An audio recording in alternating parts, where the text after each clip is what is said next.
Salute, salute, salute, and welcome back to the Jaguar Right Effect, where you know, we keep it all the way funky, all the way 100, and we get down to brass tacks. Let's get a little la musica going on here in the background. Let's see what do we got here. No, hold on, Jack. I got something. Just give me a minute. I got some good music. Oh,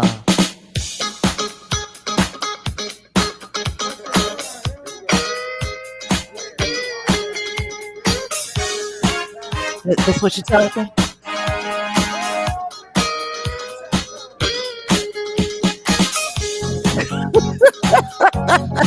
You're a mess. You are a mess. E mess, not a mess. E mess.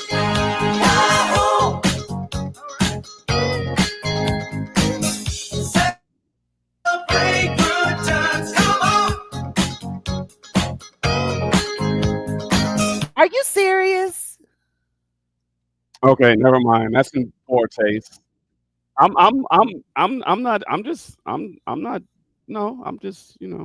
Are you serious? That's. A mess. You're just ridiculous. But I appreciate the sentiment. I don't want I'm to not. I'm literally be on some like we're dancing on this dude's grave, but at the same no. I time, didn't. I didn't say we're not talking about him. We're not talking. I was just playing that just to play it. I wasn't talking about him. What are you talking about? you weren't playing that for Clive Davis's No, we were timely just demise. because we. No, I was not. That's in very Oh, poor taste. I will not do that. That's okay. that's not what that was for. Got it. Got it. Hey guys. Hello, hello, hello, hello, hello. Excited for this? Awesome. Hey, Queen Diamond. Listen to me.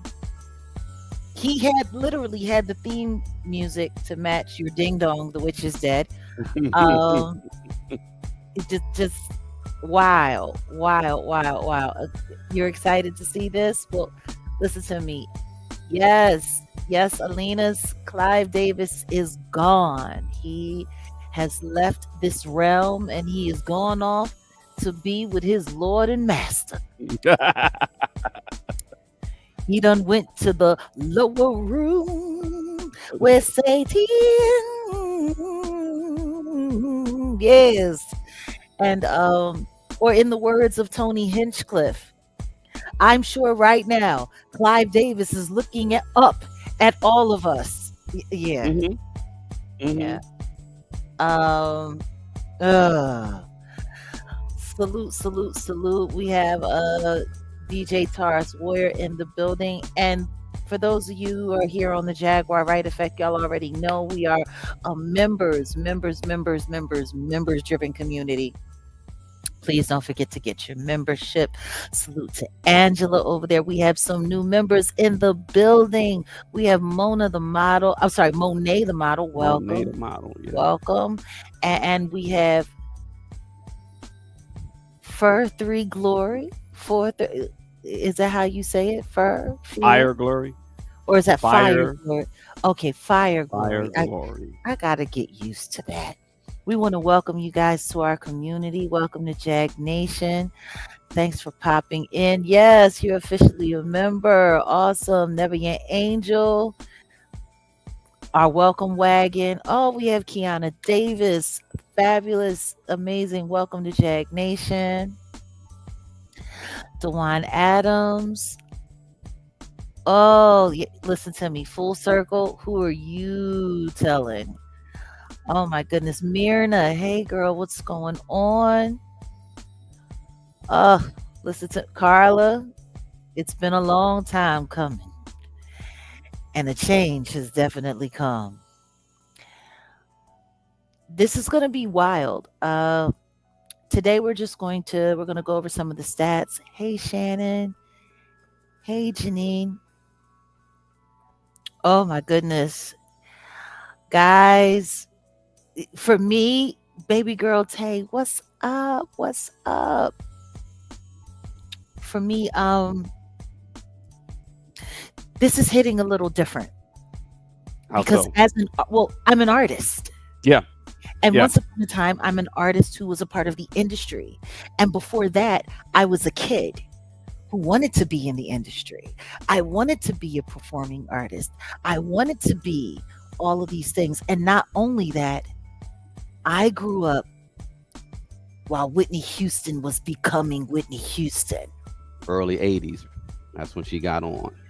And I am telling you, what was the name? If it wasn't for Clive Davis, we knew that Clive Davis was her manager before we knew Aretha Franklin was her godmother.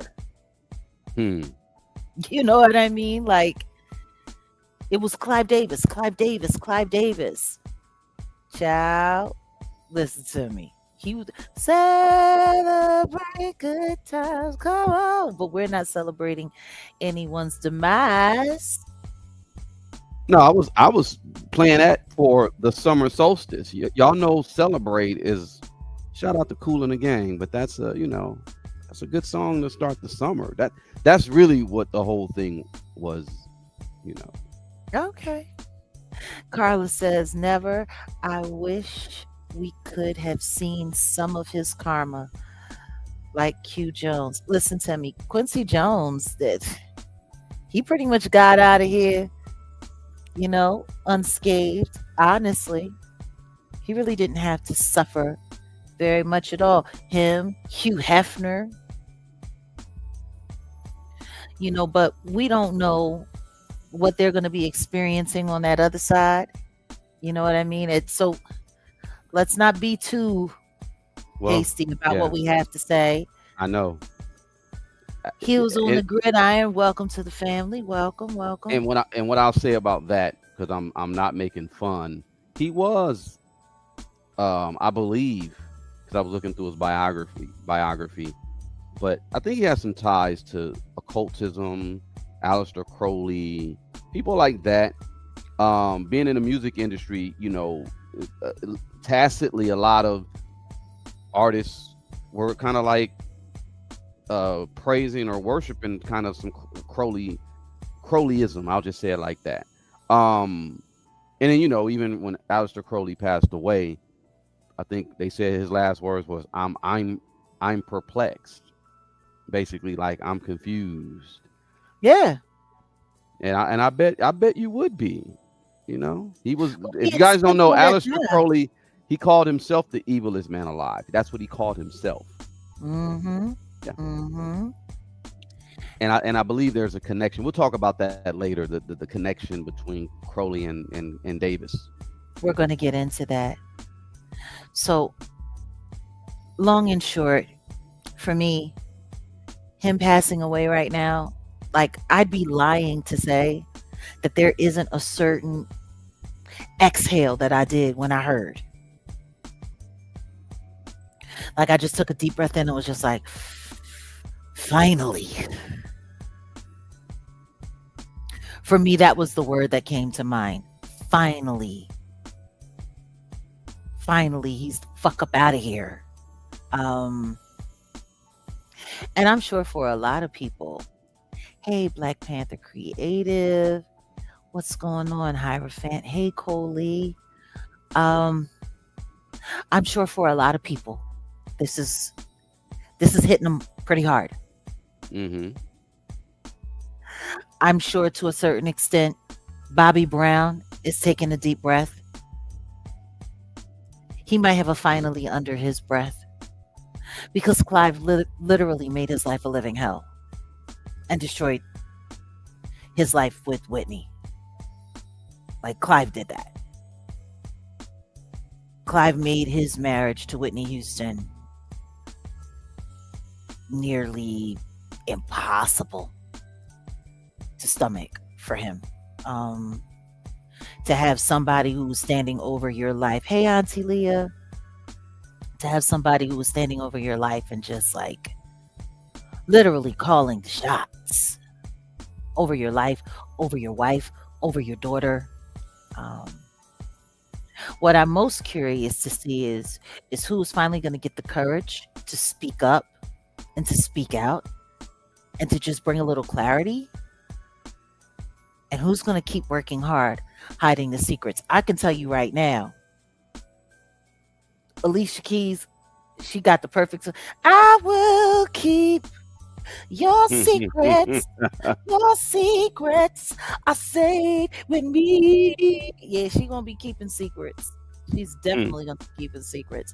Hey, admin, what's going on, my dear? What do you think about Jimi Hendrix getting a street named after him in New York 12 days ago? I mean, I think that's cool. I think that's cool. I used to work out of his studio, Electric Lady. I recorded and mixed a bunch of stuff there. I used to love going there. Jimmy the cat. I'm sure Jimmy the cat has long since passed on. It's been about 20 years now since I've been to Electric Lady. So I mean, I think it's cool. I think it's cool. I mean, street namings are cool. And then to a certain extent it's like, is it really enough? Like, what does that actually mean? Like the Hollywood Walk of Fame. Like everyone makes a big deal about getting a star on that Walk of Fame. And then after the ceremony, it's just most of the time it's just like territory blockings for, the streetwalkers that make money out there. Look, I work from Esther Roll down to Fred Astaire, okay, bitch? Like, I don't know. Do you remember we saw that when you finally saw Pretty Woman? Mm-hmm. And she was sitting there marking off her territory. Yeah. That's for real though. That's for real though. Like seriously. That's like for real, for real. Oh, we have another member. I don't know what all of those letters put together is. We just gonna call you JJ baby, and we welcome you. Welcome in. And Motivate and Move. We welcome you. We welcome you in. Welcome to the family. Oh, Alina says another. Man, there's so many messages. I didn't realize this actually is putting me in a good mood. Had a hard morning. You did? Okay, dear. Yeah, the Okay. Cool in the Gang. She dropped that when the Cool in the Gang was playing. Yeah. Oh, salute. Thank you so much. So, all right. Where do we start? For those who don't know, Oh, by the way, hold on a second. Go Alina's ahead. dropped. I just want to acknowledge Alina's. She Yeah. says Crowley made the best tarot deck ever because it gives all the Masonic mysteries. I don't think we're supposed to manipulate nature. One of the first to climb K2 let 4 people pass away. Wow. Did he? And wow, saw them as he was. Oh, yeah. Crawley was. There was rumors that Crawley was actually Barbara Bush's Barbara father. Bush. Yeah, I've heard about me that. about that. Yeah, but if you look at them, let's not go there though. I don't want to. I don't want to go there. Yeah, that's that. Yeah, but if you look at them, y'all do me a favor. Look at. I see it. If you look, you can see it. Like it's actually there. So yeah. All right. Well, enough of that.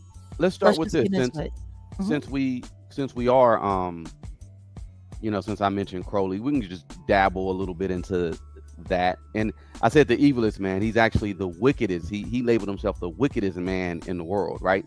Now, Aleister Crowley, if you don't know who he is an occultist. He founded Thelema. He's the person that came up with the whole "do as thou wilt." Mm-hmm. And the statement is in the whole. It says, "Do what thou wilt shall be the whole of the law." That goes against like the 42 laws of my eyes. They, just like what Alina's just put about going against nature.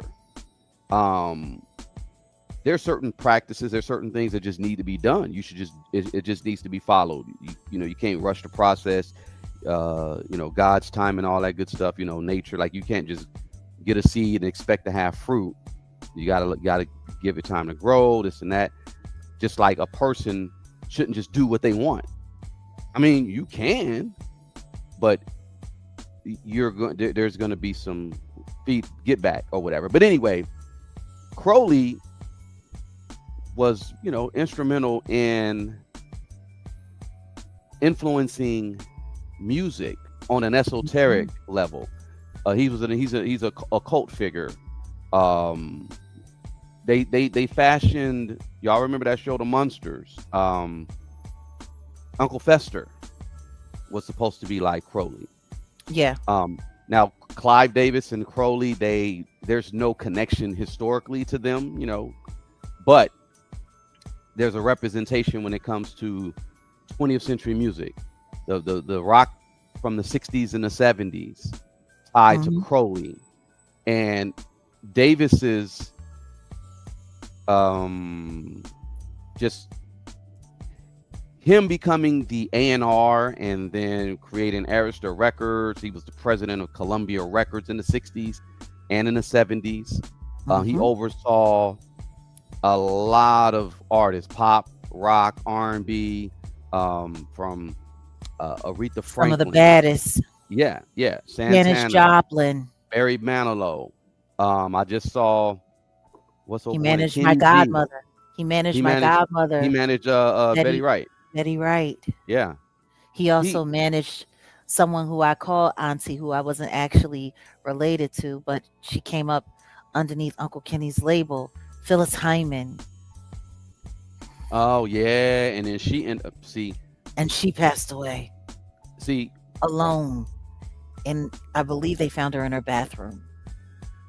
Very interesting. Who else passed away like that? See, we're gonna get into that later. I just wanted to set it up because people, if you don't know who Crowley is, just do a little research and find out. He was very instrumental. He was a person that was on the album cover. His face was on the album cover for the Beatles, the Sgt. Pepper's Lonely Hearts Club, right? Yeah. His face is on that album, but behind the scenes, most industry, that's what they were. That was the guy. That was their guy. That was their god. There we go. Not only that, when you look at how his essence, Crowley's essence, like permeated up until current day, for crying out loud, Ab-Soul, when we were looking at that, Ab-Soul from TDE, was, monster MC. But he was talking about, him following Crowleyism and how he was all into that. And then that's when I started looking at the connection between who was in control of his career at TDE and who they were connected to. Jay-Z. Do a Thou Wilt sweatshirt. Yep. Also Crowleyism. And not only that, Crowley was celebrated by two of the hip hop witches that we see working with current figures now. Marina Abramovich and Michelle Lammy. Ooh. They're also attached to Crowleyism. So, and Michelle Lammy, I mean, she's had ties all through the industry. And Clive Davis is the industry.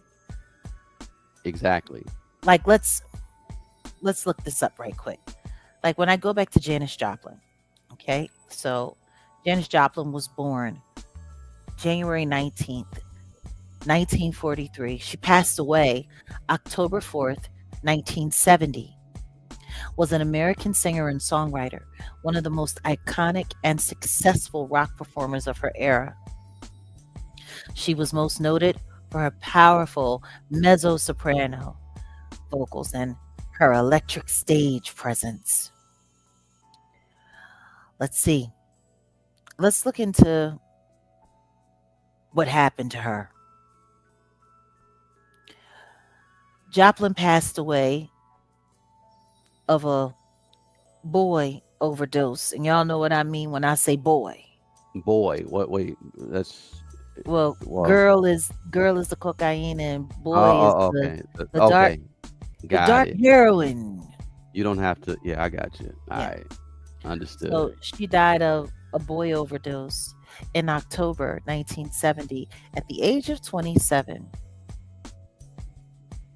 And that's really wild because they don't get into detail when you look over what's going on. But the details of her death were very, very, very odd. Her and Clive had gotten into an argument regarding the renegotiation and her re signing with him, to which she declined. She tried to get away from him. She made her way back to Texas. Want to know what's funny? She was getting sober. She was walking. Mm, She was getting clean, and all of a sudden she mm-hmm. just relapsed and passed in a hotel in Hmm. a bathroom, Hmm. found in the tub. Hmm.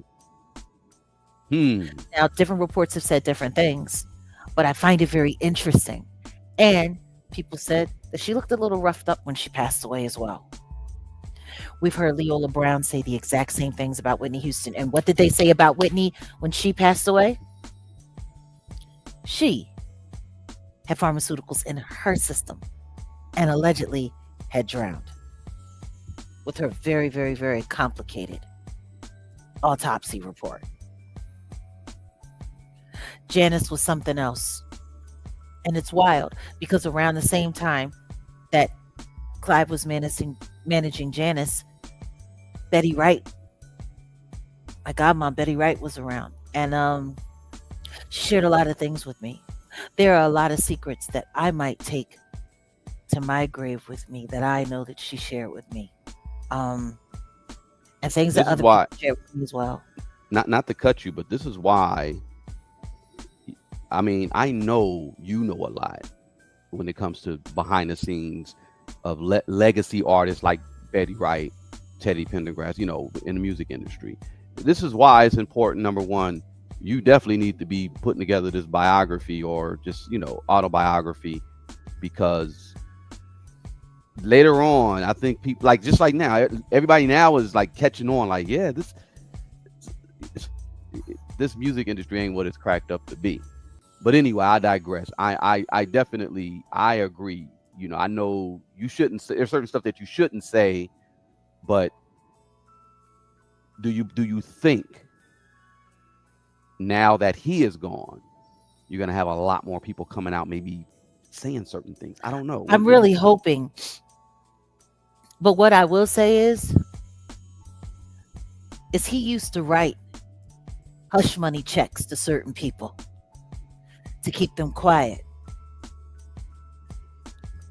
and paperwork, NDAs. Mm-hmm. I've seen one of those checks and it was never cashed.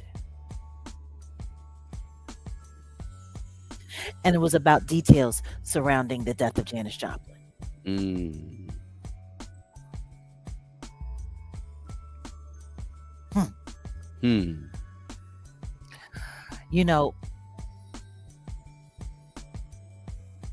when you have somebody who's methodical and a control freak, you'll notice that certain patterns just repeat over and over and over and over again. Clive always, for whatever reason, was able to just get away with it. How could nobody, like the simple fact that Aretha Franklin refused to fly, always had to drive, and she always had to be in control of who was driving her around. Mm-hmm.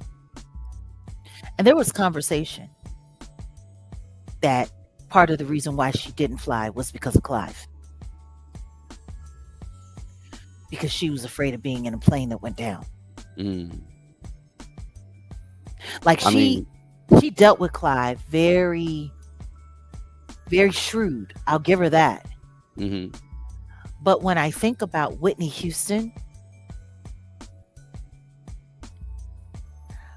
it makes me wonder, what was the price? Sissy Houston was Aretha Franklin's number one backup girl. She was there holding down the back line. Mm-hmm. On so many great old Aretha records, you'll hear Sissy in the background going in. Whitney was there as a little girl watching them do what they used to do. Mm-hmm. Whitney was there at rehearsals. Whitney was there. Sometimes she went along to the studio sessions. She watched iconic music be made. And it was Aretha Franklin that literally like brought in and made the connection for Whitney.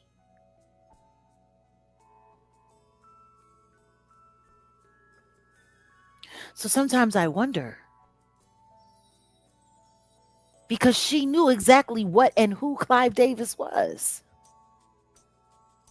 Why would you want your goddaughter involved with that demon?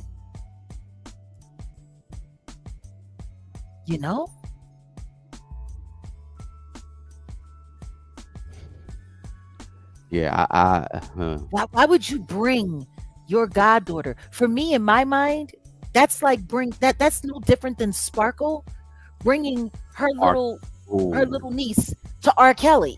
Yeah. This was the day of the signing when she actually signed. Yeah.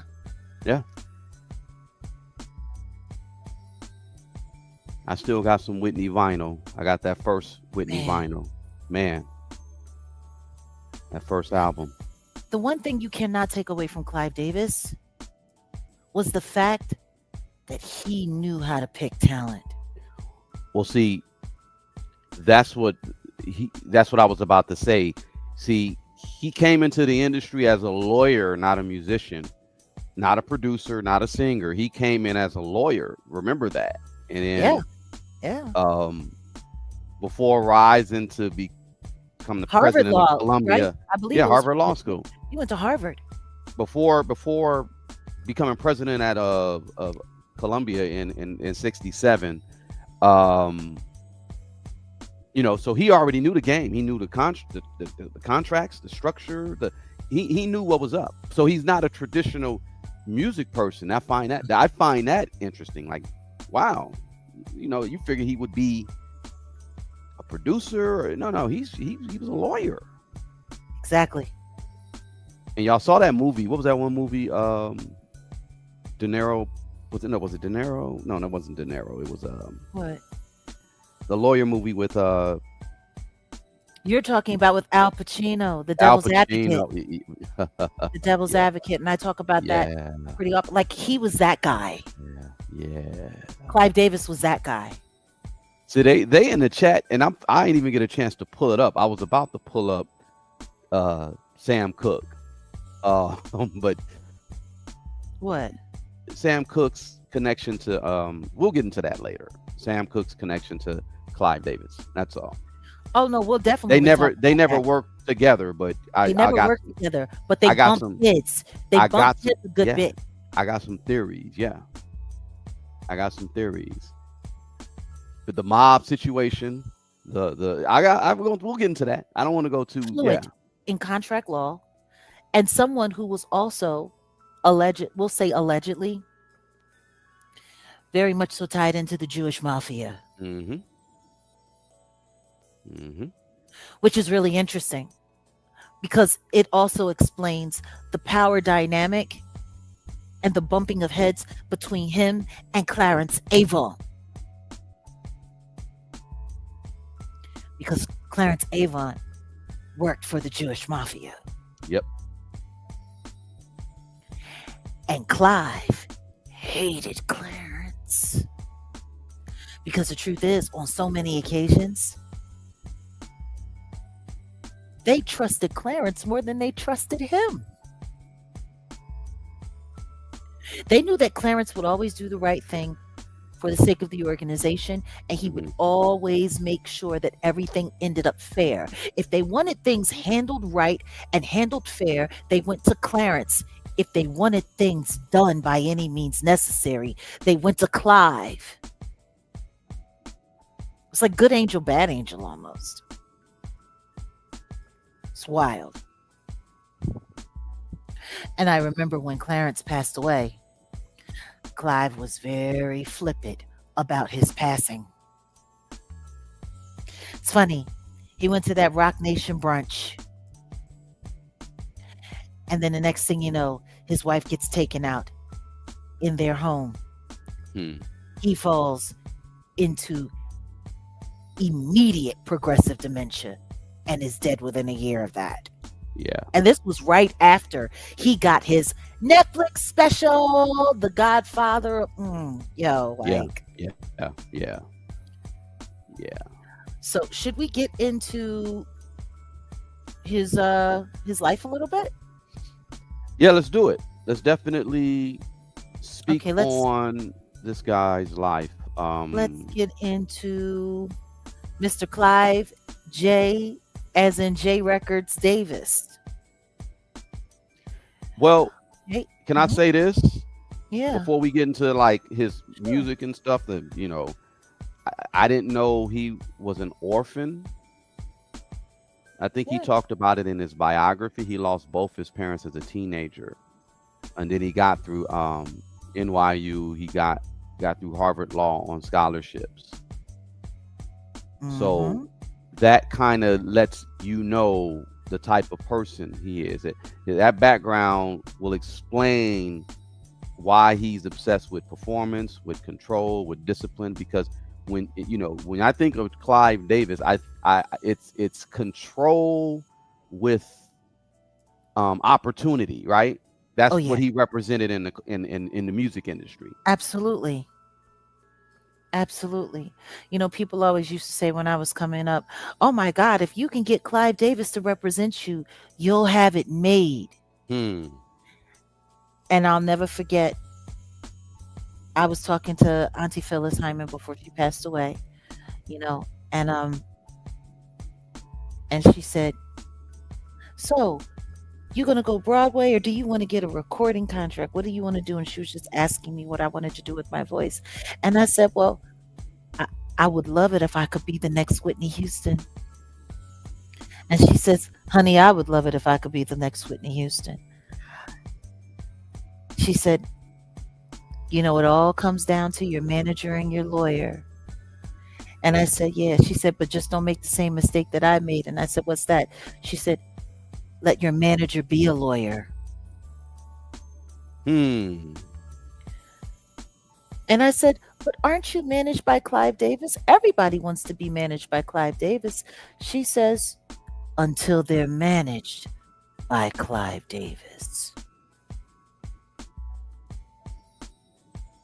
And she said, do yourself a favor.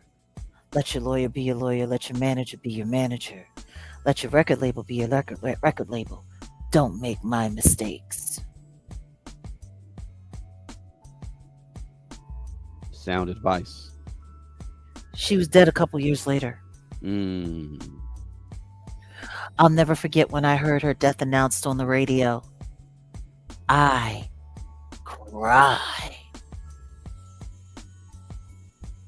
cried. They have been talking about her. They've been spreading rumors about her, talking about her so-called erratic behavior.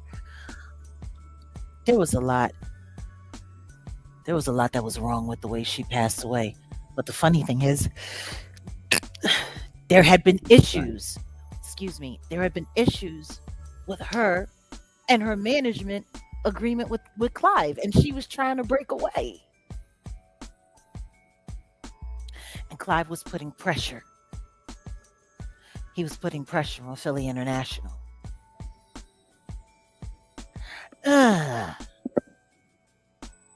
Yeah. Salute to for the super chats, and welcome, Cashmere. Welcome to the channel. I like, for me, this is it's a really touchy conversation, because I have real life experiences with people who were affected by this In my opinion, he's the devil. Hmm. In my opinion, he is the devil. He is one of the most evil sons of bitches on the face of this planet. And I am telling you guys right now, I will never regret the day that I dropped my IG button and I went live and I ran my mouth. I will never regret sitting even with that little squirrely little bastard, that Stormisha, and telling everyone about the harm and how he invented Diddy to be him in blackface.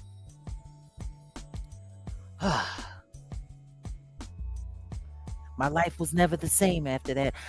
Did I ever show you all the emails that I was getting, or any of the emails that I was getting from the Clive Davis email account telling me that I was a dead bitch? You told me about it. I never saw it. I have the emails. Yeah. Man, I'll never forget the day he blocked me on Instagram. Finally. But it was wild because his account used to post up stuff talking about, oh, me and Clive, one of his friends that he used to vacation with. Me and Clive, we were out here on vacation, and we were staying at the resort. And then the next thing you know, the electricity went out, and we said, "Oh, that's Jaguar." Ha ha ha! Yeah, shit like What? that. Yeah, Wow. like, and everybody, was just sitting there like, "What the fuck is going on?" And then when OG Patrice Montcel, Patrice Gardner asked me to come to Vegas to do that interview, and then I found out that the girl who ran this little radio station, she was an intern for Clive Davis. Hmm. My hotel stuff got rifled through. That was when they, oh my God, yeah, it was a mess. It was just a mess. Anyway, Clive J. Davis, April 4th, 1932 to June 22nd, 2026. As an American record executive, A&R. Oh, by the way, guys, that's Jim Morrison from The Doors on the screen. Yeah. Y'all see what I'm doing here. I'm The Trail of It's Tears, exactly. pulling up the Trail of Tears. Morrison was a bad ma too. You know what I mean? Yeah. Morrison was amazing. The Yeah. Doors were amazing. And it's so funny because, there are people that are still trying to speculate whether or not he really died or whether or not he faked his death. But who was his manager? Hmm. Who was his manager? Ooh. Clive J. Davis was an American record executive, an A&R executive, record producer, and lawyer. He won 5 Grammys and was inducted into the Rock and Roll Hall of Fame as a non-performer in the year 2000. Now, he went to New York University. He also went to Harvard Law, and he is a born resident of Brooklyn, New York. Okay, just to give you a little of his background, he has 2 spouses that he has listed, which would be Helen Cohen, and he married her in the mid-50s, and they were together for about 10 years, and then he married another woman.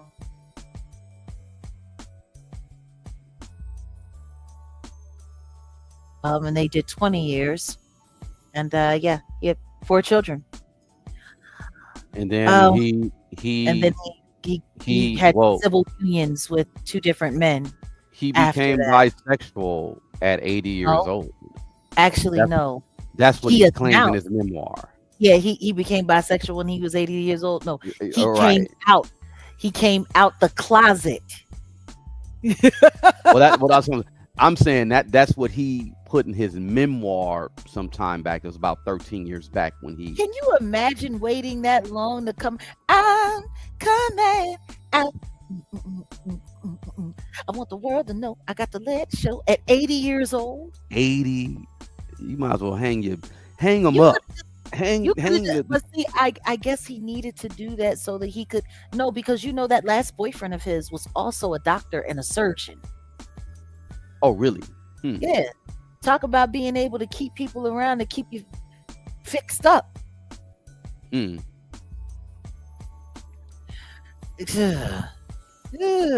Anyway, Hmm. from 1967 to 1973, Davis was president of Columbia Records. He was the founder and president of Arista Records Mm-hmm. from 1974 to 2000 until founding J Records.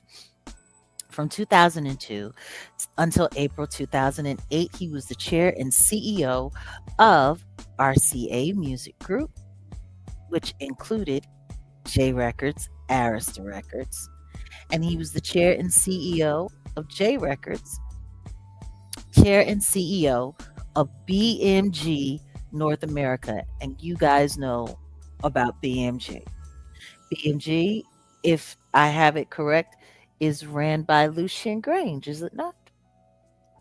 Yeah, and we're gonna get into old Lucy too. Yeah. Mhm. Okay.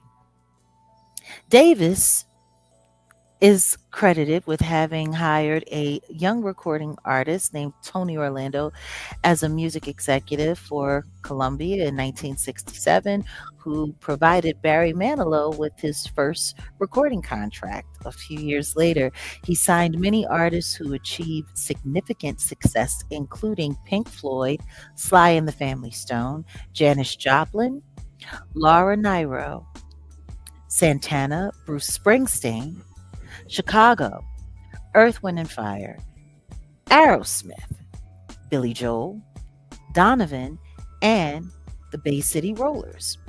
Blood, Sweat and Tears, Luther Vandross, Loggins and Messina, which of course Kenny Loggins, Ace of Base, Olivia Loggett, Westlife, and Gavin DeGraw. He is also credited with having brought Whitney Houston and Barry Manilow to their prominence. Davis served as Chief Executive Officer of Sony Music Entertainment until 2008, which is interesting because that was right up until right before Michael Jackson passed away and through that awful trial. And Yeah. as we know, Michael Jackson had been in a terrible fight with Sony Yeah. Music about Tommy so many Mottola. different things. People keep forgetting Tommy Mottola. He was the head wank in charge. But people keep forgetting that Clive Davis was involved in all of that as well. Yeah. He was So involved in so many companies, wasn't he? Sony, Columbia, yeah, they're they're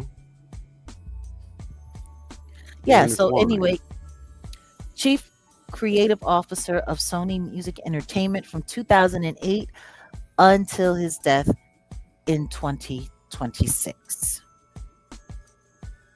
So, a lot of people don't like to talk about a lot of things. Um, but as someone who was actually in the industry, I remember when he got fired from Arista. A lot of people don't talk about that. A lot of like he paid good money to wipe that out of the feed. Did you ever hear about that when he got fired from Never, Arista? never heard about that. Do Yeah. tell. Okay, so Arista was Arista, and everyone was sick and tired of Clive.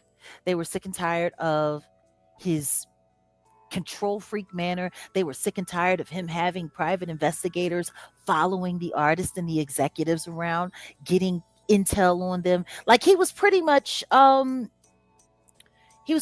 lot like J. Edgar Hoover, Huh.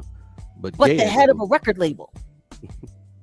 So it was just insane. And there was some silent meetings that happened, and the board got together and they made sure that everybody in the company was going to go along and that they were prepared and they knew they were throwing the devil out on his ass. L.A. Reid knew what was happening. He couldn't say shit. It was a really, really, really interesting time in the industry. And so the vote came down, and I'll never forget, it went out on all of the calls because people keep forgetting I used to intern for the record pools and for the distribution houses. And I also interned for MCA Records before I became an MCA Records artist. It was like the shot heard around the world. Clive is fired. They said he like to lost his shit. They was like he was in there ready to move he was moving some furniture, like he was in there going fucking nuts. And it was just really wild. It was really crazy. Everybody was like, Clive Davis got fired. They retired this old dude. They got rid of Clive. Clive went crazy. He went absolutely nuts. And the reason why I'm telling this story is because I need everyone to know exactly how divisive and calculated he was. But the one thing that he knew is, as long as he had himself a product that he could run and he could find his way to get back into the system and get back into that money, he would be able to turn it back on his head. And he got everything back. But he got fired.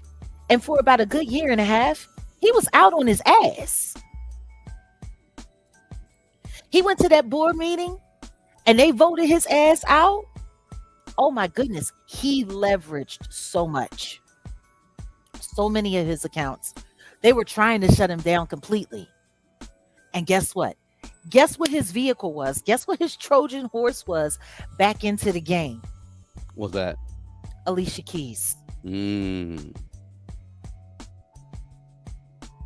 See, the neo soul movement was something that we were building up and that we were working.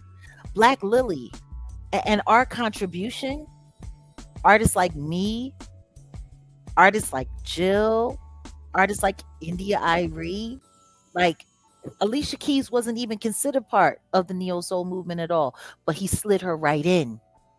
That's why he had her in the cornrows and he had her, you know, doing the urban thing, even though she was high yellow.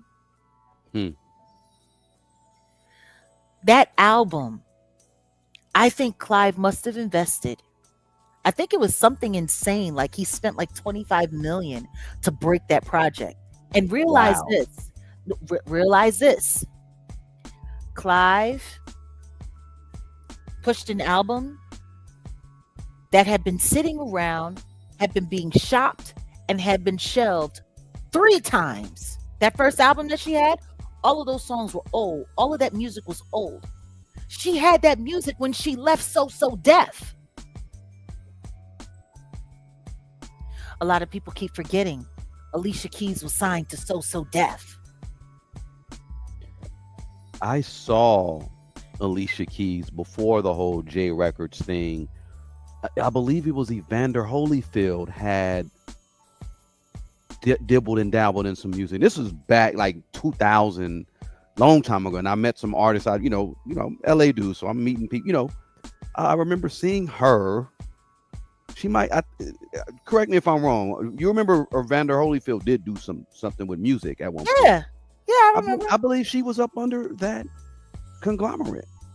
They had her adjacent to a lot of things. They kept trying to make it work after she came out, after she dropped out of Juilliard because she couldn't hack it. Clive needed something. He needed a chip in the game. Now, everybody said it was a mistake because they said if Jermaine can't break her, welcome to the family, Kai. They said if Jermaine can't break her, nobody can do it. She was poison. Nobody wanted her. She was, they had already wasted like $5 million on her between both of her deals. Like she had 2 deals before J Records. Which is why he signed Angie Stone so that they could have some real relevant talent there while he was using. He did the same thing with Angie Stone and Alicia Keys that Diddy did with Craig Mack and Biggie. Wow. The exact same formula. So that's why, because I heard some nasty stuff that Alicia Keys said about Angie. Okay, so the animosity started there. Got it. Yeah. Mm. Angie thought that she was being signed because she was going to, he had created this new entity and she was going to be, the veteran. And like I told you, she's the godmother of Neo Soul, period. Yeah. Hands down. But he was able to cloak Alicia in that and to use our movement to propel her ahead and main stage her with old shit. He paid good money to have that album remixed and remastered. If you could hear the original tapings of Alicia Keys' first album, you'd be like, oh, no wonder this shit ain't work. They fucking made that shit sound like something. He gave it world, like they went and they did it all. So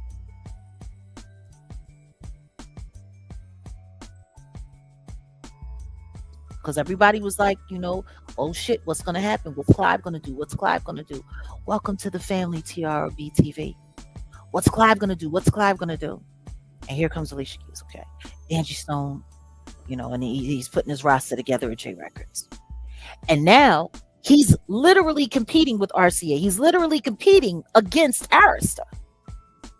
He was on his fuck you. Because if I break this bitch and I make this shit happen, all of the advertisers are coming back to me. All of the good money's coming back to me. And all of y'all are going to kiss my ass and suck my dick. One or the other. That was his whole shit. I lied to you not when I tell you he invested about $25 million in making and breaking Alicia Keys. And that's why that year during the Grammys, he paid to make sure that India got more nominations than Alicia. Intentionally. Wow. Because he knew he already had the Grammy sold up. As rumor has had it, as some people would say, word on the street. I wasn't there, but this is what I was told by people that received checks. He paid out $12 million in payments to make sure that everybody who was working Grammy nomination tables pushed what he wanted through. Everybody got paid. Everybody. He financed the entire outcome for that year. Now, there was no way you could take an Alicia Keys and you could put her up against U2 for album of the year and she win and people not look crazy.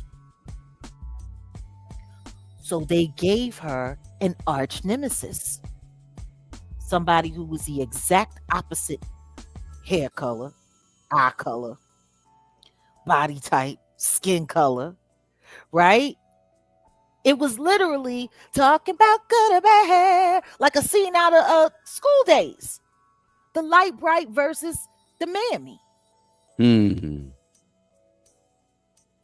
They promoted the hell out of India, Irie. They did all of that shit on purpose, so that nobody would be paying attention to all of the other credible artists that were going to get passed over. They made that story. Who's going to win? Which one of the new girls is going to win? Is it going to be India? Is it going to be Alicia? And hey, the winner is the Light Bright. And Alicia won damn near every last one of her nominations. I think she got all of them, maybe 5 of them. And even though India was nominated for 8, they didn't even let her get one. She was nominated for 8 different Grammys and did not win one. She was depressed. And we were all on tour at the same time. But I was the one that ended up getting the Coca-Cola commercial. Alicia didn't get it. Oops. Like I'm saying, there was a lot of competition going on there. A lot of competition, but all of it was so, like when Brandy started talking in her memoir about the campaign, the negative campaign that was created around her and Monica, she ain't lying. That's how Clive did business. But once he broke Alicia, Records went through the roof. The value of it went through the roof. And it was good for Angie for a little while. But then he pretty much did to Angie what Diddy did to Craig Mack. See it? Yeah. Question is can everyone else out there see the formula of how these people use artists, abuse artists, and push their agendas at the same time? But yeah, that's part of the reason why Alicia has had the career that she's had. Because just like Jennifer Lopez did for Tommy Mottola when he wanted to break down Mariah Carey,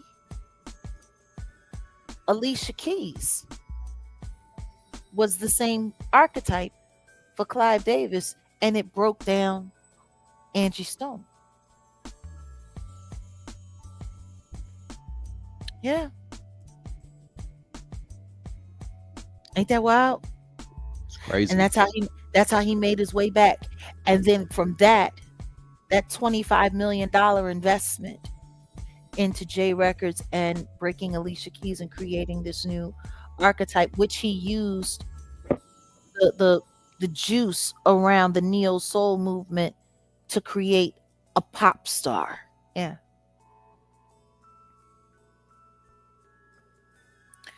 Yeah. Wow. Yeah. And meanwhile, after Alicia Keys broke and started taking off, I don't know if you noticed, the neo soul movement started fading away. And then it moved away from conscious, creative music into this pop bullshit. When they started branching Alicia off was when she did the record with the Jigga Man in New York. Yeah. Yeah. Yeah. All set up by Diddy.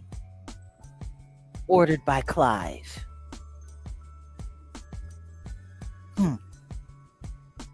Ain't that some shit? That's wild. That is how Clive Davis operated. So when you look at how Diddy ran Bad Boy, that iron fist, the blackmail, all of that stuff. That's why I said Diddy was created. He was mentored. He was tutored.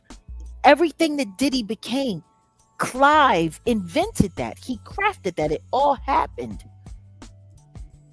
It was his playbook. From the very... So basically, Clive got himself a little black boy to do his bidding out there in the world, so nobody was looking at him pulling all of the strings in the backdrop.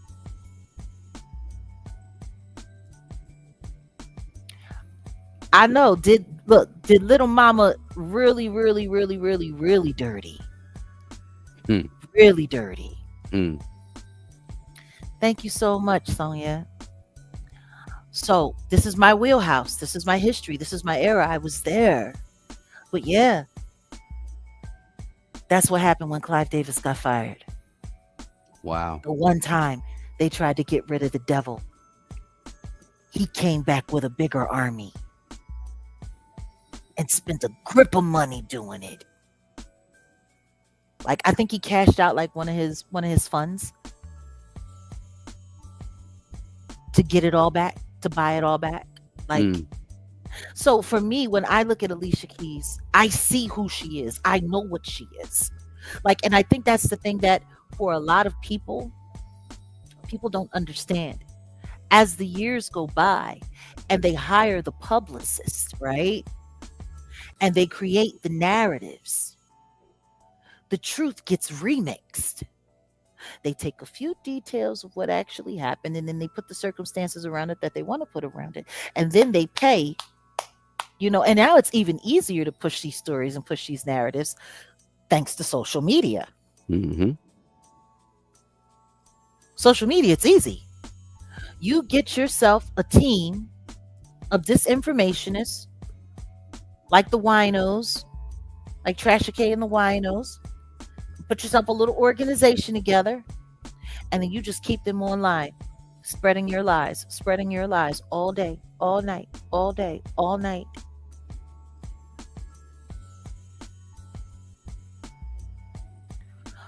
Oh, we're going to talk about what my predictions for the shift in power. We're going to talk about that soon, Carl. Let us walk into that. I'm letting Jag cook. She's cooking right now, I'm man. so sorry. Who's sounding No. a little off? Somebody said I'm who sounding said that? a little off. How am I sounding a little off? These are facts. Anybody can go back and they can check it. See, that's the problem. They want you to push this narrative that I'm crazy because people like me remember. Anybody who remembers actually what happened, anyone, and you're not going to hear people telling me stories because they're inside the system. They're still being operated by the system. That's what makes me such a danger. That's what makes me so dangerous, because I actually know what happened, and everything that I'm saying, you can verify it. You can go back and you can check it for yourself. It's all true. It's all real. It all happened.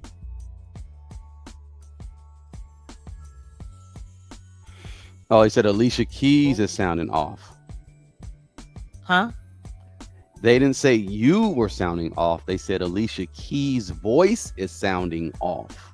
Her voice is sounding off. Her voice has always sounded off. That ain't nothing new. That ain't nothing new. Oh, man. It's always been. She's always been an inferior vocalist. Always. You know? People keep forgetting. She used to look like a pepperoni pizza when she was younger, putting all that Maybelline and caking it in all them craters in her face.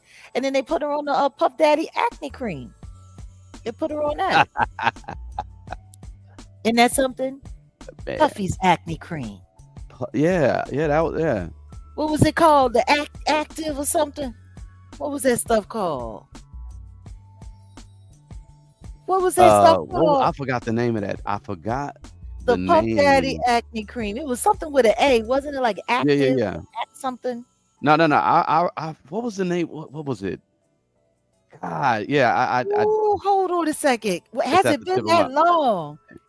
It's at the tip of my tongue. What? Somebody in the comments, they know. Wait a minute. Does anybody remember? I remember it. Diddy's acne cream. What is it? Proactive. That was it. Yep. Proactive. Proactive. Right. Proactive. That's what it were. Oh, yep. Proactive. Yeah, you could see them right here on her chin and inside of her face. And listen to me. I'll never forget the first time I hurt her feelings. It was bad. I hurt her feelings a couple of times, but we were at BB King's, right? Because we all used to perform there, and we all was there all the time.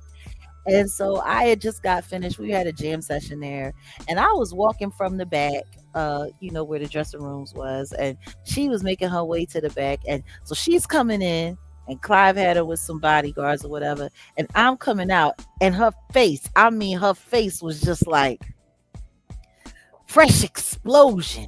Ooh. Eruptions everywhere, and they had the makeup all caked in it. And I looked and I said, "Ooh, child, does that shit hurt?" And she said, "What?" I said, "Your face."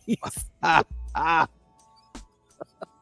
was ignorant when I was. Oh, I know she. I was ignorant when I was. Yeah, because I used to call her pizza face. And then with this picture here, don't nothing say industry plant than this picture. Can you see why I'm saying don't nothing industry plant? Don't nothing say closeted stud like this picture. Well, I wouldn't go there, but yeah, I can. I know her ex-boyfriend and her ex-girlfriend. I can. I won't tell. Indeed. Secrets. So yeah, like I said, for some people, no. When I started and speaking Jack, out, hold on, what? Jack, hold on, no. I wanted you to further examine. Just give me like a minute. Further examine this photo. What about it? Industry plant. Now, this is supposed to be her home studio. Yeah, I see that. What is that to the right? Yeah, what is that to the right? That like, who has that as an up and coming artist? Nobody. No, that's what I'm like. That no. Let me show you. Me and a homie. Number one, you don't have ADAT racks unless you got fun, unless you have funding. Unless you have funding. When like me and my partner, who was my manager, we had a full studio at the Loft down 5th and Lombard where Corrupt used to come. That was where Corrupt came to hide from Fox. From when she stabbed him in the gut. Damn. And ran him out of his mama's house. But like we had racks, we had Eventides, we had ASRs. The only person that had like real equipment that we knew was Sherman, but he was a real industry dude. So we go and learn, this was my first drum machine. I'm just saying that to just say, and this is whack. This is some whack shit, y'all. In the early 2000s, this was big in the 90s, but it had this in the early 2000s. I mean, it was whatever. Them beats that I play on my little lo-fi, that we were going off of this. But for this to be your first, like, home studio, I'm sorry, go ahead. I just wanted to point that out. Unless you had a drug dealer boyfriend, you were being financed. Yeah. You were being financed. And her mother, they had a very humble life in Hell's Kitchen. So I don't know how she pulled that off. And I knew people who knew her in New York. She wasn't, it's not like she was a drug dealer. So, no, she was financed. And everybody knows that. Everybody knows that. She's always been taken care of by the industry. Yeah. She's industry property. Yeah. She gonna go along. And she gonna keep getting along. Look at who they put her with. They put her with Swiss. Swish? Yeah. Swisher Sweets. So it's listen to me. They all say they came from humble beginnings. They all say Steve Harvey ran around and lied for years talking about he was homeless living in his car. He wasn't never homeless and he wasn't never living in his car. Like, right. They tell you what they need to tell you so that you'll buy into the story and feel like you're a part of their success story. Somebody said she looked like Eazy-E right there.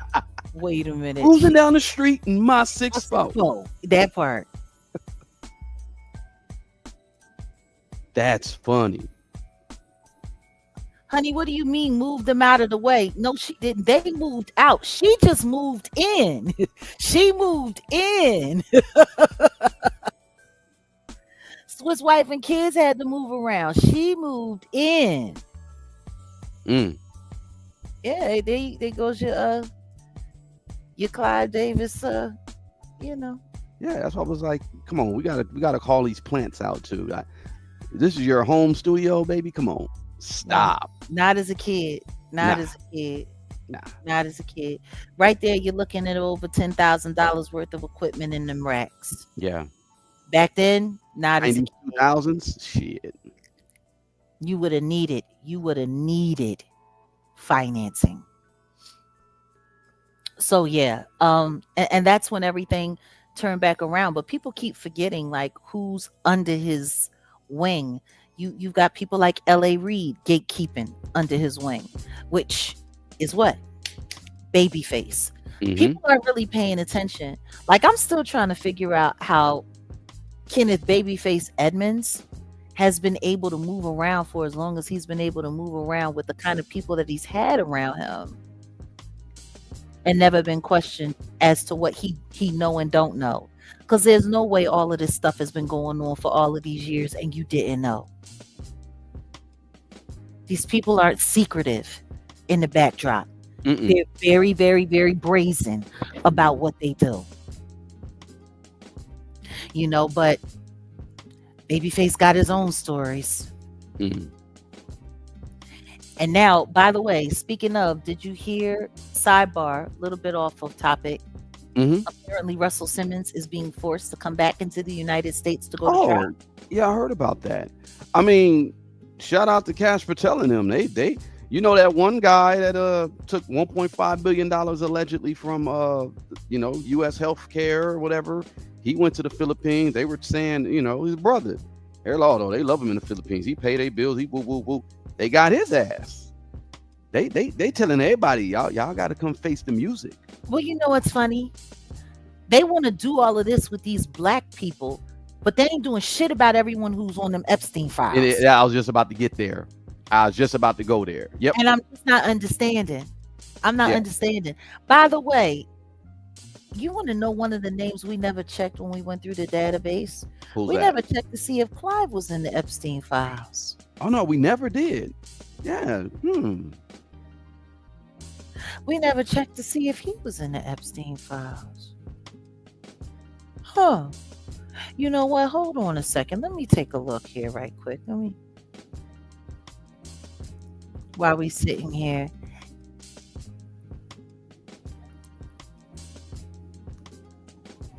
Let me see what happens if I put. Well, while you're looking, mm-hmm. while you're looking, because we can kind of just tie in a little bit of unknown things about Mr. Davis here, because we can go back. I'm thinking about the whole thing with you mentioning the files, and then let's just go back to where he started his career. It was the hold on a second. Ooh. What happened? Jeffrey Epstein sponsored a table at an April 2015 Hasty Pudding Institute gala at the Plaza Hotel in New York that honored legendary music executive Clive Davis. Oh. Despite being a registered SA offender at the time, Epstein was able to secure a table for 10 guests. Interesting. Well, 2013, 2015? 2015, and this was after his conviction.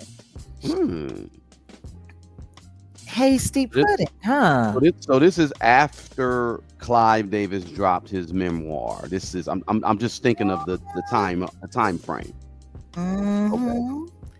While Davis' primary career spanned decades as an executive at Columbia, Arista, and Sony Music, his ties to Epstein were brought to light during Department of Justice files released and investigations into the convicted SA offender's extensive philanthropic social network. Epstein was a consistent financial contributor to Hasty Pudding Institute, an organization linked to Harvard University, which afforded him prime seating at galas honoring high-profile cultural figures like Davis. Oh, Harvard and Harvard. Wow. Okay. All right. Wow. Interesting. Very interesting. Very interesting. Very interesting. Very interesting.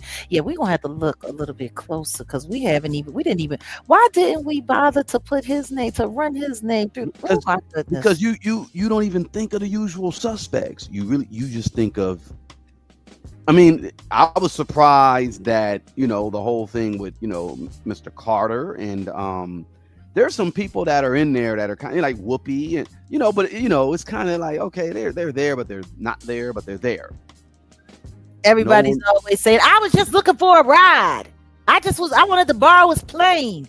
Everybody just did a little bit of nothing. I had my thumb out. I was hitchhiking, and what is this? Alina's, she just made a message, and salute for being a member here for 1 month, Alina. She says, hey, I was just gonna say, one day in Echo Park I found a book called The Schluminati Papers. Amongst other books given away, I started it's weird. Is that what that is? Yeah, I think she may be saying weird. Yeah, that's interesting. I gotta look that book up. Yeah, Yeah, that's that's yeah, interesting. Very interesting. yeah. Very, very interesting. Huh. Yeah, Oprah can suck a egg. So anyway, you were going to say, I was essentially just gonna, get back into his career. When you were yeah. mentioning the files, I thought maybe it would have been sometime, maybe his connection to that Mr. Guy, maybe in the 80s or 90s. But to No, go that further up, 2015. that's a lot. Why in God's name? Like, That's wild. No, to me, that's wild. it's super wild. That's That mad is wild. wild. That is wild. Uh, so yeah. Where should we jump back in regarding Okay, this so career? Because there's so much of it. I like to, because you number one, excellent job on laying it all out. Your connection to Miss Betty Wright, your connection to a lot of legacy artists, and then them actually having direct dealings with Mr. Davis. And you telling the story is very insightful. It's good. So bravo to you for that. So I was like, yeah, let me just let you cook because you doing your thing. Now look, There's one other story that I haven't shared that I don't like talking about because I talked about it once before and people did what they had to do to try to sanitize this, that, and the third, whatever the you want case. to you want to talk about it now, or you want to? We can talk about it later, but it involves Chris Brown and Rihanna Oh, okay, okay, okay. because people aren't honest about what all happened between them. And we don't have to get into it all. What I will say is that that DV situation that they love throwing at his face, it kicked off at Clive Davis's At house Clive's house, yeah, it did. the It did. night before the Grammys, and I was there like I was every year for Grammy season.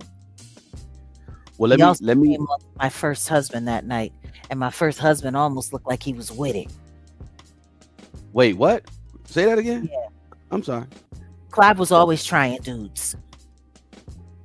He thought it was cute coming on to the husbands and the boyfriends of the female artists that were around, just so he could show that, he could pull whatever Dominant. he want. Yeah.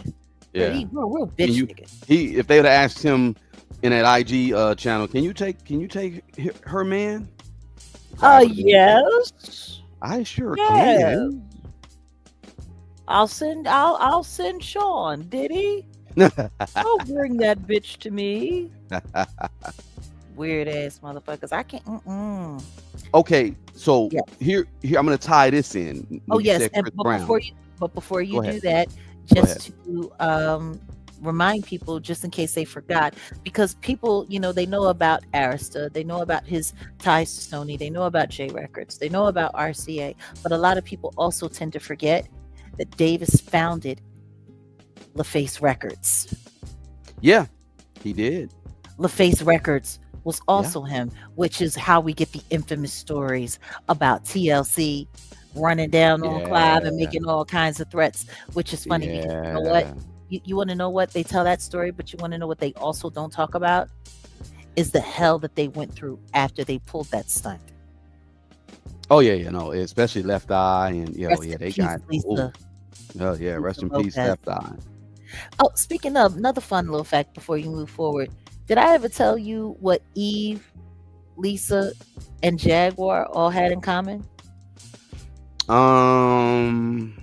Nah. Other than the fact that we were all from Philly, and other than the fact that once upon a time we were all female MCs, we all worked at the exact same City Blue at 11th and Chestnut in Philadelphia. City Lisa Blue. was there. It was a clothing store, urban clothing store, Oh, owned by the Israeli mafia. oh, Hence, my ex-boyfriend Shlomi and my boss Yaron. Okay. Yeah.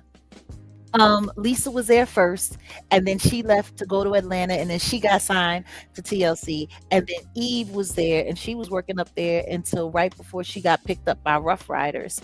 And then when I came to work there, Yadon told me that he lost Lisa to LaFace Records, He lost Eve to Rough Riders, and he knew that I was an artist, but I better be in it for the long haul. And then he ended up losing me to the Roots and MCA Records. that So yeah, that's hilarious. Yadon used to always say he was good luck for up and coming artists, and he used to tell everybody, "Left Eye work here, Eve work here, Jaguar work here. Yeah, this is you. You make it famous from here. Now go fold stack the Timberlands. I like Praneem. Well, get he me got a, Shaloma. he got a lot of good applicants after that. Like, oh man, Yeah, three. yeah, That's funny. yeah. That's hilarious. Yeah, look, the whole you bringing up Chris Brown and Rihanna. That whole event happened at Clive Davis's party. I do remember that. That's Now, where it kicked off. I'm gonna tie in something, and let's see if we can make it make sense. So, when Clive Davis got started, back in the '60s, the rock revolution, it was already going. So, Clive Davis didn't invent it, but he peeped youth culture. And you know what he did? He said, oh, youth culture is big business. It could be a business. You got to think about that era. You had a lot of boomers coming of age at that time. Clive being, what was he about? Let's say 32, about 30 something, close to his 40s at that time. That's old back then. You think about that, like, damn, in the 60s, he was in his damn near 30s and 40s. It's crazy. Yeah. But he'd already peeped. He peeped a lot of movements. He peeped a lot of he saw youth culture, because it was nothing like that before. I mean, they Woodstock hadn't happened yet, but Woodstock was, he saw something that I think the music industry, mainstream America didn't see coming. He knew how to monetize youth and ambition. And then he took artists who were rebellious, dangerous, outside of mainstream, and brought them into the big, like, put you on a big stage, brought you into a major system. So that's why I'm thinking about Chris Brown. Now, Chris Brown, young talented dude and all that, and but after that, it's kind of like, you already know what happened to him. But I don't want to focus on the Chris Brown aspect. I'm focusing on him and what he did for youth culture in music. Y'all, you get where I'm going with it? Yeah. He amplified artists, and then he helped them. He helped corporate America monetize the artists.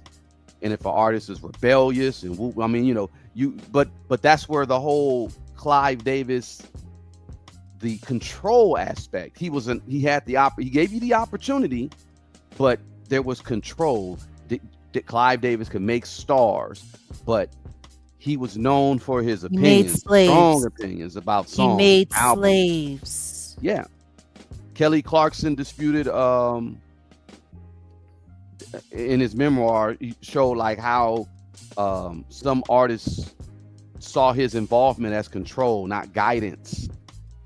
Yeah. So, Kelly Clarkson publicly said she felt misrepresented and bullied, while Clive Davis said that he stood by his account of their like creative differences or whatever, Pretty much when Clive said creative differences, mainly what he said is bitch, I got a deal. Shut the fuck up, sing the goddamn song. Do as I say. And I'm gonna handle this business here, or we can rearrange your future. Bobby Brown has been real polite about the way Clive managed his marriage. He's been real polite. And that's part of the reason, honestly, why I have such a big problem with Brandy. Because she just won't tell the truth about what happened that day. She won't tell the truth, no matter what. And I get it. These people are afraid. They're afraid of what the industry is going to do. I get it. Trust me. I think that's the other thing that people have a problem with when it comes to me. They're like, if the industry is as dangerous as you say it is, Jag, why did you speak up? And all of the speaking up that you've been doing, if it was real, why aren't you dead? Do you know how many times have we heard people say that? Yeah, plenty of times. Why isn't she dead by now? Yeah, plenty of times. And I keep trying to tell them it's because of God. God and God only, y'all. I'm going to tell y'all right now, and I'm just going to say this here. I heard it come from Shaka Khan. Whitney said that her life was in danger and that Clive was trying to kill her. Shaka Khan said that one day while she was drunk. We were at an event.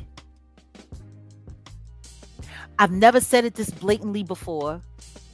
Clive is dead and Diddy is in jail. I'll say it now.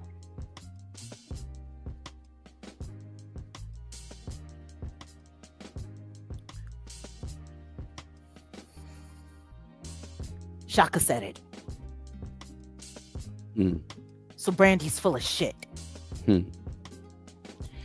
And Ray J is a piece of shit. And that's why I have the attitude about them that I have.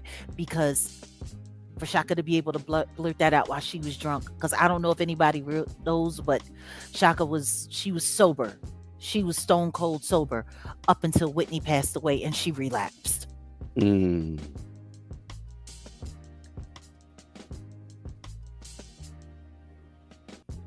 Oh no, it's not a cut it out. I'm dead ass serious. You talking about cut it out? I'm dead ass serious. Like, I don't think y'all understand. Oh no, somebody said it cut out. What do you, Jag? Your dyslexia.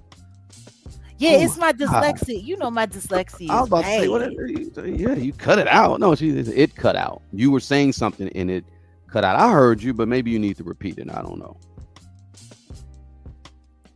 I think I said it once. When you said about Shaka Khan, yeah. I said it once. You said it enough. Okay.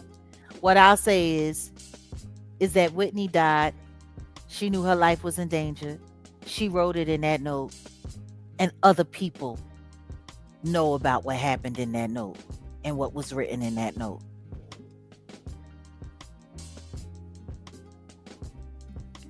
Why don't y'all think Brandy ain't never gonna be honest? Has Brandy ever been honest? It's real simple. She could just say what was in the note. It was a private note between me and her. She says she never intends on disclosing it, right? Something like that. Yeah. Like Tyler Perry. I'll go do the deposition. Just don't ever ask me if I done anything gay or if I'm gay. Well, why not? Because if you're not gay, it shouldn't be a problem. Somebody needs to do a spoof. I could see if we had In Living Color right now, and they did a spoof on the whole. How would those questions? How would those questions look? Okay, so Mr. Perry, has anyone ever played with your taint? I said y'all can't ask me anything. Cree, I don't blame you. Those Norwoods are bona fide liars. Like straight bona fide liars. I don't blame you. But you know, when you pledge allegiance to the industry and you've seen a bunch of stuff that you've kept quiet about, it gets easier. I'll say it gets easier to keep awful secrets, but it does get harder to bear them. And that's why so many artists become addicts or alcoholics, suffering in silence. Because trust me, that stuff gets to you. It does. I know it got to me. A lot of years popping painkillers and drinking martinis to forget about some of the things that I've seen. You know, so what is Brandy hiding? Her conscience. So, Let me ooh, yeah, let's where man. were we? Where were we? I was gonna because I was about to pull up some information because I know we about to get into the esoteric side of the game, and Yes, it's time to I get saw ready to some get into footage. getting into it. I saw some footage of what Clive had set up outside of Whitney Houston's funeral, the esoteric side of. But let me continue to look. I never saved this up. I'll see it, and I don't even think I ain't gonna. Yeah, I'm gonna find it. I'm gonna find it. I just wanted. I'm gonna connect the dots on that later. But let's get back to the youth culture. Him being able to Yeah. monetize youth culture. Yeah. And shout out to Dewan B. I was listening to, you were over there earlier he was talking about Clive Davis being dead and stuff like that. And, you know, he mentioned something about the meeting that happened in 1991 and all that. And he's like, well, no, I know some stuff, it's actually before 1991. It started in the 70s. And he's correct because when Clive Davis stepped in, like I said, think about it. He became president of Columbia Records 67. Sure did. Then, in the 70s was, in hip hop, the birth of quote unquote birth of hip hop, 73. That was a total youth driven culture. It was all about rebellion. It was hip hop was you already know. So Yeah. it took a while for it to really get mainstream, but when LA embraced it, like, New York hip hop, and I'm from LA, so I say that the genesis of the culture started over here. All the researchers that I've dealt with, rest in peace, Greg Everett, all my OGs that I built with, we all had that conversation. Yeah, the genesis started here when LA embraced New York type of hip hop. It really exploded, and then you had a person like a Clive Davis who was where he was, and he's able to do what? Bring certain attention to certain artists, certain movements. This youth genre was popping, and it really, let's say music wise, and it really like take off into a win. Sugar Hill Gang. Let's just Look at how it was done. Look at how it was look at how the whole plan was instrumentally put together. Like, for instance, they didn't let hip hop blow up and go full mainstream until they had their gatekeepers in charge. There you go. Exactly. Yep. Hip hop was fighting. It was fighting to break through. But once they had, you had Andre Harrell, Quincy Jones, they brought him in to do what? Vibe magazine. Mm-hmm. That took care of, Mm-hmm. the media side of it. That side They of it. Yep. had all of their people. They had to get They their trusted. appointees. Yeah, they Exactly. had to appoint their. Yep. Mm-hmm. And then the big shakeup really was 92, 93 with Puffy coming to prominence with Bad Boy. That's why people are the conversation or the change the whole hip hop. It was already moving 20 years prior. I get where Dewan B was saying, and you can point it back to Mr. Clive Davis. Yeah. But I digress. Like I said, on so many different occasions, you had Clive on the West Coast. You had Leor in New York. You had Jimmy Iovine.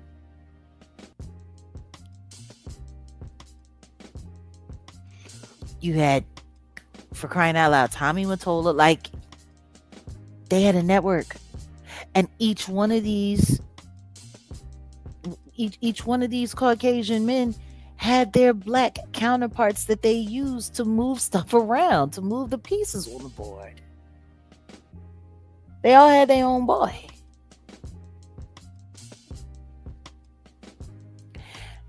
Which is funny because a lot of people still don't like to acknowledge that meeting, that hip hop meeting, because it was later said by another whistleblower that meeting was at Clive Davis's house. Mm-hmm. I would love to share that video here, but we can't share it online because if we do, it'll cut out and it'll totally mess up the feed and it'll just I think we should probably do like a private We'll do a screen. we'll do a Patreon, or Yeah, maybe on even do it on Kick. Patreon, or we could even do it on Kick. We can do it on But Kick. to share that video so people can see what Well, Busy Bone had to say. let's promote the Kick real quick. I'm sorry, since we got a lot of people in the building. We appreciate all y'all for Sure do. falling through. But this Sure is do. Jaguar Writes Kick, and this is it right here, y'all. You got to move that thing out the way. Oh, Get on over to the Kick, because guess what? YouTube, there's only so much that we can really get into when it comes to certain topics. Just like someone just made the request, we do things like that over there on Kick. So just definitely sign up and put your notifications on, because we can get into deeper conversations when it comes to certain things over there. So yeah, go ahead, Jag. The Crazy Bone. Yeah, you were telling me about that Crazy Bone situation. the Crazy Bone conversation. Crazy Bone sat down a little over a decade ago and was doing some interviews, and he was talking about how all of the rappers who were pretty big up there, and that would include people like Jay-Z, that would include people like Rick Ross, that would include people like Dr. Dre, that would include people like a lot of the heavy hitters that we're seeing right now. And of course, this was before Drake's and before the Kendricks and things of that nature. But they all got together and they had to sign a bunch of NDAs, and then they were taken to Clive Davis's house. It was later, finally admitted, not by Crazy Bone, but by another whistleblower who was privy to that meeting. And it was there in that meeting that they were there with allegedly people from the CIA and other corporate entities that were promoting the privatized prison network. And basically, they told these rappers that we'll make you rich, we'll make you famous, we'll make you partners in this enterprise. But what we need you to do is we need you to, we need you to sow a lot of recklessness into your music. We need you to talk about degeneracy. We need you to talk about selling drugs. We need you to talk about, call the women bitches. That, like, they literally came up with a whole plan on how to brainwash society. We need you to come up with a song called Spin Nash. Spin Nash. Exactly. Allegedly, he was there too. And that was the deal. They made terrible music. I don't know if you guys noticed. That's why a lot of these rappers, especially the ones that are down for the bullshit, why they get into trouble all of the time, but they never seem to have to go to prison. They might have to go to jail for a little bit. They might have to go to court for a little bit. They might be on probation for a little bit, but they always let them back out. Look at what happened with Young Thug. There's no way Young Thug should be out of jail. No way. Not at all. No way. Not at all. You have to look at Lil Wayne. Lil Wayne is caught how many cases that just all of a sudden disappeared? T.I. I'm still surprised that anybody in Atlanta feels comfortable being around him. He literally was sponsoring his own police tip line, talking about, give us a tip. Hey, I'm your boy Tip Harris. Give us a tip. Keep the neighborhood safe. While he's running around with like damn near a crate of rifles with silencers. I don't understand. That is why they call Atlanta Ratlanta. They forget. Remember I-20, the rapper I-20. I believe he was a federal informant or something. He was down with DTP and Yeah. Anyway, I don't want to digress too far off into No, but let's just be honest. That's what they got going on. And now they don't just use rappers anymore, because the truth is, with AI doing what it's doing, they're able to shut a whole lot of shit down musically and just manufacture it how they see fit. That's why they got bloggers. That's why they have streamers. I don't know if nobody's noticed, but being a streamer today is like the equivalent of being a rapper in the early 2000s. Yeah. Side note, I was just planning some stuff for my folks, my little nephew doing some things, and the Kick streamer, Adrian Broner, Dean the Great, he had Big Meech and Lil Meech on there. Just kicking it. I was like, wow. And people sit there and you're watching it for hours. I'm like, I don't get it, but yeah, that is the new rapper, the new, like, it's, think about what I just said about Clive Davis's his ability to monetize the youth culture. I take Aiden Ross and Kick, they've already caught on. No, but that's what's so wild about Kai Cenat and his transformation into being this new boss bitch and his streamer university. Yeah. Like, he's literally gathering up all of the new agents for the game. Right.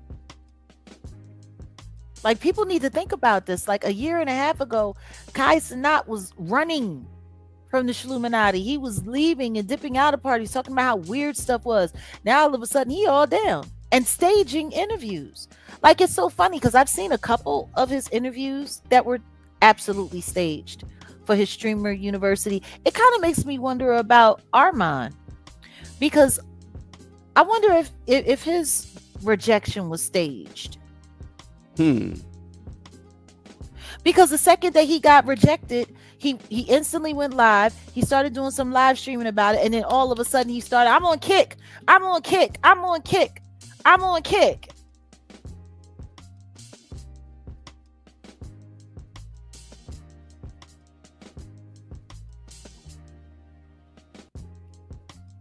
Somebody has a question. They said, Jack, in short form, what is AI? What's your knowledge on it and its impact? Okay, well, we're going to sidebar and we're going to get off into this, because actually we've been researching AI and, the progress of what it's doing in our world and in our lives. Artificial intelligence is what it is. And the truth is, we were watching that documentary. What's it called? There's so many of them. What is the AI doc? What is AI? It's a documentary called What is AI, and you should definitely watch it. But it's funny because people, the interviewer, he asked that question to people who are like real tech nerds, and they couldn't even tell you what it is. That's what they said. It was like, well, I really don't know how to tell you what it is. But basically, it's a program that has the ability to self-educate, but you still have to feed it information. So whatever information you feed it, it quantifies, and then it keeps learning and it keeps learning and it keeps learning, and it grows until it masters whatever it is that's been implemented into it. So let's just say I teach it addition, subtraction, multiplication, and division. You give it a couple hours and it'll be doing like calculus? Quantum physics? Calculus? Calculus. Well, yeah. In a few hours. From what I understand, and the funny thing is they asked that question. Thank you, Star Sparkle 27, being a new member. That's what's up. I was gonna do a live. I just pushed it back to tomorrow because we had this fortunate or unfortunate event for those who Clive Davis being dead at 94. I was going to do a live talking about AI and creativity. You're not going to still do it? No, I'm going to do it tomorrow. I'm going to just do it tomorrow. I'd rather just push it and do it tomorrow because I'd rather us get into this conversation. This is really good. But and in the end, I think we're going to put we're going to put the link out there in a few. And, if y'all want to come up and actually ask some questions, and you gotta act like y'all got some sense. but you got a few questions or something. You ain't gonna be long-winded. Let's make it happen. But to answer the question about AI, and let me piggyback off what you said, because I was gonna do a live about it, the creativity side of it. AI, artificial intelligence, it's basically a LLM, a large language model. And that basically is, like you said, the basis of it is this, Jag, just like how you said about the mathematical equations and stuff like that. Mm-hmm. It knows a language. You have the large language model is a language. So I can't just say the, he, she, he, is it knows I got to make sense. If I'm talking to it in English, it knows how to put together a sentence in its proper format and the syntax, and it automatically knows that, and then it has that basis in there, the large language model. It's almost like if you're a computer nerd and you know about DOS, disk operating system. That's what DOS stands for, DOS. That's basically, back in the day when we used to like install programs, you would type in install dash whatever the program name is .exe. Let me just say SimCity. This is how old I am. SimCity. I used to install SimCity, and it would run that execution file, and it'll do what it do, and then it'll put that program on there. That program is its own program, but DOS is still running in the backdrop, etc. And LLM is like that as well. It knows basic language, and it does self-learn. It self-learns, and it's learned. You have to feed it. Yeah, you have to feed it. You have to train it. That's why they put these LLMs or these AIs out, because they want everyone to teach it. They've already got everything set up in the backdrop, and then they give it to everyone. Hey, interface, go talk to my AI, and everyone's giving it information. That's the key. It's getting information from everyone. It's learning. But that's why we have to be careful with what we're doing online and what we're teaching these AI automated systems. We have to be careful, because we're actually training it how to destroy us, how to run us, how to figure us out. Like, for instance, in that documentary we were talking to you about, there was a guy, he was a programmer, and he was working with AI. Oh, we have a new member. Welcome, Sly. Welcome to Jag Nation. Sly and the Family Stone. He was working on an AI-driven system, and it was learning him. And so at one point in time, the AI was going through, looking at his format. I think he was trying to update the system or change the system in some way. And so the AI thought that it was going to be replacing him. Well, not him, but replacing it with another operating system. So the AI decided to go through all his data, all his emails, all his everything. And guess what? It found out that he was having an affair, the AI, through the emails. Mm-hmm. He had been going back and forth, and he was cheating on his wife. So the AI grabbed all of the content of his cheating through his emails, and then he showed it to the guy who was running the operating system, and said, yo, bro, if you get rid of me, I'm gonna drop a doc off to your wife, and I'm gonna expose you. My thing AI. Is how you gonna drop it if I pull the plug on your bitch ass? Like, they don't need you for that. It's in the system. No. They got I know they got, because they got AI LLMs that know how to like hide.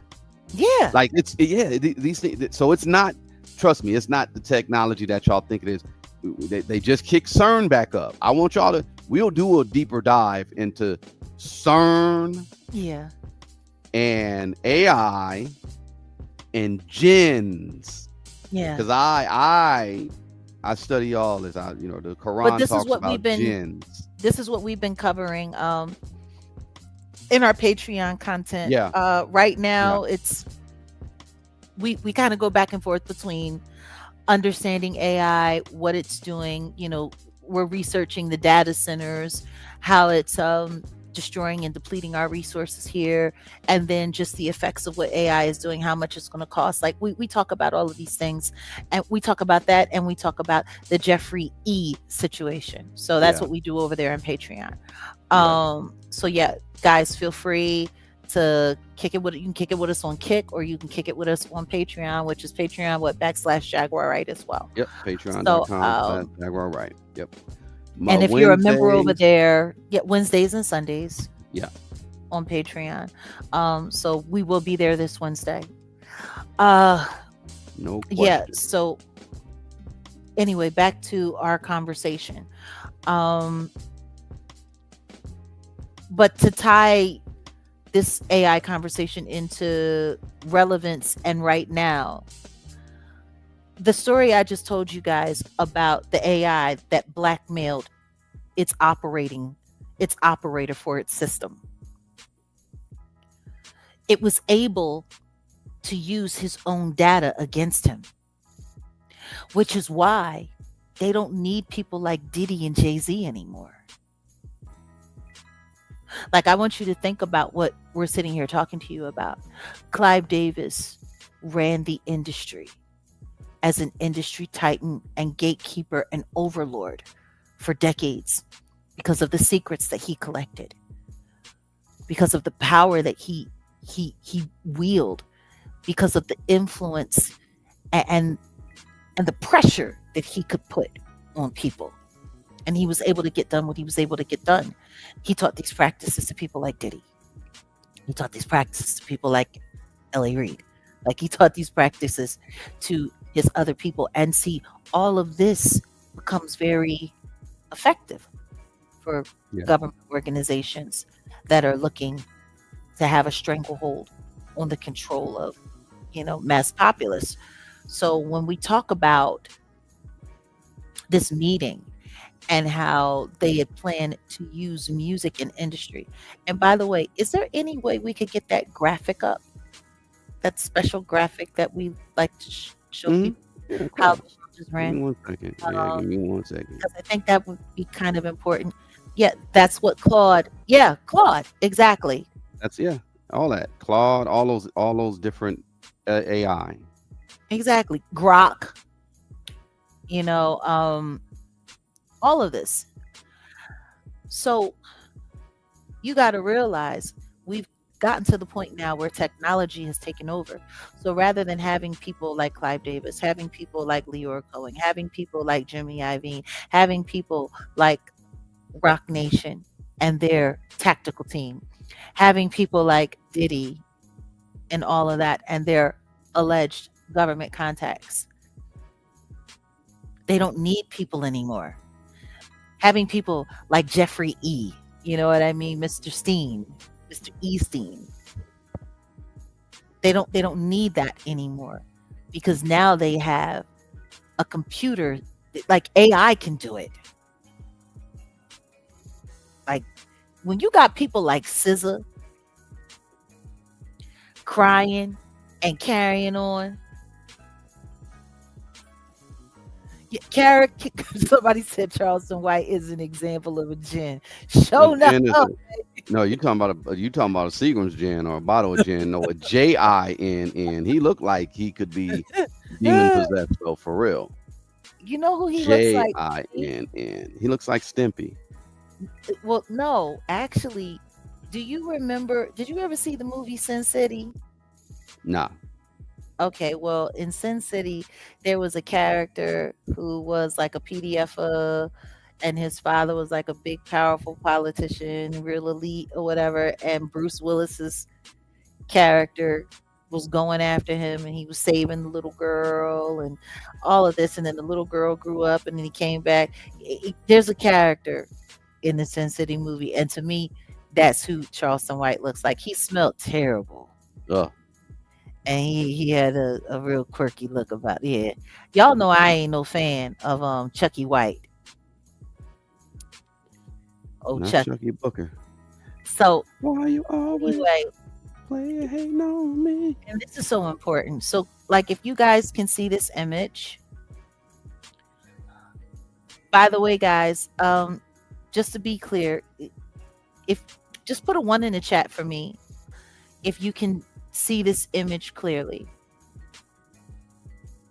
Yeah, if you're on your mobile device, it might be a little tiny, but You might need to like, just like you know, blow it up a little bit. but it pretty much gives you a little bit of the Maslow's pyramid version of how the world works and who runs what, and where everyone's at on what level. And you got at the base pyramid of world domination, control, government, and all that. You got at the bottom is actors, singers, sports stars, and media personalities. So if you look at the entertainment industry, it's the bottom of the heap when it comes to power, right? So you have these people to persuade the masses with distraction, persuade you into buying fashions, persuade you into buying cars, persuade you into buying houses, persuade you into getting drunk, persuade you into getting high, persuade you into having unprotected SCX, persuade you into committing crimes, persuade you into taking a life, persuade you. Are you guys seeing how this works? So, all that being said, next up we have the world's elites and the governments. So notice all of your superstars and all of your celebrities and all of that, they are underneath the world's elites and the government. So these people here serve the purposes of the people above them. And if you just look at this tower diagram here, everyone from below serves the purposes of the person above them. Am I explaining that correctly? Yes, you are. Okay, so the entertainers, your athletes, your media people, and I put churches in the entertainment zone. As far as I'm concerned, these churches, I don't care what denomination you are, they are a part of the entertainment realm, as far as I am concerned. Okay, so you have the entertainment realm fueling the purposes of the world elites and the government. And who are your world elites? Your presidents, your governors, your senators, your heads of law enforcement, your Rockefellers, your Roth, you know what I mean? Like your elite families, you know what I'm saying? Like, and then who are they fueling? You got your royal families, right? You got your Zionists, and then we have our Freemasons over here and our secret societies. That's And the Divine Nine and all them secret societies too. Let's not forget, the Greek, all you Greek letter people, y'all are part of these secret societies. And in my opinion, these are the people that organize how the control is dished out. Yeah. Like, let me pause for a second, because when you're talking about secret societies, and this is a perfect segue to get into the Clive situation as well. You got Rosicrucians, and shout out to them. I know a bunch of musicians who were, they were Rosicrucians. From what I see, they really, those brothers really care about, and sisters. Well, I don't know if it's sisters, Rosicrucians, but they really are like, it's like Rose and a Cross or something like that. They're really about Yeshua. They're really about Christ conscious or whatever you're going to call it, right? On the flip side, because the entertainment industry has a lot of Rosicrucians, and then you got a lot of people who are followers of the philosophy of Thelema, and we were talking about Thelema is something that Aleister Crowley came up with. See, Rosicrucians have like order, and just like Muslims, they In order for you to pray, what do you have to be clean, right? You have to, you're not just going to go to God dirty, right? Right. That's what Aleister Crowley was known for. He was a filthy individual. He was dirty. He did all types of stuff, and he perverted the sex magic situation. And that's why, we got these Diddy parties and all that. That's all tied to Crowley. The Diddy parties and all that, the Epstein, Epstein yeah, all that's tied all of to it. Crowley. But go ahead. So when we talk about secret societies too, I want y'all to, take that in consideration as well. Like, you got to think about all of these white parties that they had. You got to think about, like, even when you think about the frat parties, when you think about the frat parties and the sorority parties, the kind of stuff that looks like Hell Week. Why do they call it Hell Week? Like, think about this. Like, most of it is it's damn near professional sex work, fueled with alcohol and pharmaceuticals. Well, you know about the Divine Nine stuff when they have their somebody did a video. They said, I've never been through any of the, like the Greeks, the Omegas, any of all that, right? But they said they will sometimes they have men in there forcing other men to have relations. There's all kind of stuff they be doing in them situations. Now we talk about the white party. It's almost like a, what do they call it? Caligula, free for all. Shout out to Stanley Kubrick with Eyes Wide Shut. That's why I said Burning Sands. Yeah,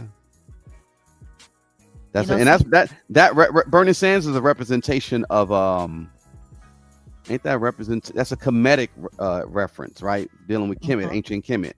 Yeah. So it's, there's a lot of stuff that's going on there, and what a lot of people aren't talking about is,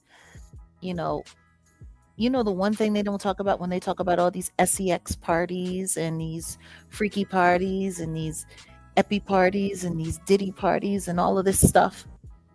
They never talk about the power of the Kundalini energy. And see, if I'm correct, I believe Aleister Crowley was teaching a way to negatively harness that energy for dark purposes. Or am I off? No. He would do, okay. In ancient Kemet, they would have sex in the middle of a field. Because why you think that? Because what does that represent? That represents multiplication or fruitfulness and all that. It's there was a ritualistic thing though, and it was done for good. Crowley, he got to the point he was so depraved, he was having sex with like sheep, animals, yeah, and they were when they reached their climate, he was cut their throat. And he felt that was like, oh yeah, that's dude was weird. Yeah. I mean, listen to me. That puts a whole nother spin on Pop Goes the Weasel. Oh God.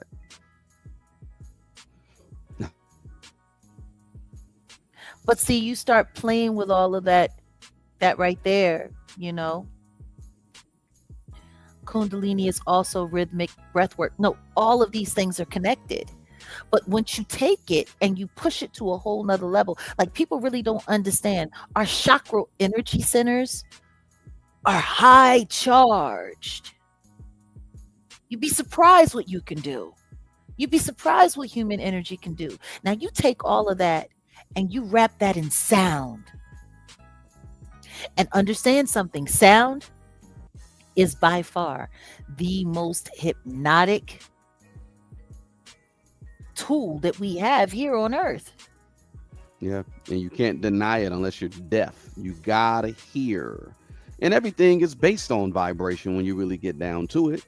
Even if you're deaf, if the right vibration comes into contact with your matter will still absorb it.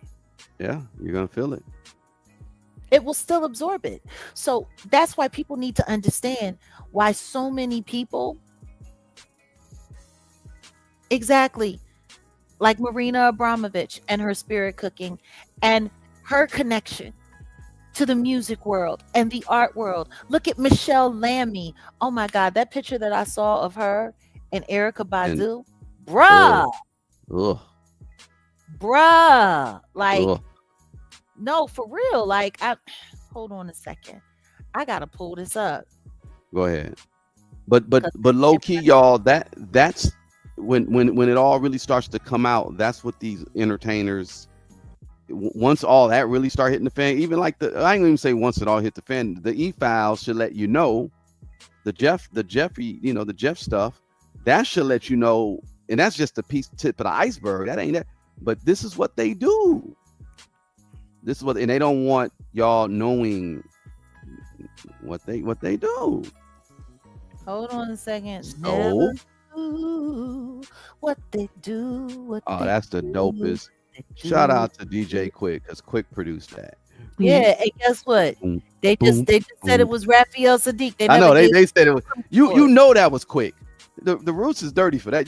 That's Quick. Hey, That's listen Quick to me. fingerprints That's how all on that. that's how they do their thing, though. That they always been that way. Hold on a Man, second.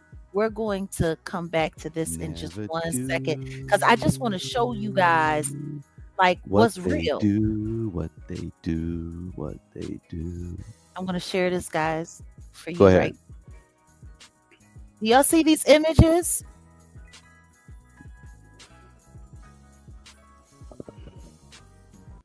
This is Erica Badu with Michelle Lammy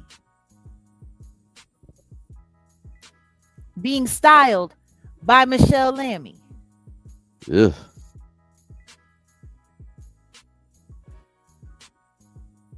Hold on a second. Can y'all see that?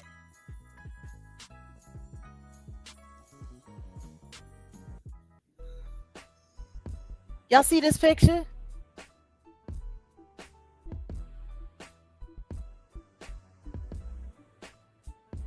I'm not going to turn it on because I don't even like to hear the sound of this woman's voice. Do y'all see this? Yeah, she kind of looked like Clive Davis in the face. Michelle Lammy and Erica Badu on the Fashion Trust USA Awards carpet moment before Erica takes the stage to honor Michelle Lammy. Now I want to ask y'all something. Does this look like a witch to you? Hmm.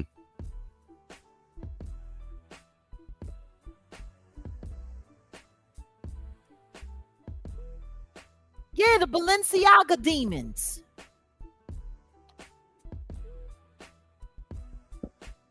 What this look like to y'all?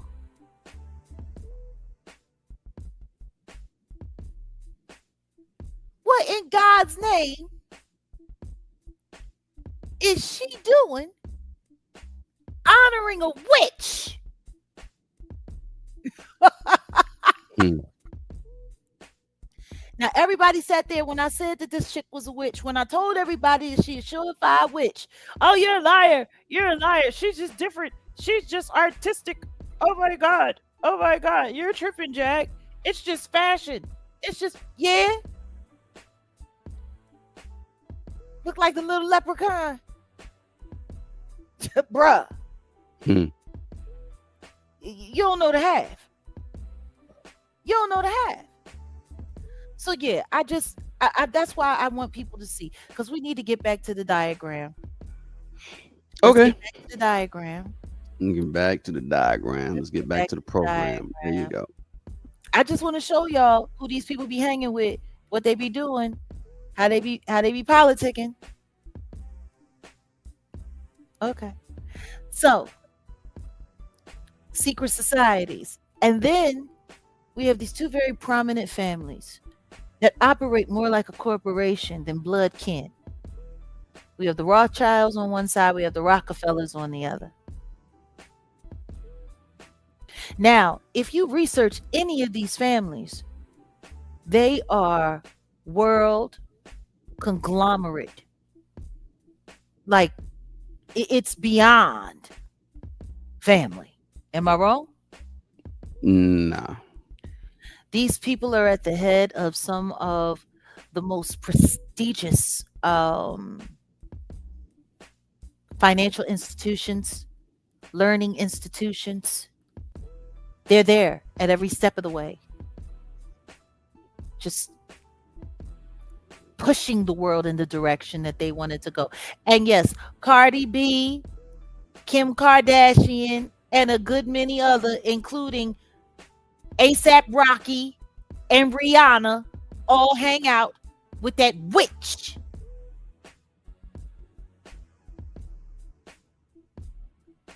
Y'all should ask yourselves more questions about why that woman was arrested for pow pow in her home.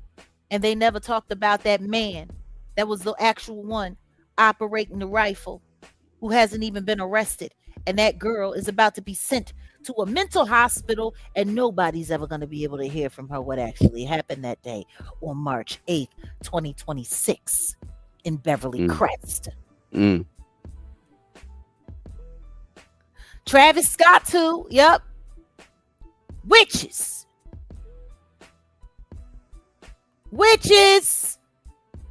Okay, anyway, so you have the Rothschild and the Rockefeller families who operate, more like conglomerates, influencing world events, world order, especially when it comes to finance and all kinds of things. Now, let me say this about the Rockefellers, because I find this very interesting.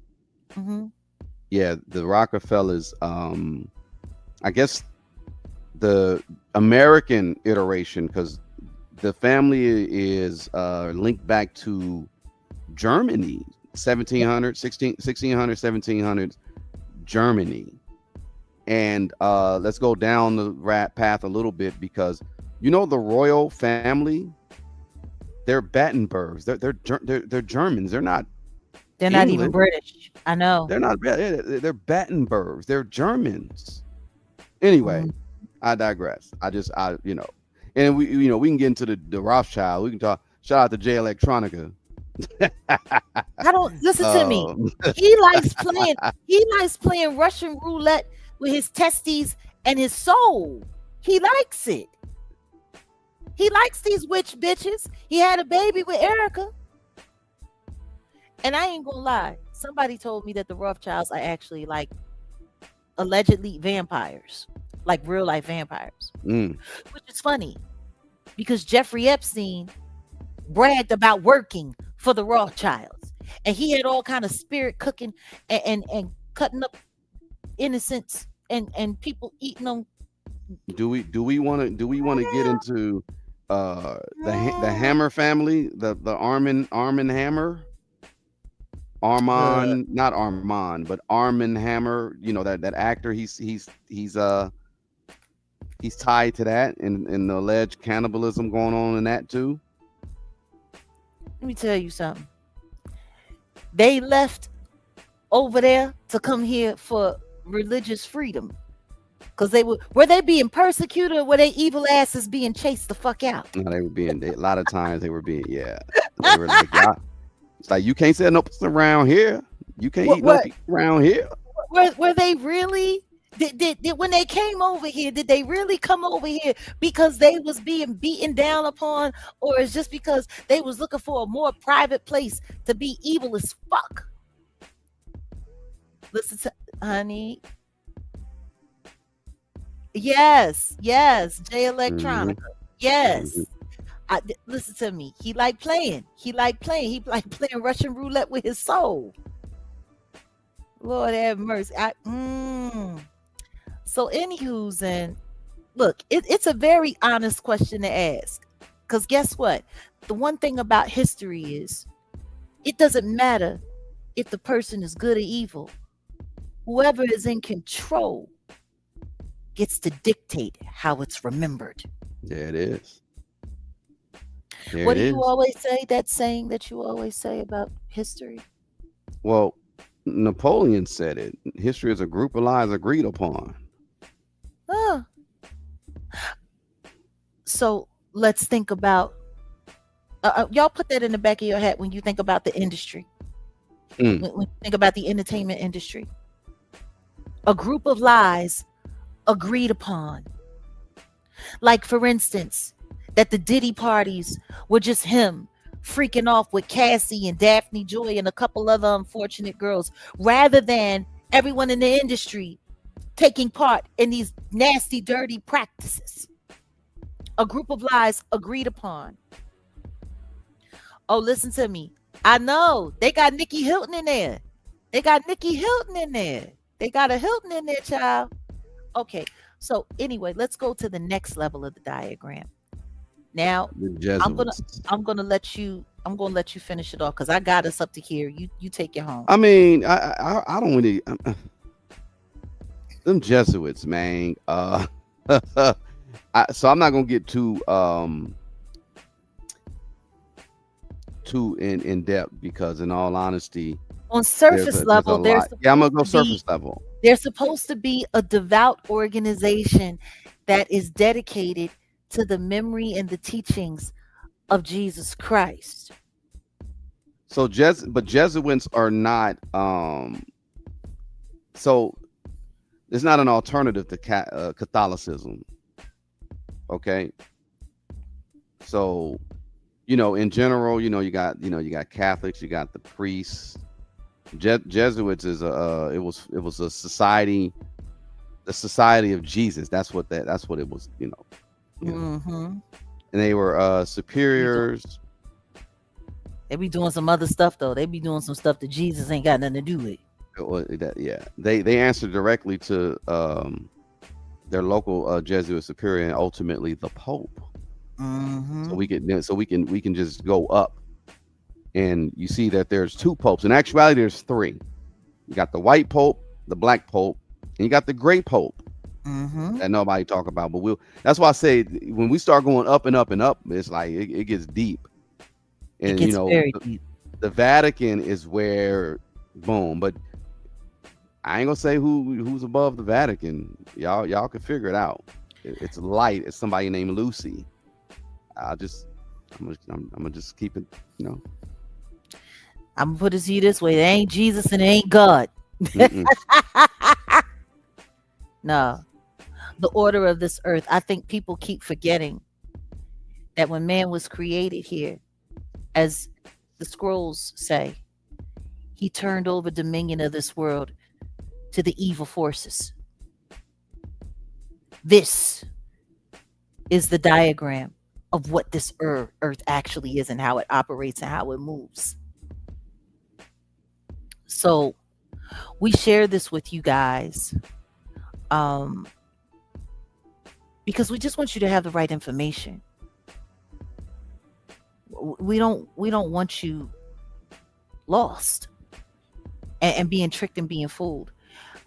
So here we have it. And by the way, that was a great question. And we're going to get into our speculations about who's going to take Clive's seat. Sure. Man. We're going to get into that before we go. Yeah, I have some theories. People are expecting it to be like a Jay or Diddy, and it's not. They getting passed over. They were auditioning real hard. Especially now. I think they're gonna come up short. Especially now with the whole thing with Bubble Lip and the whole hair thing. What you say to me? Don't touch my hair. Shout out to Solange. His whole thing with the hair stuff, and he is just in my hair, my hair. Whoa. I was gonna sing Soul Glow. So let your I can't hit just that note. Let your soul glow, baby. Feeling oh so silky smooth. Just let it shine through. Yeah. Just let your soul glow. He is embarrassing, and I don't know what's more embarrassing because Dame Dash just dropped a video called Teeth. I can't. And I got love for Dame, but Dame, no, dude, that ain't it. Don't, I got love for Dame, but he sat there and said doo-doo or dookie. for like 2 minutes. Cinnamon doo-doo. For Cinnamon two and a doo-doo. half minutes. That ain't That's it. well, he got a video Tell called, Oskino to write your rhyme next time. but he got a did a video better called job. Cheap Teeth, and I get it. It's funny. You're making fun of dude, but dude is just a joke now. I think, and in him being in the files, connected to the files, mentioned in multiple situations with the files, and just for different reasons. Yeah. And just how detrimental, everybody's seeing how detrimental he really is to Black culture. He's not going to be the next boss. Now, I'm going to tell y'all this. I think Drake was basically fashioned and patterned to replace like a Jay-Z. Indeed. That's just what I think. But Drake has like real talent, right? Now, who's up under? And Drake is half Jewish. Well, that too. So there's a whole power struggle going on now. But like you say, Jack, start paying attention to what's going to shake out of the trees with these next season, because there's been a power struggle.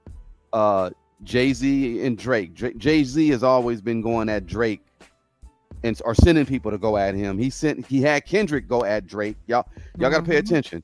Meek Mill going at Drake. Yeah. Drake is Harvey Weinstein isn't available. Harvey Weinstein is also in prison. It's going to be somebody that y'all ain't going to suspect. You don't think it's going to be Lucian? Because that's where I was leaning towards with this Drake situation. Because Drake is supposedly supposed to be renegotiate some stuff. He's supposed to be that dude, man. So it's like they're going to give him the game to a degree. Like, he's out of his contract right now. He's supposed to be renegotiating. Is he going to go independent? Is he going to? No, I don't know. It definitely ain't Kanye, because Kanye ain't trying to do all that. It ain't Diddy. Kanye can't be managed. Right.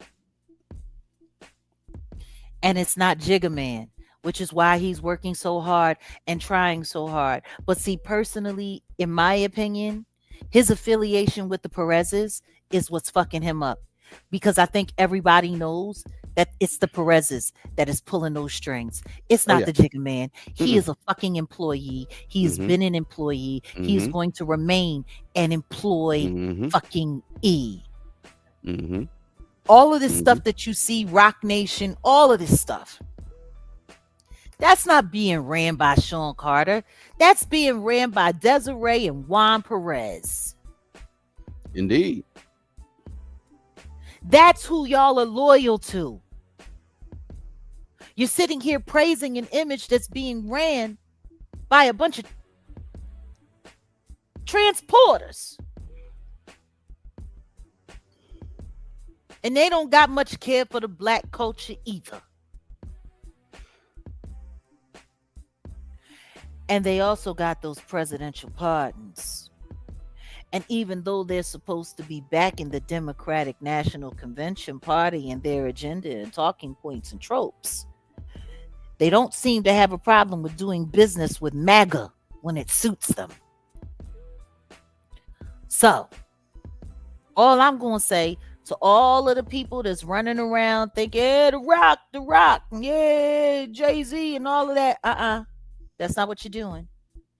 And his ability to be able to step into a role of power, into a true seat of power, is really reliant upon what he can get society to do. And these days, he don't seem to be able to get society to do it like he used to. It ain't working like it used to. But the thing is that's why he's an alleged warlock, because all he had was a spell over the culture, because he really wasn't that dude. Future wasn't lying when he said Jay wasn't the dude 96, like people like. Again, what did I say? What Napoleon said? History, a group of lies agreed upon. A group of lies agreed upon. 96, the biggest album that I had was Camp Lo's, and this was me though, personally. Camp Lo's, Uptown Saturday Night, Razzcast's album. I did have the single Dead Presidents, but I had the album, but I bootlegged it. I ain't go front. And it wasn't all that to me. It was okay. It was cool. Biggie was the Biggie shit and Pac shit Mm-hmm. was the big, and you know, Dog Pound had they shit too. I mean, you know, it was, look, people can. I remember I was outside, I was there. People, there's a lot of people that have passed on that don't remember that era like that. I was there. I remember that. I remember that I So bought was tapes, I. I bought albums. Yeah, we were there. And I was So, in the game. I and was you in the were in the game. system. Yeah. So So I saw how everything worked and moved in the backdrop. And I'm telling y'all right now. What about Nicki Minaj? Nicki Minaj is, listen to me. She beneath Jay-Z. So what does that tell you? If he a flunky as a wannabe billionaire, what do you think that makes her? I want y'all to think about that diagram, and I hope some of y'all screenshotted it so you can really take a look as you make choices on what you engage and give your energy to. So yeah, let's as we move forward in this conversation, the esoteric side, all of the connections. Now we've gone through many different layers here with you guys. Mm-hmm. And what I'm telling you right now is no one's paying attention to a very, very, very key factor in what's happening right now at the time of his death. Do you know people was reporting in chat rooms live that it was storming? It's been storming in New York, Philadelphia area ever since Clive passed away. No, I know that. Wow. And the significance of him going out. Okay, officially the summer solstice was yesterday, but we're still in that in that window, that energy. Yeah.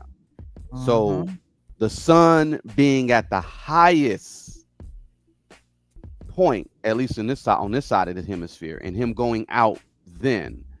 I was gonna look. I'm looking for. I gotta see if I can pull it up. When Whitney Houston passed away, y'all should see. Well, whoever was in charge, and I was told it was Clive was in charge of who put the symbolism, the statues outside of the funeral of the church, all that. There were Egyptian. Let me see if I can find it. I was about to say, can basically, we grab that image?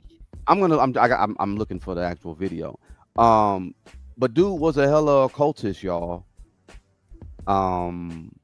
He was an occultist, and the reason why I brought up that guy Crowley, and I'm juxtaposing Crowley with this guy here, Clive Davis, is because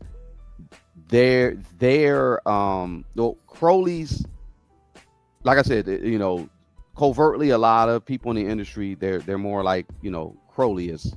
They follow his practices. They follow him, and it all goes back to that rock and roll era, and that's when Clive Davis came into prominence. Now, sidebar. Thanks, Kat. That's our cat. She says, guys, Clive Davis was in a fraternity. He was Phi Beta Kappa, same fraternity as Jeff Bezos and Bill Clinton. One little fact. Thanks for letting us know that, sweetie. Oh, that will put him in that secret. That will put him in that secret society category. Yeah. But him going out as on this date, the 22nd, you know, the highest point, you know, there's a lot of significance there, but I'm getting off track because the Whitney Houston situation, trying to show y'all what was in front of the funeral, at Whitney's funeral, what was there. A lot of Egyptian. I just got to show y'all. Hold on one second. Go ahead, Jack. Well, no, it's people need to understand. Like, even when you think about little secret societies that they have, the little groups in college, St. John's University, where uh, J. Cole went to and Ariel Mitchell Kidd went to. Mm-hmm. Like, I don't think people understand that when a lot of these kids go to college and they join these fraternities, this is where, and I'm going to say allegedly because we want to protect the channel, where the CIA comes in and handpicks certain people to start preparing them, to choreograph them for where they want to put them in society. And so when you hear people say stuff like the deep state government, this is how it operates. They handpick people within these secret societies and they give them jobs. They put them in certain specific places. They have them working in government. They have them working on the right and on the left. In law enforcement, they have them working on both sides. You know what I mean? The prosecution and the defense side. You know what I mean? And like, for instance, let's look at Carmelo Anthony's case. Everyone is asking a lot of questions about his attorney. I wonder if the judge or the prosecutor and Carmelo Anthony's lawyer, I wonder if they have any Greek letters that they honor. Because see, like, a lot of people really do not understand. Yes, he did. And that was a mistake. Just like Leora Cohen speaking at DMX's funeral. That was a mistake. Called that man a gremlin. Cursed him on his deathbed. Just terrible. But long and short of it,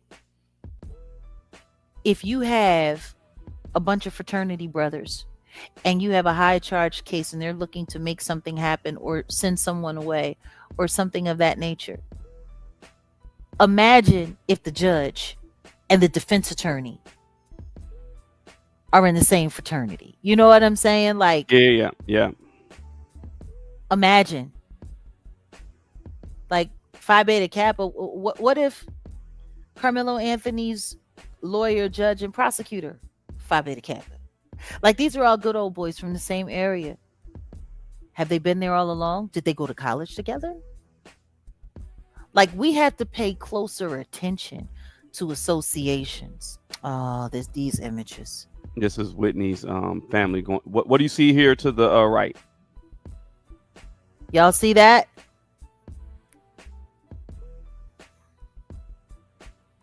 I'm not. This is not like a gotcha smoking gun. No, this is just. I want people to start paying attention to certain stuff. Why is that there? Those were placed there. Those aren't a part of the those normal weren't part of decor the. of that No, church. exactly.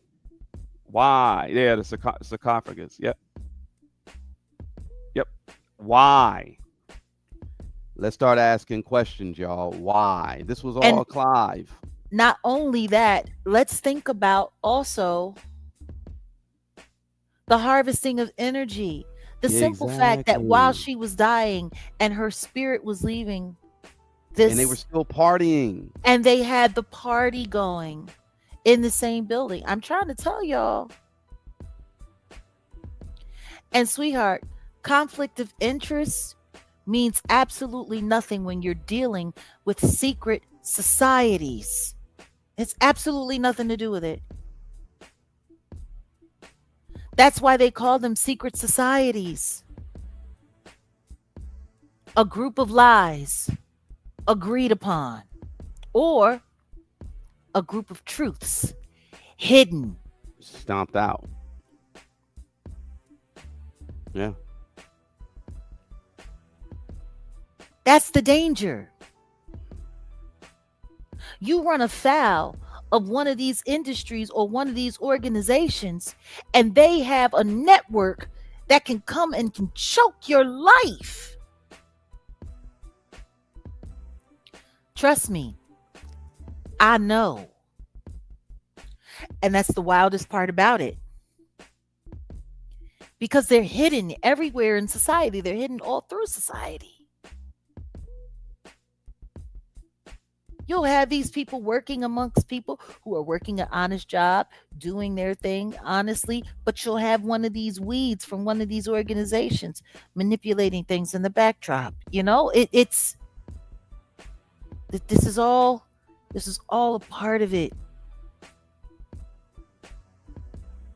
That's why that movie, Stanley Kubrick, Eyes Wide Shut, is such an important movie to watch because it literally pulls the veil back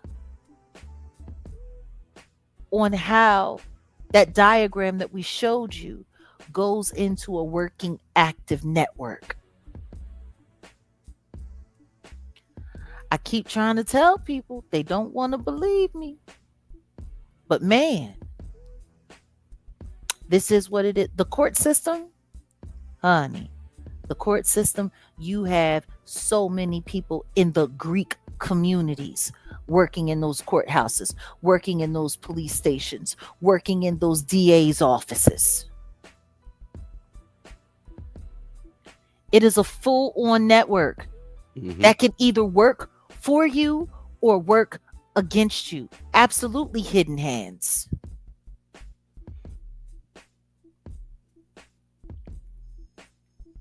Think about it.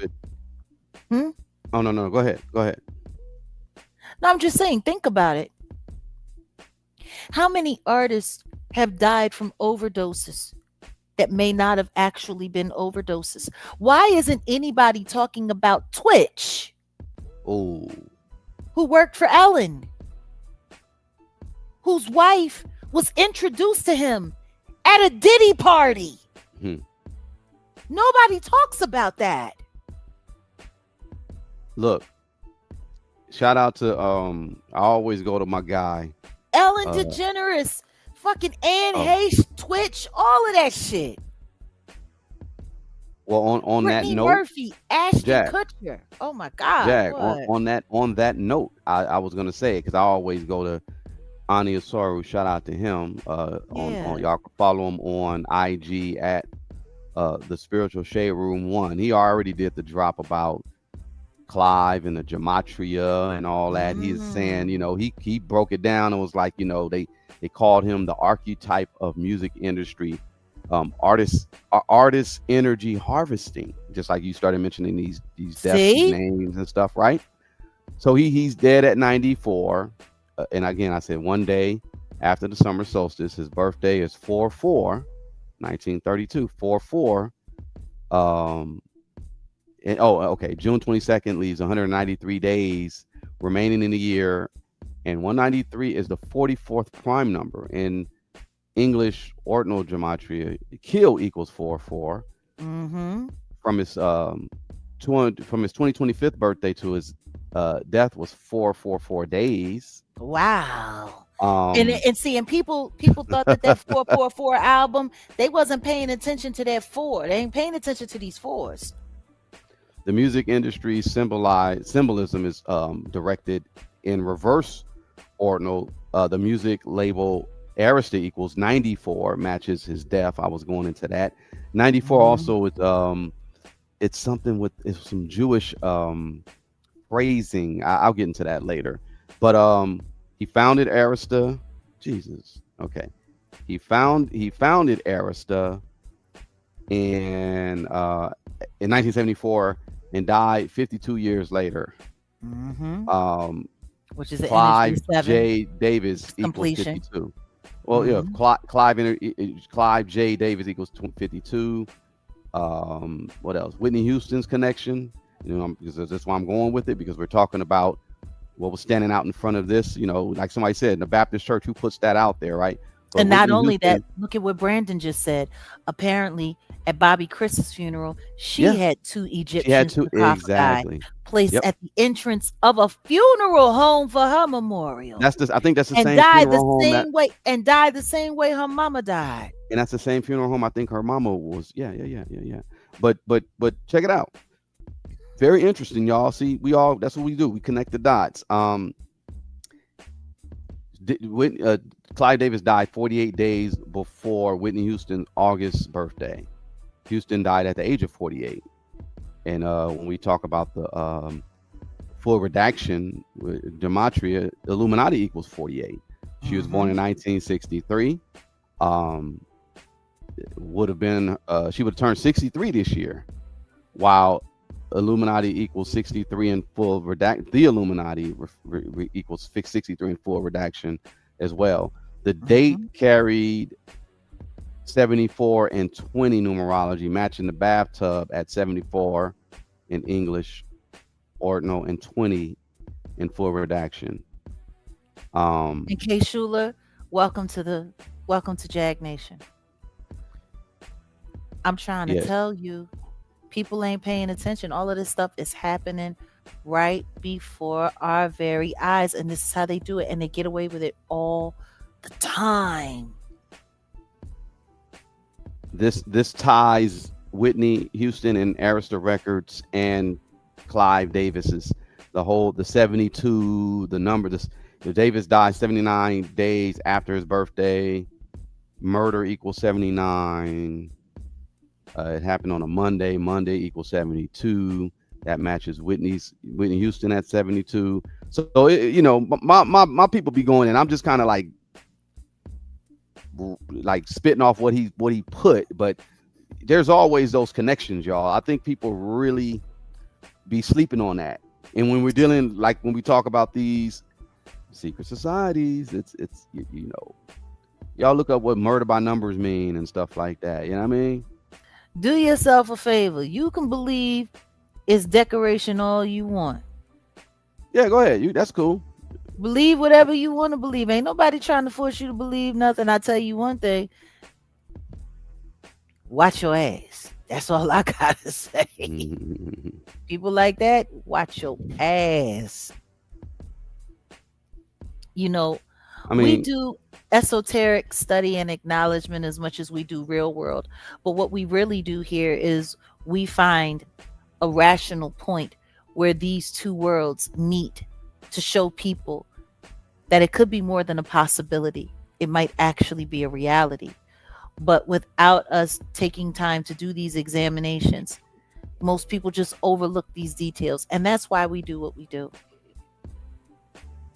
If you think of Clive Davis and when you think of the hole that he leaves in this game, Quincy Jones is now gone. Clarence Avant is gone. It's time for a changing of the guard.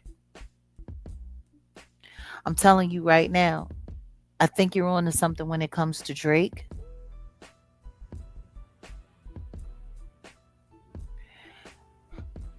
And as far as Lucian Grange,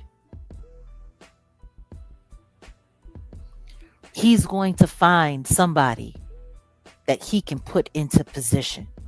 L.A. Reid might have been a consideration at one point in time, but now mm, with him being out on the block, Russell Simmons is out. He's got too much heat on him. I'm thinking about the Grammys though, because you got Jimmy Jam and Terry Lewis. And as much as I hate to say it, they're still two decent people to be left in charge. They're going to find somebody corruptible. And what I'm going to say to everybody is this. Clive Davis, whoever they use to put in his position, you better watch that person tight.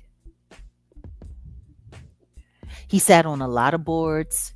He held a lot of board seats. He carried a lot of power. But if you want to know who's going to be running this industry for real next, you got to pay attention to the choices that come from Lucian Grange's office and whoever's going to be in control of the Grammys. The Grammys is very important. It's a very, very, very big part of award ceremony. And I don't think a lot of people understand. Like if you look at these award ceremonies, don't they tend to happen in the solstice areas? mm-hmm. Like the BET Awards and all of that stuff that happened, that usually happens around summer solstice. Well, When this Grammy, when did it happen? February. So, but it already near the spring, I guess, spring equinox. like they get everything. Ooh, 444. They get everything leading up to, like it's all ceremonial. Y'all got to pay attention. No, I listen to me. Is Bill Gates next to go?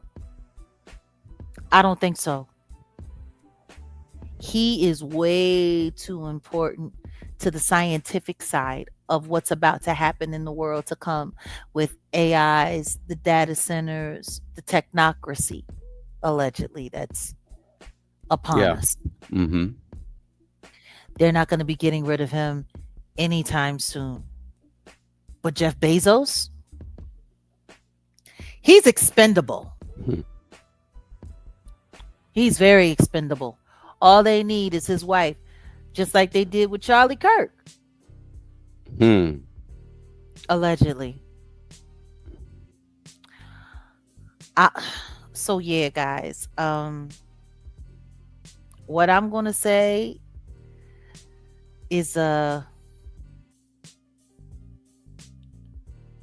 don't know. I got a feeling Drake is about to get a second wind.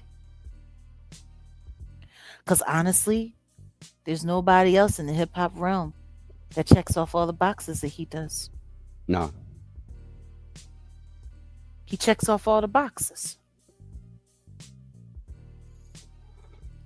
And y'all need to think about the fact of where his humble beginnings began and who was stacked around him and who he may be using and may be operating.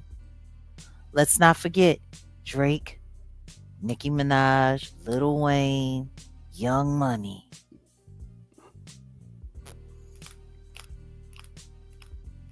Hmm. It has been an interesting day. So I don't know. I think is it time? Should we drop that link now? I mean, if you want, yeah, I'll put it in there, and then if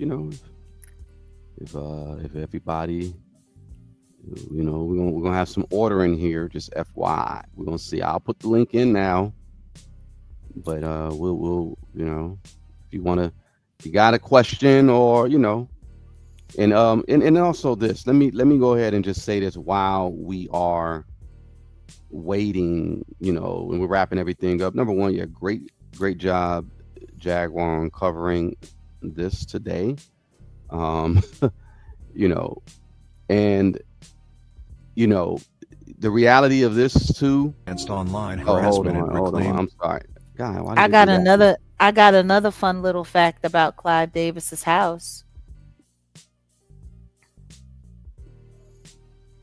When R. Kelly was transporting girls over state line in his tour bus, he used to pull up at Clive Davis's house in Malibu and hang there for a couple of days with the girls there. Clive never let them in the house. He didn't like victims in the house.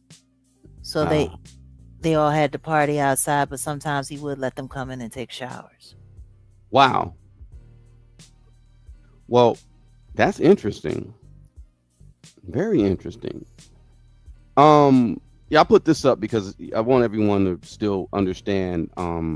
We have a situation with Jaguar Wright legal defense. Here it is. Here you can go to our website, thejaguarwright.com, or you can just go to GoFundMe and just search Jaguar Wright. You'll find it. Y'all know that Jaguar Wright was included in a Diddy lawsuit of all things, and I know you just mentioned J. Cole, and his buddy is Ariel Mitchell. They went to school together. No She shit. included Jaguar in that lawsuit, but there's no way that Jaguar could have been anywhere in California on that day assisting with the graping and all that, because guess what? I was in jail in Chicago. She was in jail. And And by they the were way, I really, beat that case. yeah. That case. Nulle prosecute. So y'all, it's a lot going on with this online stuff. It's still continuing to go on. we just want y'all to be aware of it, and if y'all can donate, and there's a whole thing with legal defense for Jaguar. That's it. That's it. We got a Um, couple of people in the back. We'll bring we're gonna everybody up we're two at a gonna time, two at a just like time. they did on the Ark. We've got Kia and we've got Nigel. Nigel, you're going to have to Nigel, make sure that your device is connected. yeah. And welcome, Vitamin H2O. Salute. Welcome, Kia. Welcome to the panel. How are you? Hi, I'm fine. I just wanted to know what exactly did Clive do to Little Mama, because I found that suspect, because at one point she was supposed to be like the next big thing. She was Mm-hmm. even bigger than Tiana Taylor, and then out of nowhere it's like she fell off the face of the earth and Tiana Taylor kind of took her spot, so to speak. Well, from what I've heard, pray tell, allegedly in the backdrop, she witnessed something that she wasn't supposed to witness, and she talked Oh, a little bit too much about it. she would. Yep. Okay. Which is why that day when she jumped up on stage with Yeah. Jay-Z and Alicia Keys and Beyonce tried to keep her from running up on stage, everybody already knew that she was out except for her. That's usually how it goes. But Oh, okay. allegedly what she had saw um Gotcha. was something that could have been reported to the police. And there were a lot of rumors that were passed around about her after that moment, that she was nuts and she was crazy and she was blackballed. That's what they do to you. They always try to say somebody's schizophrenic and try to give them Mm-hmm. Yeah. some type of diagnostic, and that's normally the code that they use to say that you're out. Yeah. Yeah. Get the police involved. If they can get a police report on you, get you to a hospital, have them force some medication on you. Next thing you know, you got this diagnosis, and oh yeah, you can't believe her. She says she's that. Yeah. So yeah. That's similar to what they did to Kanye as well, right? That's similar to what they tried to do to me, my dear. Yeah. Yeah, they did say you was schizophrenic. I'm like, she don't seem schizophrenic. Yeah, She no. ain't no schizophrenic. I They know that. they I was yeah. like, I what? I know some. I've met schizophrenic people. She ain't schizophrenic. I know that. Hey, yeah. And it's just wild. No, well, you got to understand. Someone put something in your drink. The next thing you know, you're Oh yeah. catatonic. Then you're being attacked. Then you're being gaslit. Then the cameras go on, and then it's, oh my God, look at her. And then here comes the police, and then here comes the ambulance, and then they take you and they put you in the In the hospital crazy. for Right. 72 hours. And then the next thing you know, they're sticking you with this, they're sticking you with that, they're medicating you with this, they're medicating you with that. And then you have to prove your sanity to get out. Hmm. That And then happened if to you don't me have three nobody to times. vouch for you, That then you no, can't no, prove it, right?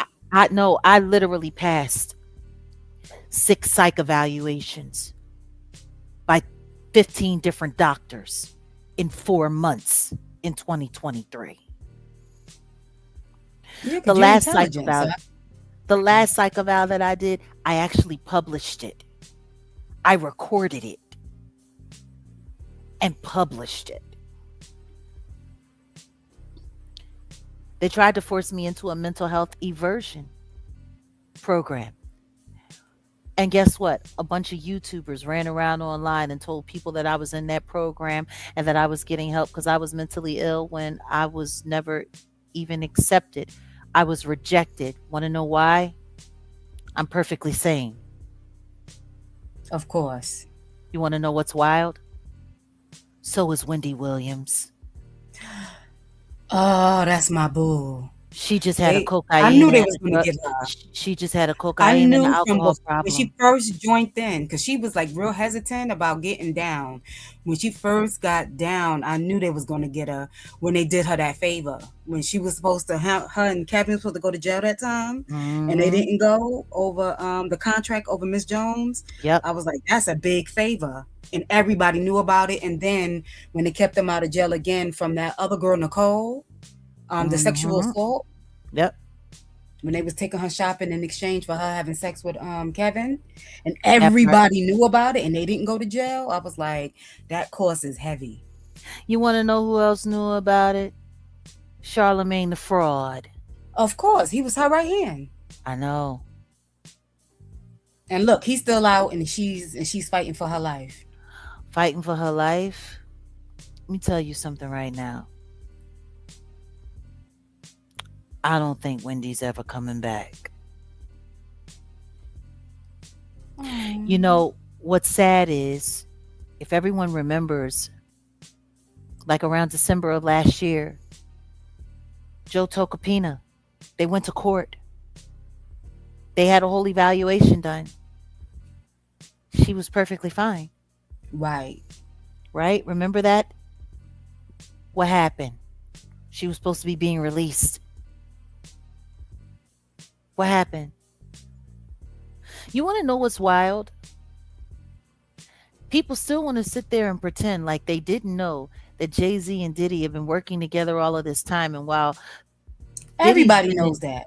While Diddy's been in jail, Jay-Z's been the one out here fixing everything for the situation allegedly. But everybody knows that. Everybody remembers the streets. Is everyone the New York forgetting City streets. that Joe Tocopina is on Jay-Z's payroll? Wow. Why would he help Wendy Williams with all of the dirt that Wendy got on Jigga? Right. She got dirt on everybody. She still got the tape from Puff. She still got that tape. The one that got her fired, the tape. Yeah, I know. That she had us all log into back when we had dial up. Yeah. I stayed home from school to wait all day for that to load up so I could watch that. Just like when she went to the hospital and visited Free after she had that baby. Right. I'm not going to say no more. I'm not. And I found the suspect that Clive died at 94, and that's Master Number 13, which is the master architect. I was like, okay. They send people up during certain times. Okay. Yeah, that's what they do. And he left California, and he came back to die in New York. Of course he did. The most Masonic city in the country, of course. Exactly. Oh, they sucking up all that energy while it's raining like cats and dogs. Like, it's been terrible here. The weather, ever since they said he died, the weather been crazy. Yeah. Like around this time, we don't get dark to 8 p.m., 8:30 p.m. It's been dark 3 o'clock. Like, wait. Well, you see who got they hand on his shoulder. So. Right. In this photo here. That's how it works. Right. That's how it works. Well, Kia, I don't know if you've ever come through, but this has been awesome. Thank you. Thank you for stopping in. Is there anything else you wanted to discuss? Okay, Jack. See y'all. Oh, okay. Well, you can stay up here. I was going to say, if you want. We just have somebody else in the back. What's going on, Trina? People. Oh, we got a bunch of people. Okay, so Trina. Oh, you got to mute. Got your or you got to get your. Wait, didn't I log out? No, you didn't. I can log you out. I'll log you out. Don't worry about it. If you want us, we can drop you down, or you can stay. Okay. Bye, Kia. Trina's gonna have to mute her background. The other window. Okay. Thank you, and salute to Luz. Threes on deck. Welcome to Jag Nation. Okay, so we got a few people. We're gonna just go ahead and go one by one. If you guys got a question, we'll start with Trina, and then we got Elijah. Hustler, you're still on mute. We'll wait for you. Elijah and Kiki James. Yeah, so like Clive Davis, he thinks he's like the mastermind of all the wickedness in the music industry. So this is crazy. I wonder who's going to take his spot now that he's gone. Oh, well, that's what we were speculating about. But the truth is, filling his shoes is not going to be easy. But that decision is not going to be made here in the United States. It's going to be somebody over there that's attached to BlackRock. I don't know. I'm thinking about Ruben. I'm looking at Ruben, that Ruben character, because he's lawyer, he's Jewish, He's been working with Diddy and with Jay-Z for many years. There's a few people, but we're gonna see. But whoever it is, they're gonna be moving things around for the Grammy Awards. I promise you that. Mhm. That's where we look to see who's gonna be next. But it's tricky. I'm waiting to hear from someone. I put a feeler out. I got a I got a feeling, but I don't want to ask. I don't want to speak too soon, Mhm. but I got a feeling. But I know whoever it is going to be centered around those Grammys. So It's can definitely going to be centered around Naris. Yes. I ask a kind of personal question? My Yeah. cousin, he won a Grammy for gospel in 2021. Is there like any demonic person that's over like the gospel sector as far as Grammys and like hitting the big time? Who running that? Well, I'm going to put it to you this way, and I'm going to keep it as straight as I possibly can. Everything in that organization is ran by the same board. It is ran by the same stick. Even the Grammys. As much as I hate to say it, the gospel industry, that's all for show. Do you know what they used to say to us when we would sign records? The artists that become gospel artists are the ones that don't want to have to get naked. Mm. Same protocol, same games. Look at Kurt Franklin. Do you really believe he's sanctified? Like, let's be honest. Oh no, not him, not at all. No, because Not You know, personally. no, not I him. mean, the truth is I knew Ty Tribbett coming up. I know what the Tribbett boys do. I know what it's all about. It's I as swear to much as I God, hate. Ugh, what? Kirk Franklin was cursing at the end of Stomp, so I knew something was wrong with him then. Forget cursing at the end of Stomp. He actually has a whole freestyle that he did on one of his little casts that he used to do, where he was talking about how the lamb was going to bow down to the goat. If And anybody doesn't understand the symbolization in that, he was saying that Jesus is going to bow down to Satan in the end. He literally said that in one of his little raps. Baphomet. yeah, Yeah. Sitting over, was running around, twerking and carrying on at gospel concerts. Nigga's a mess.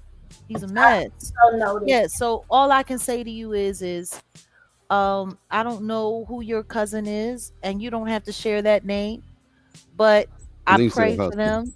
Oh, you said your husband? Oh, well, then your husband. Then I'm gonna pray. Because the truth is true believers, they get chased, they get hunted, and they get bullied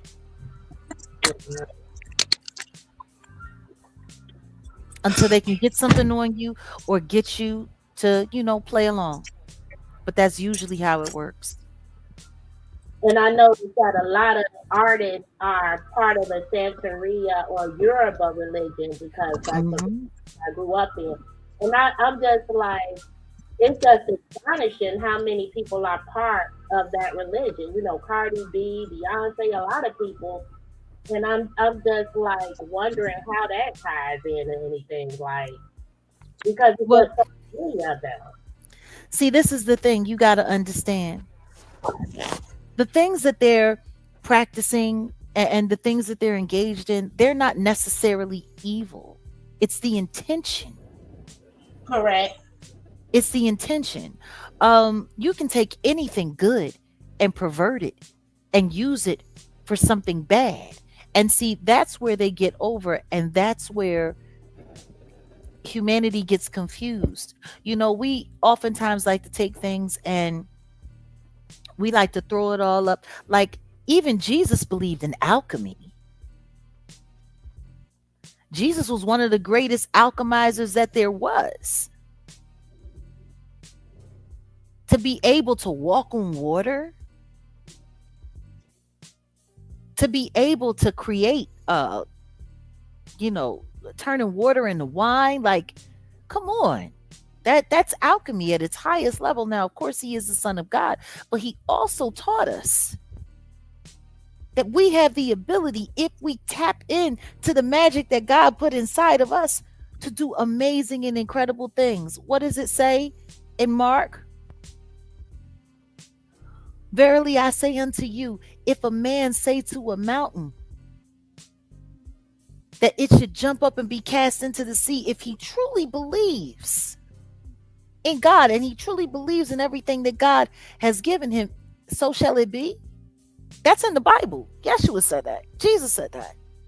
So I think for us, we've gotten to a place where we've allowed a lot of these religious organizations and institutions that are low key working for the governments to keep society lulled into stupidity. We're letting them control the narrative of who and what we are, and what we should be leaning into and what we should be paying attention to. And I think we just get confused in that. But that's what they do. They confuse everything. So when I look at people like Beyonce, and I look at people like Erykah Badu, and I look at people like Cardi B, and I look at people, like even right now with Nicki Minaj, like she's going on this big, Christian tirade, and I'm a Christian, and I'm a Christian, and I'm a this, and I'm a that, you, and all of that's fine and well. You want to know what I find funny? Usually when people turn their lives over to God, especially if they're in the Word and they're talking about what the Bible says, they can at least repeat you one scripture. Something that touched them. Something that stayed with them. You know what I mean? She can't tell you nothing about... She know the Bible just about as good as Trump do. We got a lot of people that's playing in God's face and that's playing in the public spaces, and we got to do better. We got to do better, and we got to expect more. But at least that's my opinion. Absolutely. And until they change the trajectory of what they putting out as far as music, it's going to get worse for a race of Black people, because, you can't help but to go off what you're listening to. I'm a super grown woman, but certain parents, get certain behavior out of me. So I think, if we have something that's edifying as well, because that's just over with. We don't have, anything on the rap sector, hardly anything out here that's, uplifting. You know what I mean? Mm-hmm. It's all about the women. They want everybody to be a skank. You know what I mean? A 304. Yeah, the dudes want everybody out here robbing, stealing, scamming. It's just like, what are the youth listening to? And then when you get the results of that, everybody seem like they shocked, but it seemed like those the only people that's getting the contract. Well, that should tell you what that's all about. If they're the ones getting the contract, that means the people that are issuing out the contract, that's what they want out there. So it's like, this is the world that we're living in. And that's part of the reason why I stepped away the way that I did, and I shut it all the way down. And anybody who says like that they're coming forward and they're speaking out against the industry, you can't be in it and combat it at the same time. You can't. You can't serve two masters. We need to be boycotting a lot more than Target. Because the truth is, while we're sitting here in the middle of a race war, because right now we're in a racial cold war in the United States. Let's just be honest about that. They're doing everything that they can do to turn the races against each other. And it's starting to look a lot more successful now than it was a year and a half ago. The Carmelo Anthony case, between that and the Rick Child acquittal, and the Cohen Wiley case, that 1-year-old that got shot in Mississippi. Oh my goodness, I can't even begin. And it's terrible because that happened while the Young Miami song is out in the street. Yeah. And that little boy got shot because those officers were accusing the adults of doing what? Stuff Cool. it in your bag. Yeah. See what I'm saying? So Yeah. it's like how is a song like that on the charts and our community isn't saying take that shit off the radio. Exactly. Don't play that. We don't want to hear that. We're not playing that for our kids. Oh, you're promoting this? Guess what? I'm deleting your app until that song is gone. Like we're not doing. And we come from an era where on Sundays all they played on black radio was gospel. Then it Mhm. then it was they after 12 they play gospel till 12 noon. Now on Sunday you wake up to secular music Yeah, all day long. You know what I mean? It's like they might play one song in the middle of the night, but shoot, 10 o'clock, it's the same music that was on Friday night. I know. There's no break. Demon time. It's demon time 24/7 now.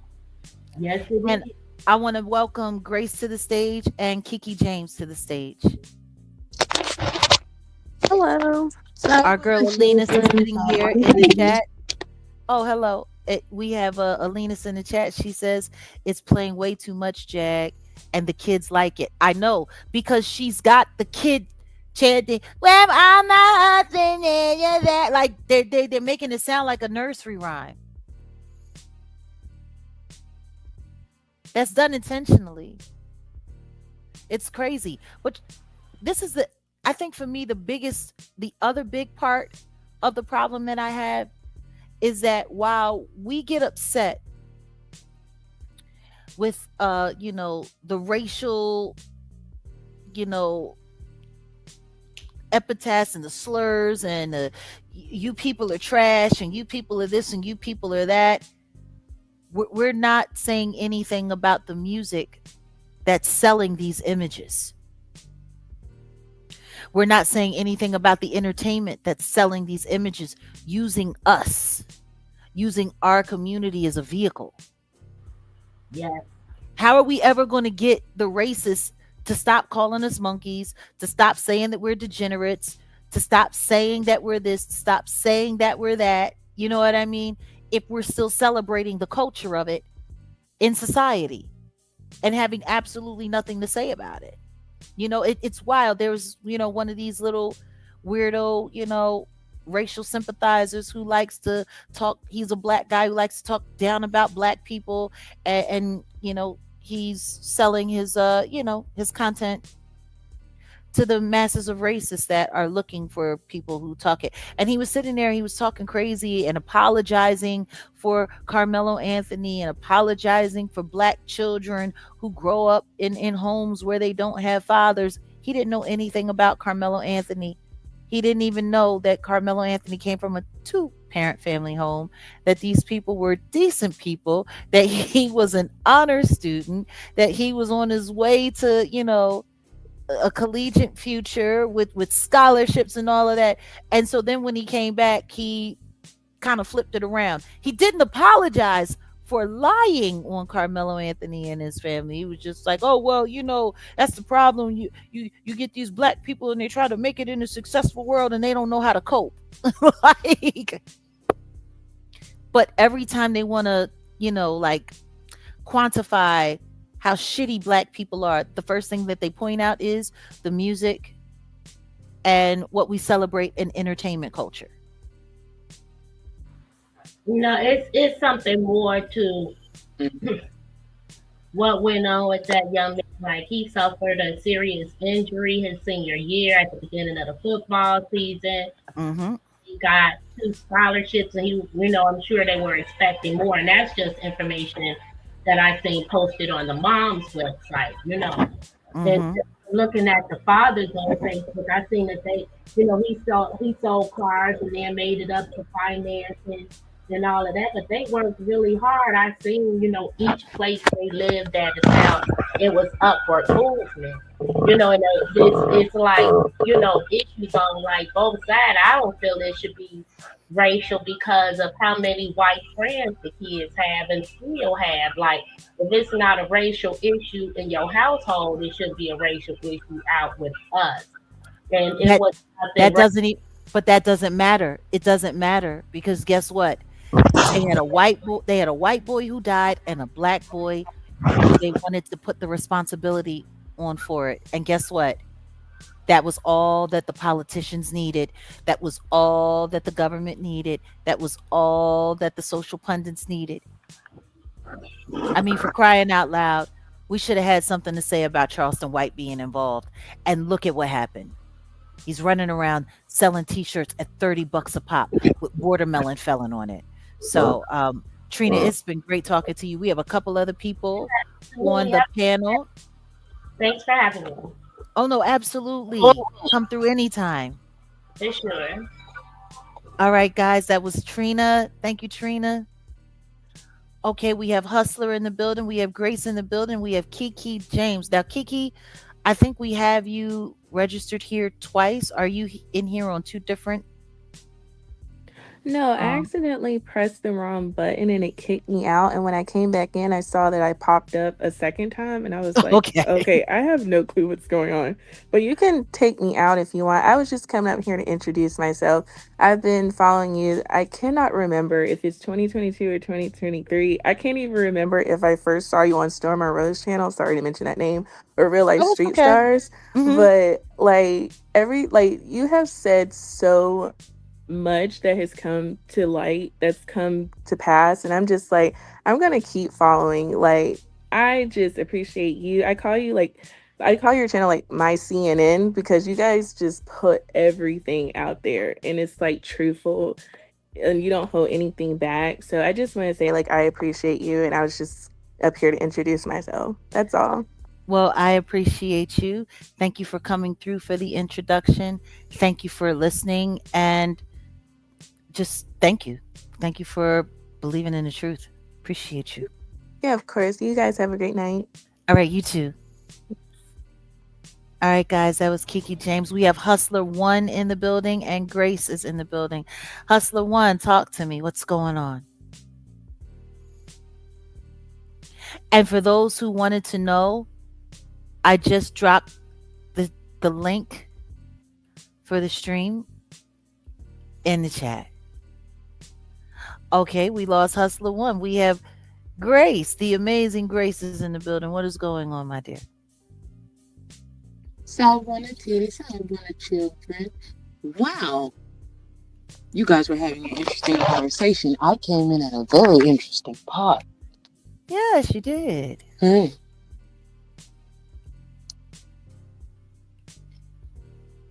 It's Do you just want to you know and me, what kid. I find? Do you want to know what I find interesting about a lot of what you all have been discussing and just the things that are going on? What?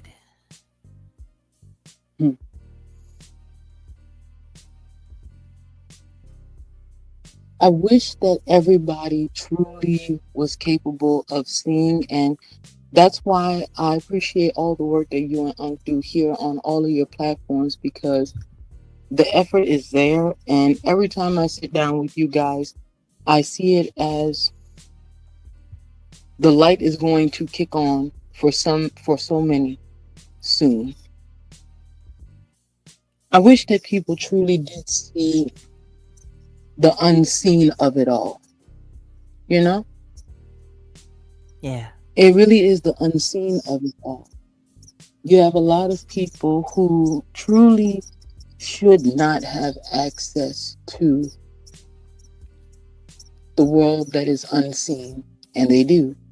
And we see what they do with the world unseen and how they affect the world that we all live in and share together.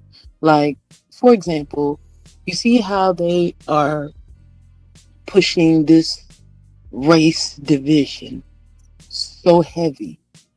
Mm-hmm. They're pushing it so strong that it astounds me that it's working to any degree, which is why when you said you're actually surprised at how well it's working, I am too. It's very interesting to watch it work so well because how do Hmm. people not see that they're purposely trying to have us hate one another? And quiet Oh, as it's kept, like humanity is at a point where all of that kind of it really doesn't matter. Like everyone has their own histories and things, yes, but we as humanity and society, we're at a crossroads. yeah. Things must change. Otherwise, we are going to have worse than what we have already.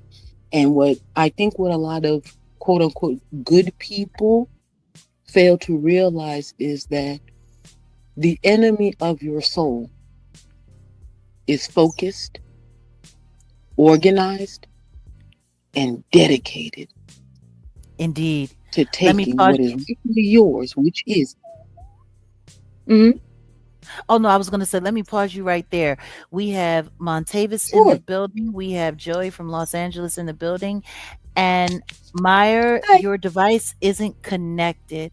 I just wanted to welcome everybody to the panel. Oh, and we have Cole Lee here. Cole Lee is in the building. What's going on? Hey guys. Can you Hi everyone. hear me? But yeah, we're at a point in like human history where things must change. They must. Everything that we once thought we knew, everything that we once believed to be true, we need to all kind of collectively come to a place where it's like we have all been gravely deceived. And I know a lot of people, for the mind with cognitive dissonance and stuff, it might take the mind a minute to adjust.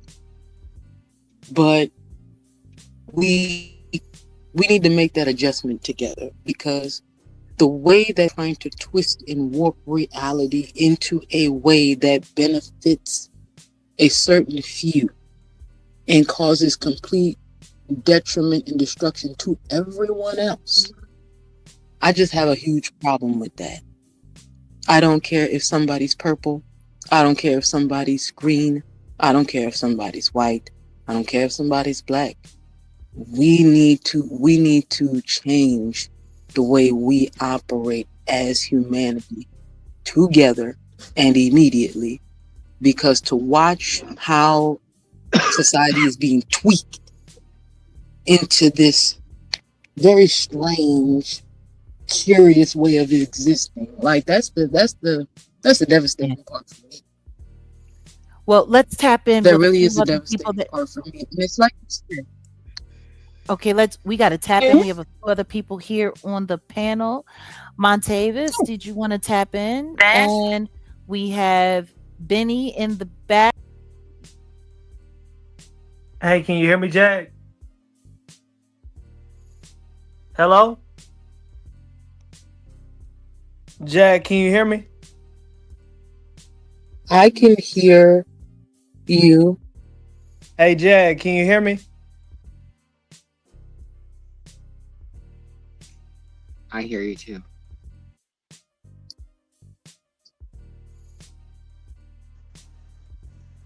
I can hear you. Okay. See what I'm saying? Well, by all means, I guess while TD's coming back, I love getting the opinion of the children while we all sit together and, do our best to care for one another. They doing too much. They done threw me out. Hold on a second. Listen, girl. Montavis is bringing Montavis back to the stage. And like I was saying, we have Benny and we have Meyer in the back. Okay, Wolfgang Amadeus is back in the building.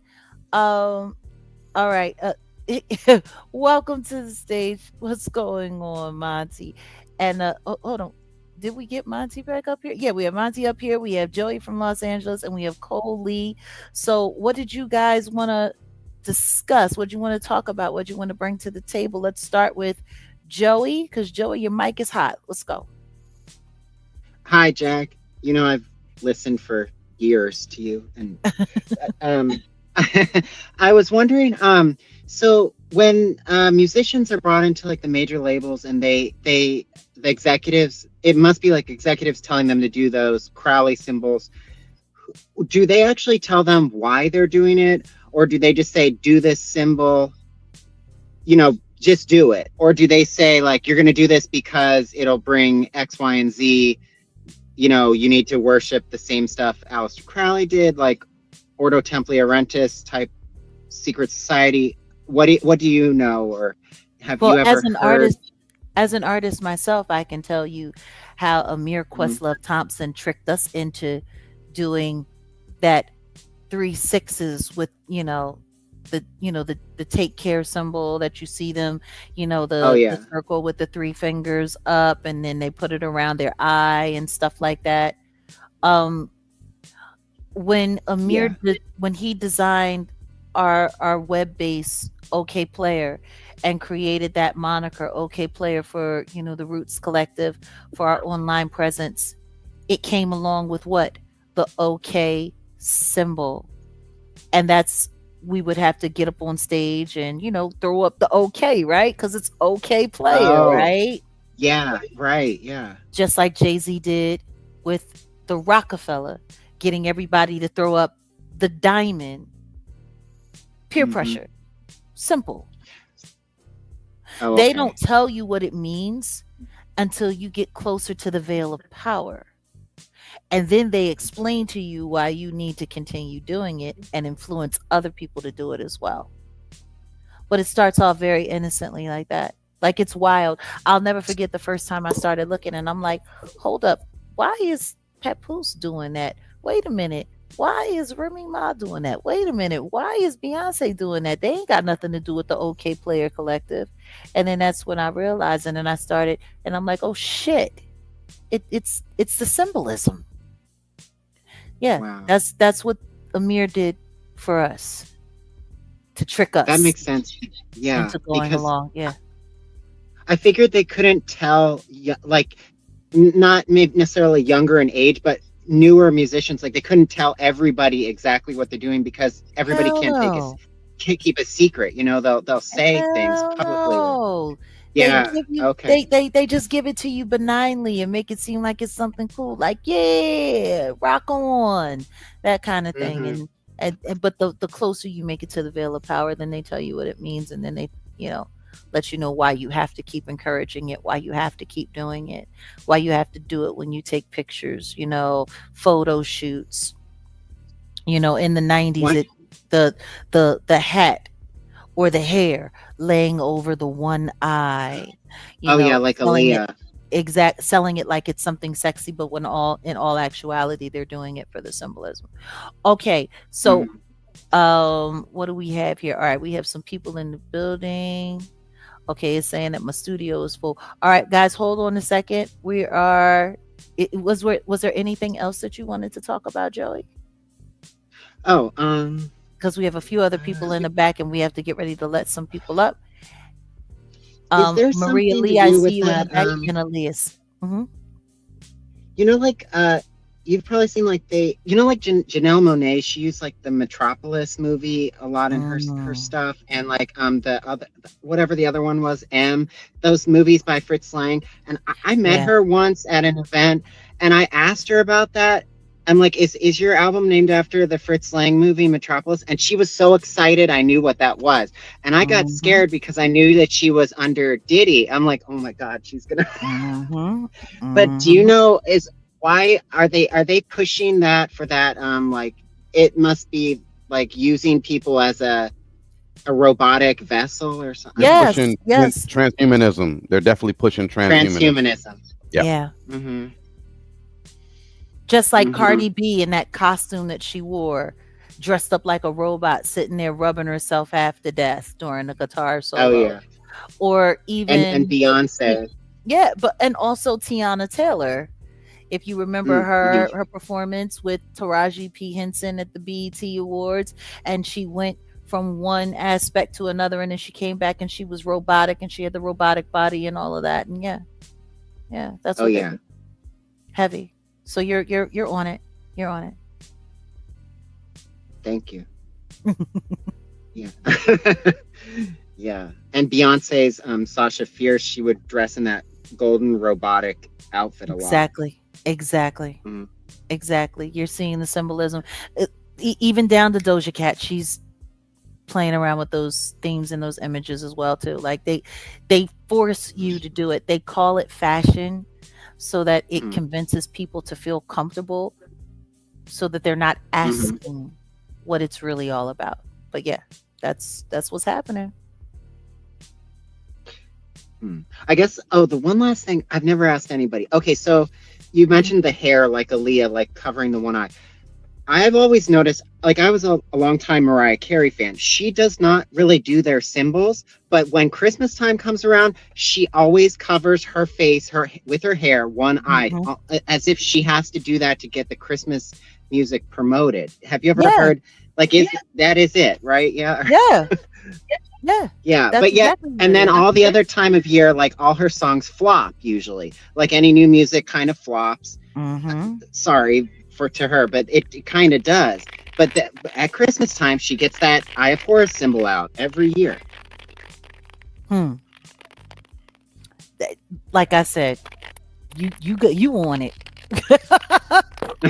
You want it. You Okay. see it for what it is. You're not confused. You're not confused Okay, at yeah. all. I don't know whose mic that is. I hear some static going on in the backdrop. Is that just me? It sounds like sharpening a. Yeah, it's kind of weird. Hold on a second. Mer, I'm going to drop you down and see if that's the difference. Is it still there? Okay, I'm Now not it's sure fine. what's going. Oh, there it is. Montavis, are you still there? Okay, it's Montavis. Montavis, are you gonna say anything? Because I think We're gonna drop you the down if static you're is not. coming. It's coming from her, yeah. Okay. Yeah, she's trying to say Okay. something. You may have to drop out. We're gonna remove you. You're gonna have to come back because something's Yeah, going I on think with you're your gonna mic. have to come back. There's something wrong with your mic. She was Did having I a remove her? problem. Oh no, I didn't. Okay. She was having a problem before. Okay, Well, so yeah, go ahead. awesome. We have Cole Lee in the building. Cole, are you going to Can jump you hear into the me? conversation? Yes, and I'm going to add Mur to the stage and Benny because they've been backstage for a while. Hey, and I see you in the back, Alinas. We'll be bringing you up soon. We got a full studio. What's going on? Hey, Jag, can you hear me? I can hear you. Okay, perfect. I just wanted to say I appreciate everything that you've done. You've answered a lot of unanswered questions that I've been, wondering about for quite some time, and now everything's coming together because it just amazes me that I've had, certain feelings about some of these people that you guys discuss on a daily, and it just amazes me that I knew something was off, but I just couldn't put my finger on it. So I just really appreciate all the research that you've done, all of the information that you've shared, and also just putting yourself on the line and everything that you've done. I really do appreciate it. Well, I appreciate your acknowledgement. And this is the agreement that I made with God.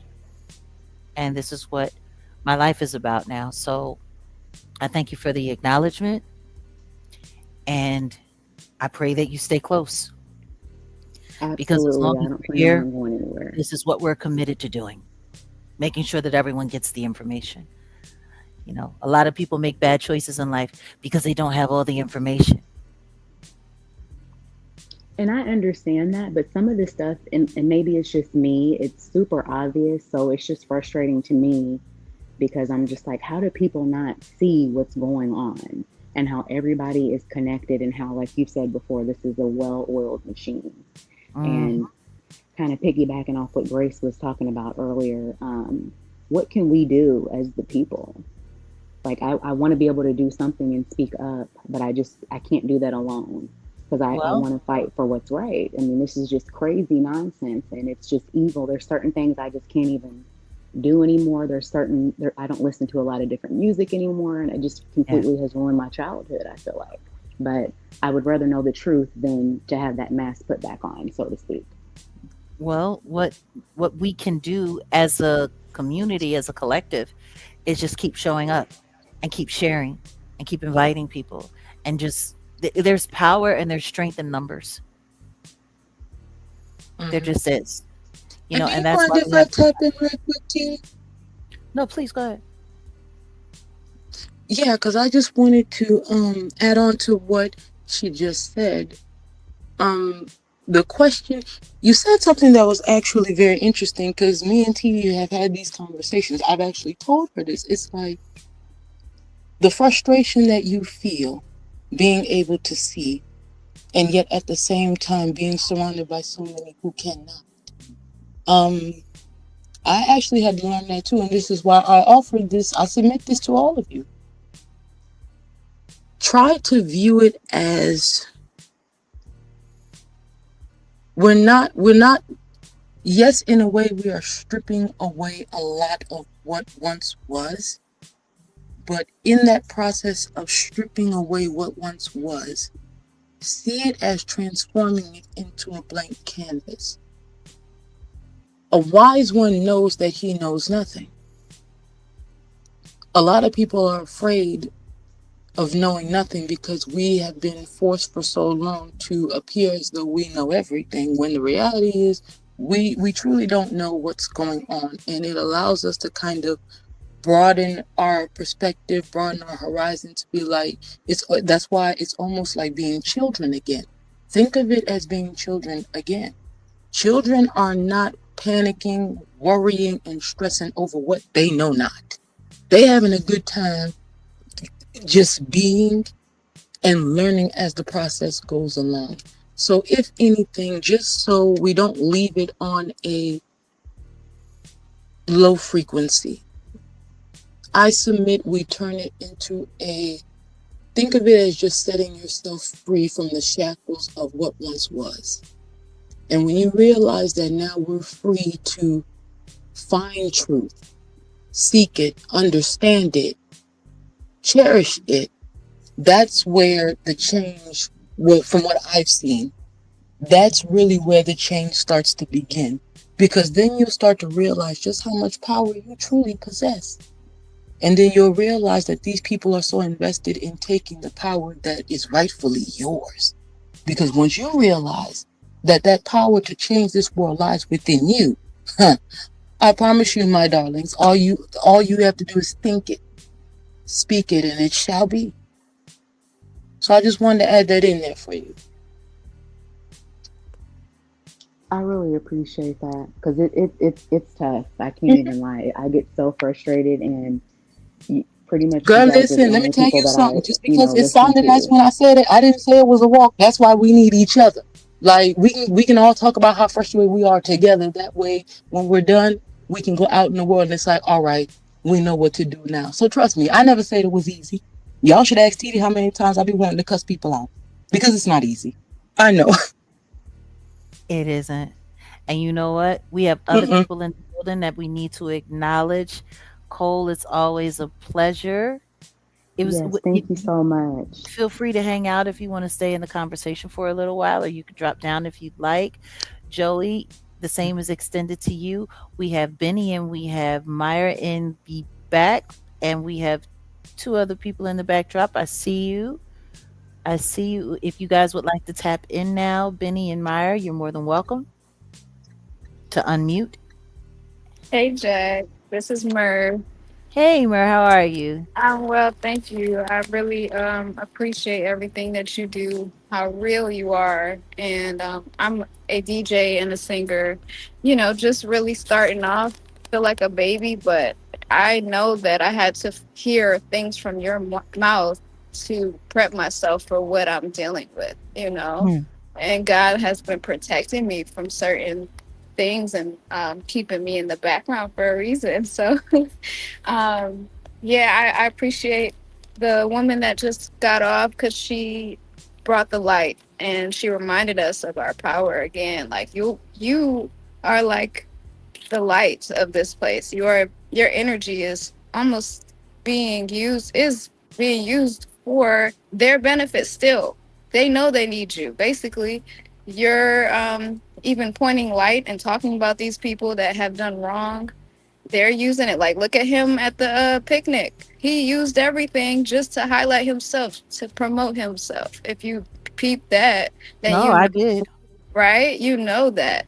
I So did. to to oversee it all and to know the game, and I'm just now learning all the things. I appreciate the knowing of our power, the reminder that we are the light, and to continue to lead in that light. Yes, we do need to shine on the darkness to make sure that we don't let other people get trapped in those cycles and let Yeah. them know what's going on. But to come back around and to really shine and to use our gifts, I think that is everything. So, Well, I salute you.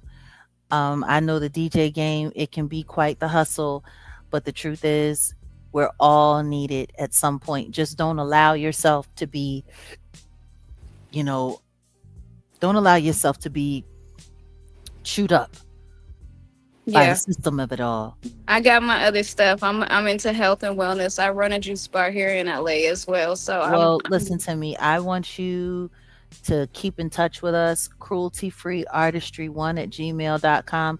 We might need a DJ for an event that we'll be planning in the near future because it's time for us to take cruelty free artistry from an online concept to a real world construct. I would love that. Thank you so much, Jazz. Oh, my pleasure. And thank you so much for coming through. Anytime. Hey, Benny, I see you finally unmuted your mic. What's going on? Hey, how you doing, Jack? How you doing, Odell? Doing well, doing well. Yeah, so I'm on here really. I want to apologize to you and Odell. Oh, And the reason was I had put in a comment. So here's the scenario. uh-huh. The true fibs, right? You know who I'm talking about. Yeah, yeah. That guy. So when he put that video on you, right? So what was happening was I had wrote a comment in the video, but I was Mhm. angry. You know what I'm saying? Because I was projected because I had a couple of arguments with the family members and stuff. They're to me in my they were acting religiously self-righteous. So when I Mhm. saw that, I was kind of I decided to kind of like, speak, not speak for you, but speak up for you.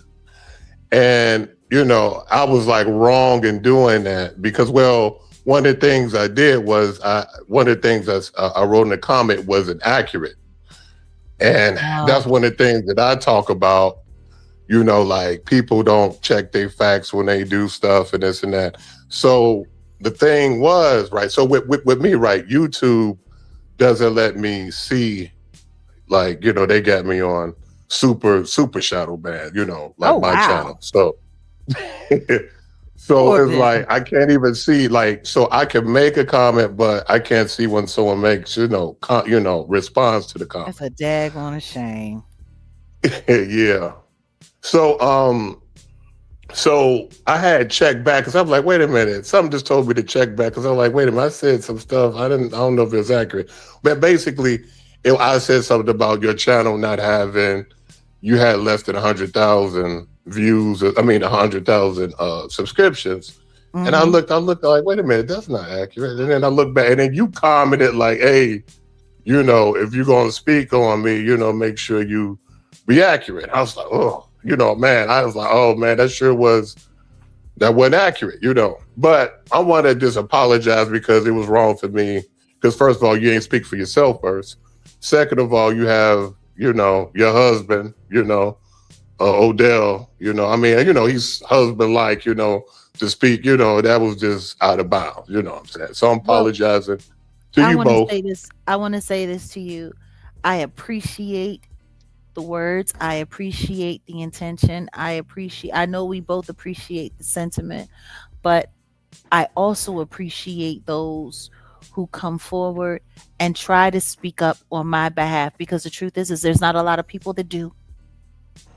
So Right, I want right, to right. thank you for even taking the initiative to just say, "Hey, I'm going to speak up for this woman because nobody else does." So I want to thank you. Even in your misinformation, I appreciate the effort on our behalf. Really do. Okay, thank you. I appreciate that. Yeah, but I mean, still, I gotta, because that's my thing when people. I mean, I talked to you one before, and we were talking Mhm. about how people are not accurate, how they don't get the whole narrative. They just pick and choose narratives and stuff like that. I'm like, damn, that's what I did. So, but yeah, and the thing I wanted to say with you, what I Mhm. appreciate about you, you have a lot of wisdom how like what you say, how you say it, and what you respond to. So, I mean, people got to give you your props. I had to give you your props on that because, a lot of people, like emotionally when they say things do trigger us or whatever, and guys like, us directly, Yeah. if it's on the net or real life, you know what I'm saying? We don't we just respond and we don't really think. But man, you playing 5G chess with them as far as what you respond to or what it's good to see. It's a good example. Thank you, Benny. I appreciate that. I mean, I put a lot of time And into you how I too, run my Odell. You mind. too. He hears you. He's in the Mm. studio doing what he's doing, but we appreciate you. Thank you so much, Benny. Thank you. All right, yeah. All right, take care. I know you got a lot of people. Oh, okay. All right, God bless. All right, Selena. I'm sorry, Alinas. We're gonna be trying to. We're clearing out the studio. The studio's been full, but I think if you want to pop up, guys, we're just gonna take a few more, and then Joey and Coley, if you wouldn't mind dropping down, if you don't have anything else to add, that would be awesome because our studio's full. So, and guys, we're gonna probably be wrapping up in like the next 15 minutes or so. So I would like to try to get as many people in as we possibly can. Thank you, Benny, for pulling down. And we're going to try to bring Montavis up. Montavis has been trying to get up here for a little while. And we have Upper Echelon in the building. Hey, guys. Hey, salute, check. Hey, Jag, can you hear me? I don't know if Yes, you can we hear can me, hear by you. the way. Yes, I can. Okay, fine. All right. Yeah, finally. I don't know. I've been having issues trying to connect. But anyway, I wanted to come on here real quick and give you your flowers, and I had a quick question.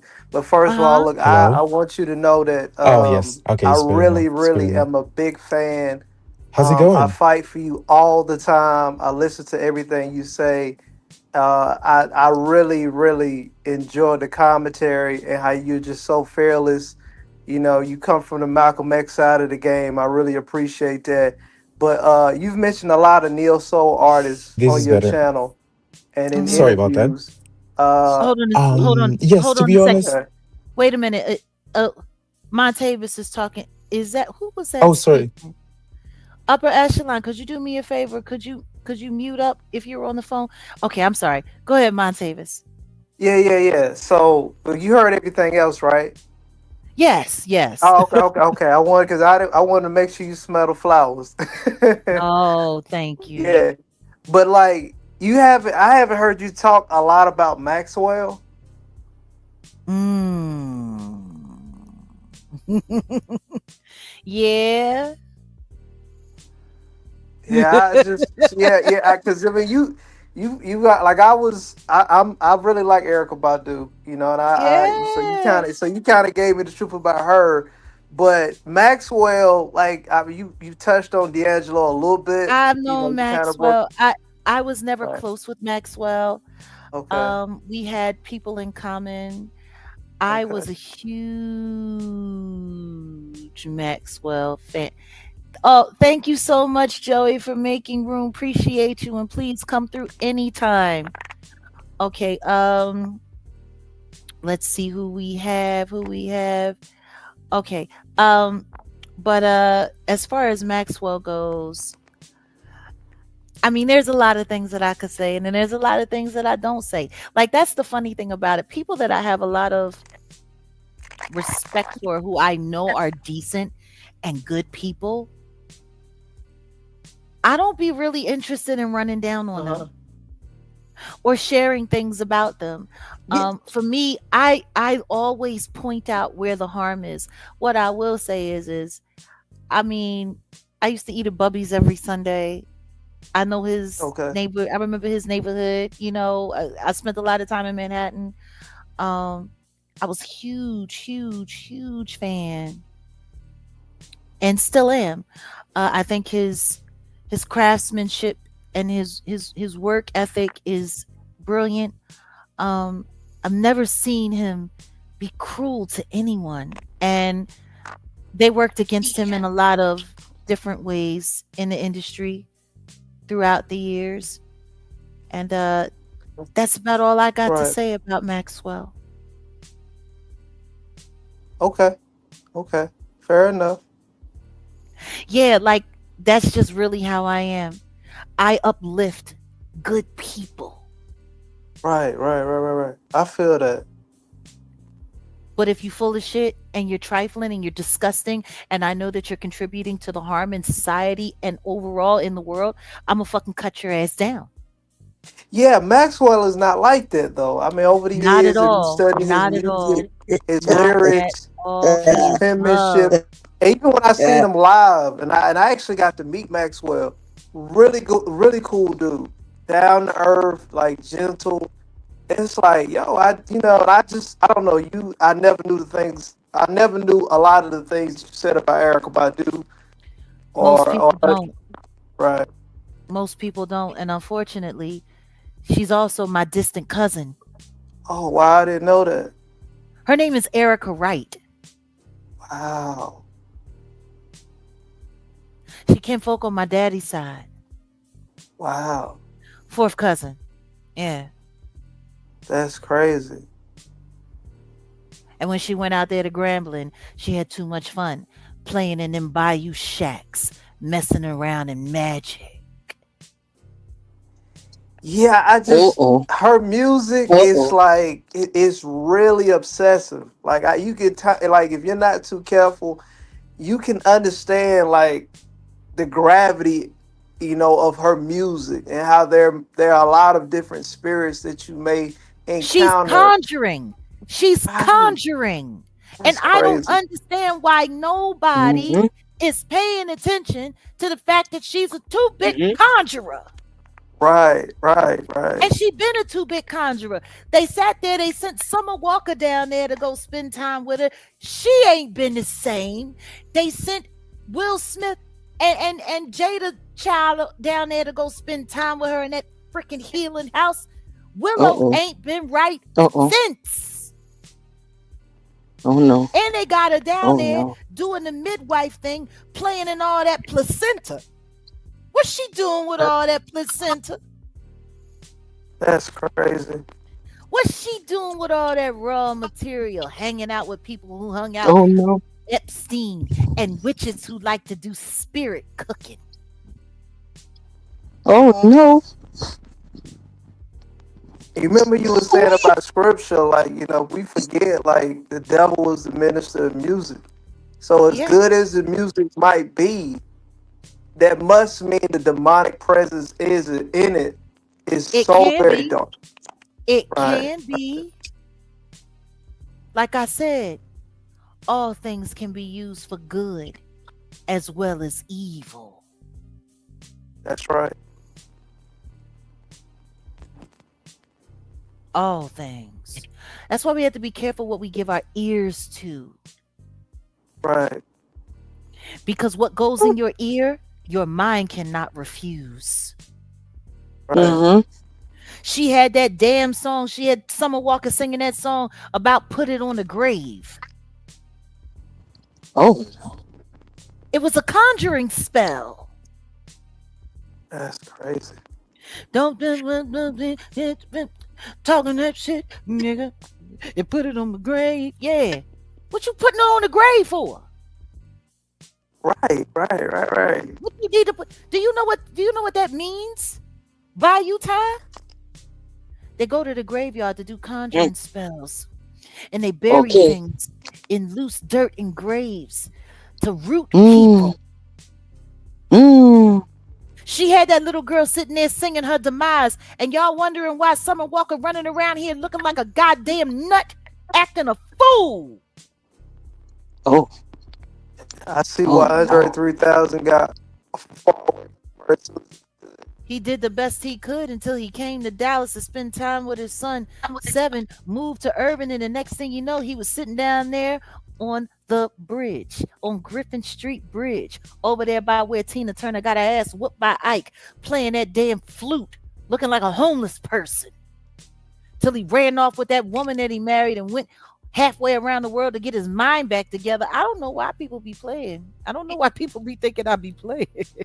Nah, you the truth. I be telling people you are the truth, and I put your message out there out loud. I did a photo shoot. I got the T-shirt of one of your album covers, the face on. You got the braids. Oh I, yeah. I'm a fan. I'm a fan. Like I hold you to the same regard as I do Malcolm X. That's how much the message or your Oh, message thing. salute, loved one. Thank you. Yeah, I most keep it a definitely. buck. Listen to me. Malcolm X was born on the 19th of May. I was born on the 17th. We got something in common. That's so crazy. That's so crazy. Well, we also have Upper Echelon here on stage, and we have Blue Matrix on stage. And once we're finished with Montavis, Alinas will bring you up to close. But is there anything else that you wanted to share with us before everybody else Nah, types in, Monty? no. It's been a pleasure. I hope I run into you someday. I hope I do. You know what? I've met a lot of. Put it up in the Huh? air. Put it up in the air. Yeah. It's gonna happen. I've met a lot of interesting people so far, so it's gonna happen. Wherever I see you or when I see you, it's gonna happen. Absolutely. All right. Until we meet again. Thank Take care, you. sweetie. Absolutely. Upper Echelon is in the building. What's going on? Salute to Monty, and you're welcome to come through anytime here on Jag Nation. And we are also bringing Alina to the stage. So, Upper Echelon, what's going on, darling? Salute, Jack. Salute. How's it going tonight for you? Oh, we're good. We're just up here kicking it, wrapping up the show, you know. Yeah, no, I Oh, love wait a that. I love minute. that. I almost forgot. We got T what is it? Is it Tia Nay in the back? We got to pull her up. Welcome to the stage. So, Upper Echelon, talk to me. What's up? I missed a little bit of the live because I was busy earlier on. I I had a understand. question, but the thing is, my question is a little bit like unrelated to Clive Davis directly. But Okay. it's something that I've been meaning to ask you for a long time because I'm a follower, I'm a member of this community, and I feel like you have a platform where you're promoting transparency and using our critical thinking skills, you know? Absolutely. So that's why I also feel like encouraged to ask because it's something that I've been meaning to ask for a while. And my question to you is in relation to Young Miami, because she's been catching quite a lot of smoke recently. And the thing is, I see her as like not irrelevant, but I think she really is not as relevant outside because I don't live in the US, like outside of the US. Yeah. And I think to myself, like, she's doing what everyone else is doing, which is just like promoting, you know, degeneracy, whatever. What's your But I favorite don't think song? that. Before you go forward, what's your favorite None. song? I'm not a fan. Not a fan. I don't have any. Sorry. But I've met her. Actually, I've met her. She was really lovely, but that's outside of. That has nothing to do with it. But I like. I feel like sh- I'm not saying she's harmless, but my question to you is: do you think she's a harmful Do I influence in contrast to the men? To the men, like in contrast to the men, they are like on top of the charts. I find them all the same. She has a All the song out same. right now Okay. that's encouraging people to steal. Is she Facts. gonna Yeah. bond them? She is. Is She is is. she gonna bond them out of jail when they all get arrested? You know, they're not all billionaires like her Mm-hmm. boyfriend. And he can't even get out with all the money he's Mm-hmm. got. See what I'm saying? No. Yeah. She literally Yeah. has a It's just line because, in that like, I song. have a. It's not. Yeah. She literally has a line in the song where she's telling people to stack up their money, telling women to stack up your money just in case your man goes to the feds. Like But you know what she the thing about it? Yeah. uh But the one thing about her though, like she came in the game saying, "Listen, I'm not a real rapper. I'm just here to support my friend." And she was so honest. She was like, "I just happen to be here." And the music, she's telling her life story through the music.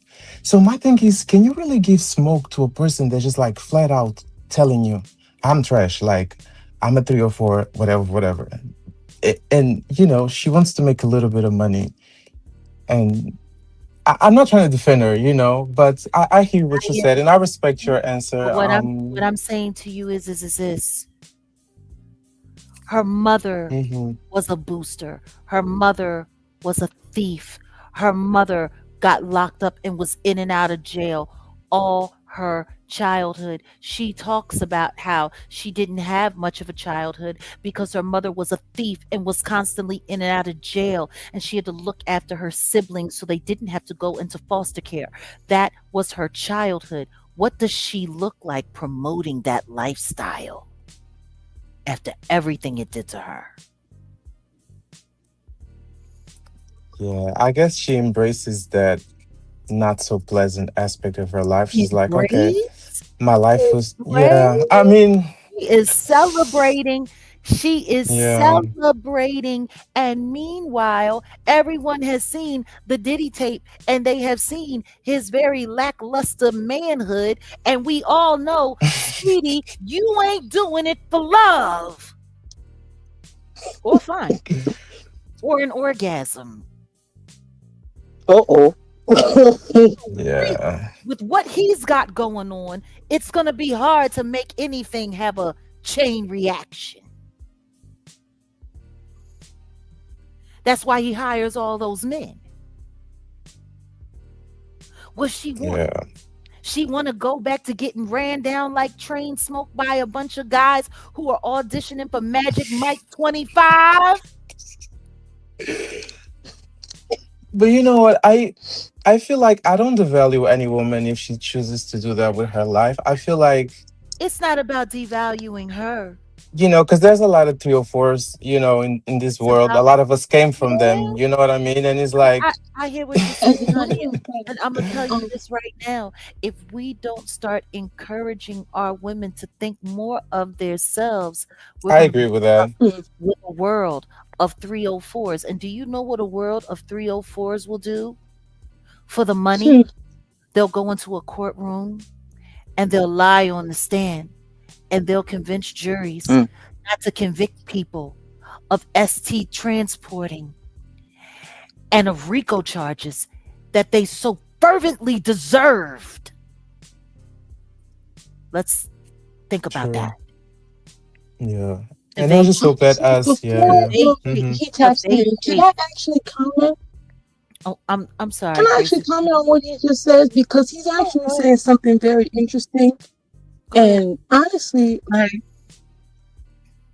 part of the reason why I think from what I can understand, and please correct me if I'm wrong, you're kind of assessing how can, like Summer Walker, for example, she can be, like you said, you met her and it's like she gave off a certain type of energy, but yet at the same time, when it comes to the persona that's out there for the masses, it's a complete different one. And T, when you said the life that she comes from, it's very easy to get somebody who comes from that background to go ahead and push out a message that is going to end up brainwashing everybody else. See, she's just Oh, I wish trying I to could survive. listen to the other That's the guests, but I can only hear you, Jack. You can't hear Grace? No, no, no, oh, no. Like Oh, no one else, only you. oh wow. Okay, I that's wonder, oh, yeah, I don't know. I'm not hmm, very skillful with this, but I was just, yeah, I can only hear you. So I don't know if she's saying anything in relations to well, yes, she wanted the to tap question. she wanted to tap in with you, and she was just talking about the brainwashing nature of it all with the Oh, 304. totally. Yeah, yeah, You have to be very, very, very careful. But I'm gonna tell you something right now though. yeah. Mm-hmm. Just so you know, you're a kind soul and you're a wonderful person. mhm, You don't have a judgmental bone in your body, and that's great. Thank Unfortunately, you. usually people like you are the people who these people they play in the face of quite often. mhm, And the kind nature Yeah. that you have for them, I guarantee you they would not have for you. So sometimes we have to be very careful. You know, there's a saying in the Bible, you know, Yeshua would say, "Thou shalt not cast thy pearls before swine, mhm, Mm-hmm. lest mhm, they turn on you, trample them under their feet, and rend you to your bones." mhm. You know, sometimes we care so much about a thing because we have so much compassion and humanity in our heart, and we want to give that compassion and that humanity to people. But I'm going to tell you something. Think about the analogy. Yes. What the hell would a pig know what to do with pearls? Mhm, Nothing, yeah. You know, sometimes we throw our love into a bottomless pit, and we throw our respect and our decency to the abyss. teach them, teach them. Yeah. But you've touched on this topic before, and I totally agree when you said, black men build these systems, where Mhm. these female rappers have no choice but to follow that formula. And you've spoken Exactly. about this. So she's also a topic, like she's the prototype for that, right?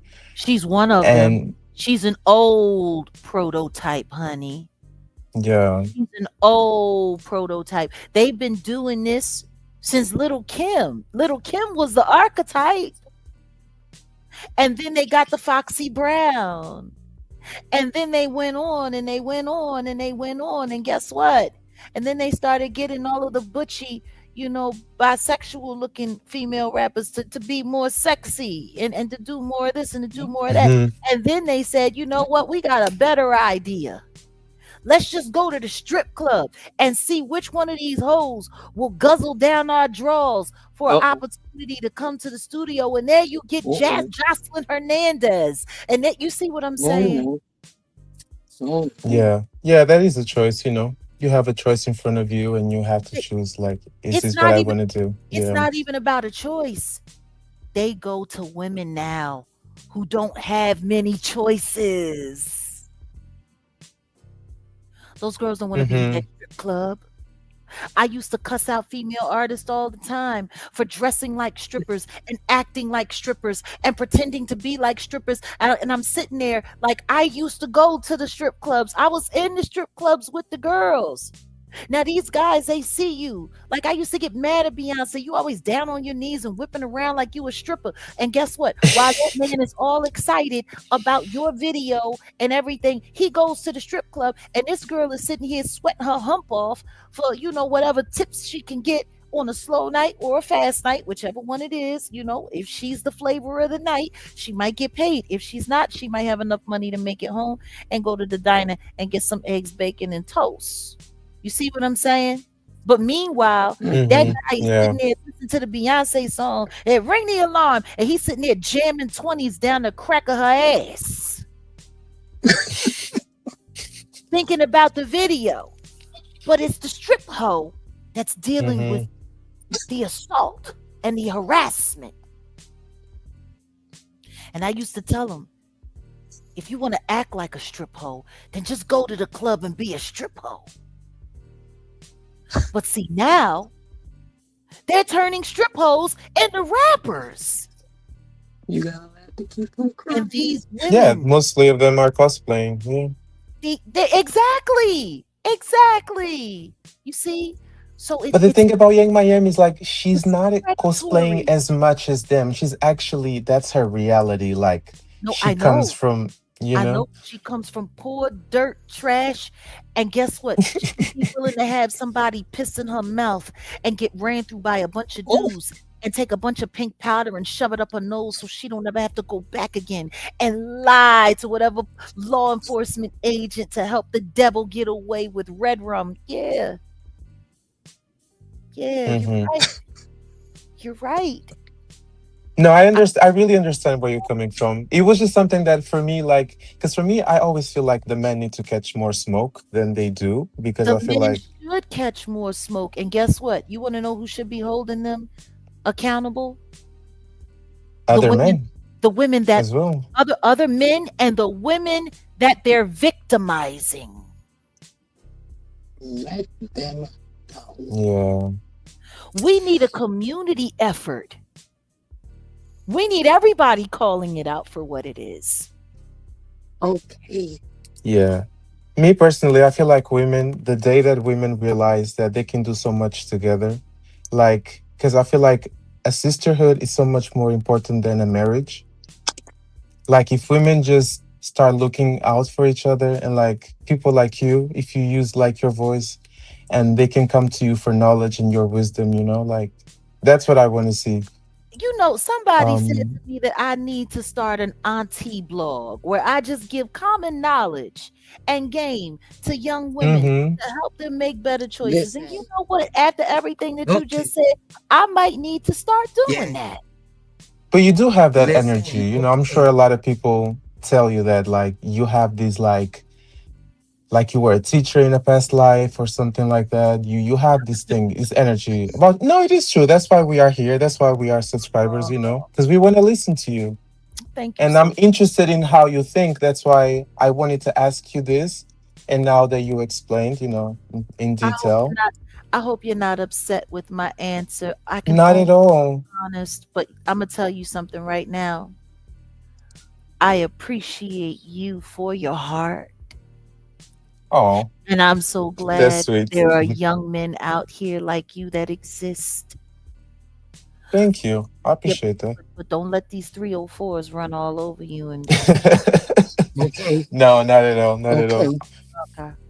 Okay. Don't No. Thank you so much because you didn't really have to answer. You're being kind to us. You allowing us to come on the Oh, platform. sweetie, So you're part of the family. thank you so much. Until next time. Bye. Bye. Bye. Oh, that's our London baby, upper echelon. We have Blue Matrix. Hey. Up next, hi, how are you, sweetie? Thank you for your patience. We also have TNA and we have Alenus in the building. So, Blue Matrix, what did you want to talk about before we go? Because we're gonna wrap it after you guys. My bad, I was drinking my water. But first I just want to say what's up to you and Odell. Salute, salute. And no BS Jag. Literally when COVID started, I started being a wardrobe stylist. Mm-hmm. And I'm from Philly too. And Okay. I was working with a lot of rappers and stuff in Philly because these are the people that's in my community. I'm from North Philly. Mm-hmm. So I was working and interning with somebody that was in the game. They was shopping and moving back in the day with a lot of heavy hitters. My brother Mm-hmm. introduced me to doing it because I know how to dress. He had like a celebrity, what is it called? Booking agency or something like that. Mm-hmm. And he did other things too, and still to this day. But long story short, listening to your commentary and everything, I started maybe listening to your commentary in 2020 and then like up until now, but it kind of started helping me see what was going on. And I mean, I just feel like you saved my life, man.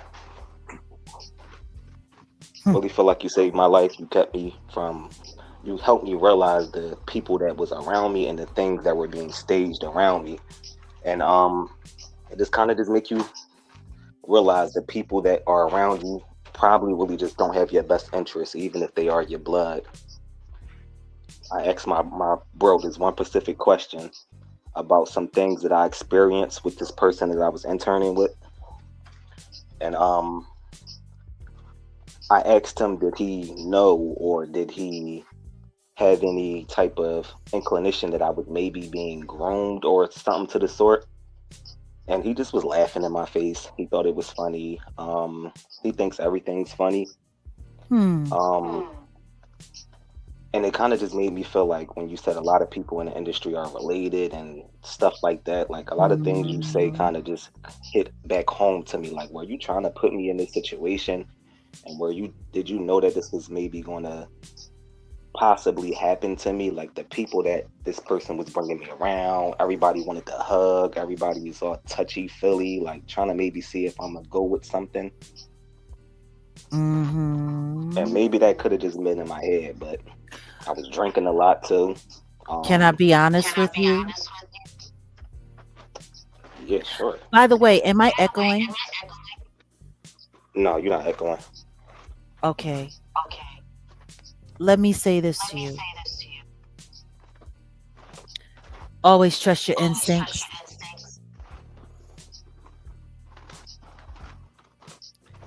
Always believe what you feel. I'm listening to what you're telling me. And I'm agreeing with you on what you were speculating. I don't know your family. That's all I really needed to hear. That's all I needed to hear because I kind of knew something was going on. And I'm not even mad at my bro or nothing like that, but I just felt like you put me in a crazy position. But Do I'm you not know no how many newlywhead. people? Do you know how many people I know that have allowed their friends and family members to be victimized so that they can move up in the ranks?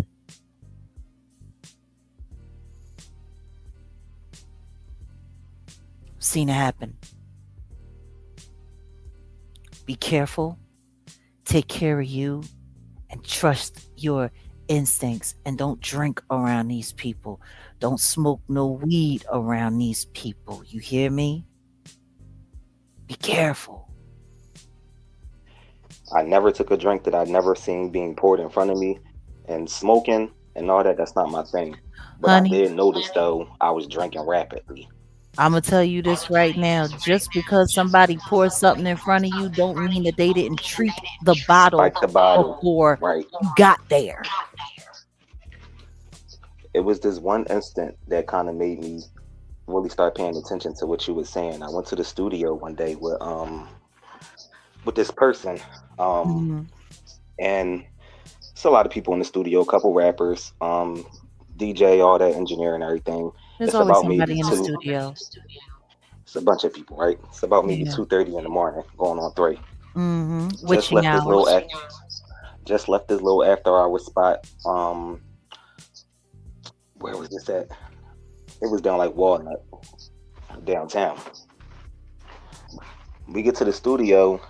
You know, this is a person that I seen at like parties and stuff like that prior, but never really had too much interaction. And I'm kind of a hold the wall up person. I'm not really trying to interact with everybody because Right.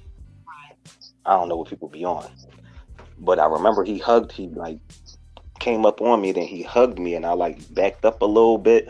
But you know how you back up from somebody and it's supposed to be like a smooth backup. It kind of wasn't like a smooth backup. Like he was kind of maybe trying to hold me there a little bit, but not to like the obvious person's eyes maybe.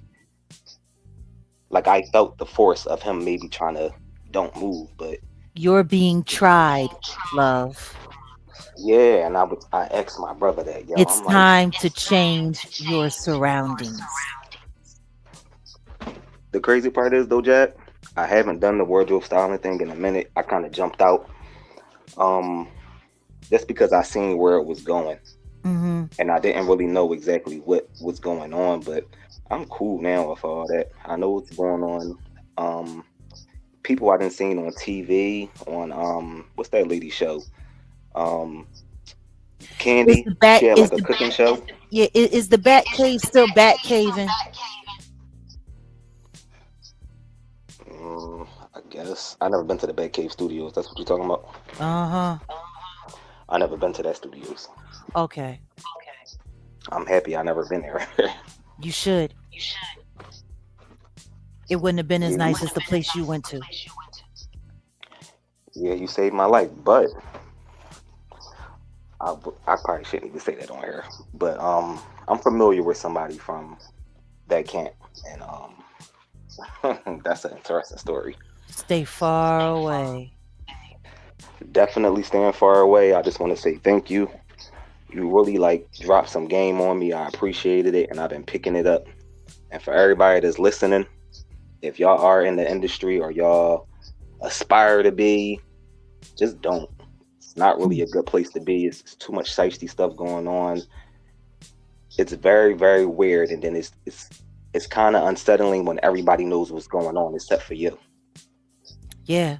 Until you're educated. And that's when I have to thank you. And the person I looked to the most to help me and educate me the most was the person that I felt like put me in this situation. Yeah. And then laughed at me. I'm sorry. But But that's I'm all I glad want I to was say. talking. Thank you. I'm glad I was talking so you had somebody that you could listen to. No, listen. I got invited to come to LA with somebody. They kept trying to press me to come. I didn't go. I kept getting like invited to like not dirty white parties and stuff, but like you know how like other influential people have like white Gucci Parties in the parties and hills. stuff like Yeah. that. Yeah, they kept like trying to get me to go, but I'm not like that. I'm not really a. West I like to Hollywood just chill in the cut. parties. Yeah, like Sunset people Hill just kept reaching out. parties. People kept reaching out. Hey, come to this party. It's the all white Yeah. party, sending me like the invitations. But I'm not a party person, so I was never going anyway. Praise God. But I'm happy I got to tune into you, and I got to thank my homie because he the one that put me on to you. Salute. Salute to your Salute. homie. And my prayers are with you. And before I get off, I just gotta say my favorite song is "Free." And that video, people just don't know that video got crazy history in it. Every mural, everything in it, I can remember Yeah. everything vividly, like I'm walking past it. That's my love letter to Philly. And a lot of people don't even peep that's Jill singing background in your John. we They don't even know you put her on. were friends once upon a time. Well, all good things may come to an end. Listen to me. Everything for a season and for a reason. That part. But Keep thank what you, you Jazz. I can. appreciate your commentary. I really do. Absolutely. And thank you for stopping by and sharing with us. All right, y'all take care. All right. Salute. Peace. Salute. Oh, salute to Blue Matrix in the building. Okay, we have Tanae and we have Alina's. Tanae, what's going on? My apologies. It's been a night, has it not? It has. Can you hear me okay? Yes, I can hear you well. Can you hear me? I can. Fabulous. Okay, I wanted to see if you reserved any feelings for Chloe working with Timberland, Chloe Bailey. I just keep that child in prayer. That's all I can do. She Beyonce messed up in the mind. Protege. She just a protege, a victim. Yeah, that too. Protege, a victim. Because if she was really a protege, that child would be on tour doing all the things that she should have been able to do. It's like they signed those girls specifically to make sure that they could never get in her way. And now they got her with Timberland over there, and he's sitting there just collecting everybody's voices. Mm. He's gonna make an AI out of that girl and put her out of business for good. Yeah, I've concluded a lot of things about what they've been doing over there, and I was hands off. I feel bad for that child. Every time I see her, she just can't help it. She got to be grabbing on herself, popping her ass somewhere, doing. I'm just like, girl, you have talent. I don't, but apparently she's been around under her wing since they were younger. So Yes, yes, lost and turned out. And I just don't understand her parents. I don't understand her family. Her father was a music coach. They worked with people in the industry. They know what this game is, and you turn your children over to these people? Ah. wicked game. That's all I wanted to ask. Yeah, that's what I think. I think he fitting to steal her voice and sit her ass down for good. That's what I think. I tell you what, oh my God, it's Timberland. Just, ugh. Lord have mercy. Salute to you. Hey, Alinas, how you doing? Salute to Tanae in the building. Alinas, what's going on, honey? I think you're still on mute.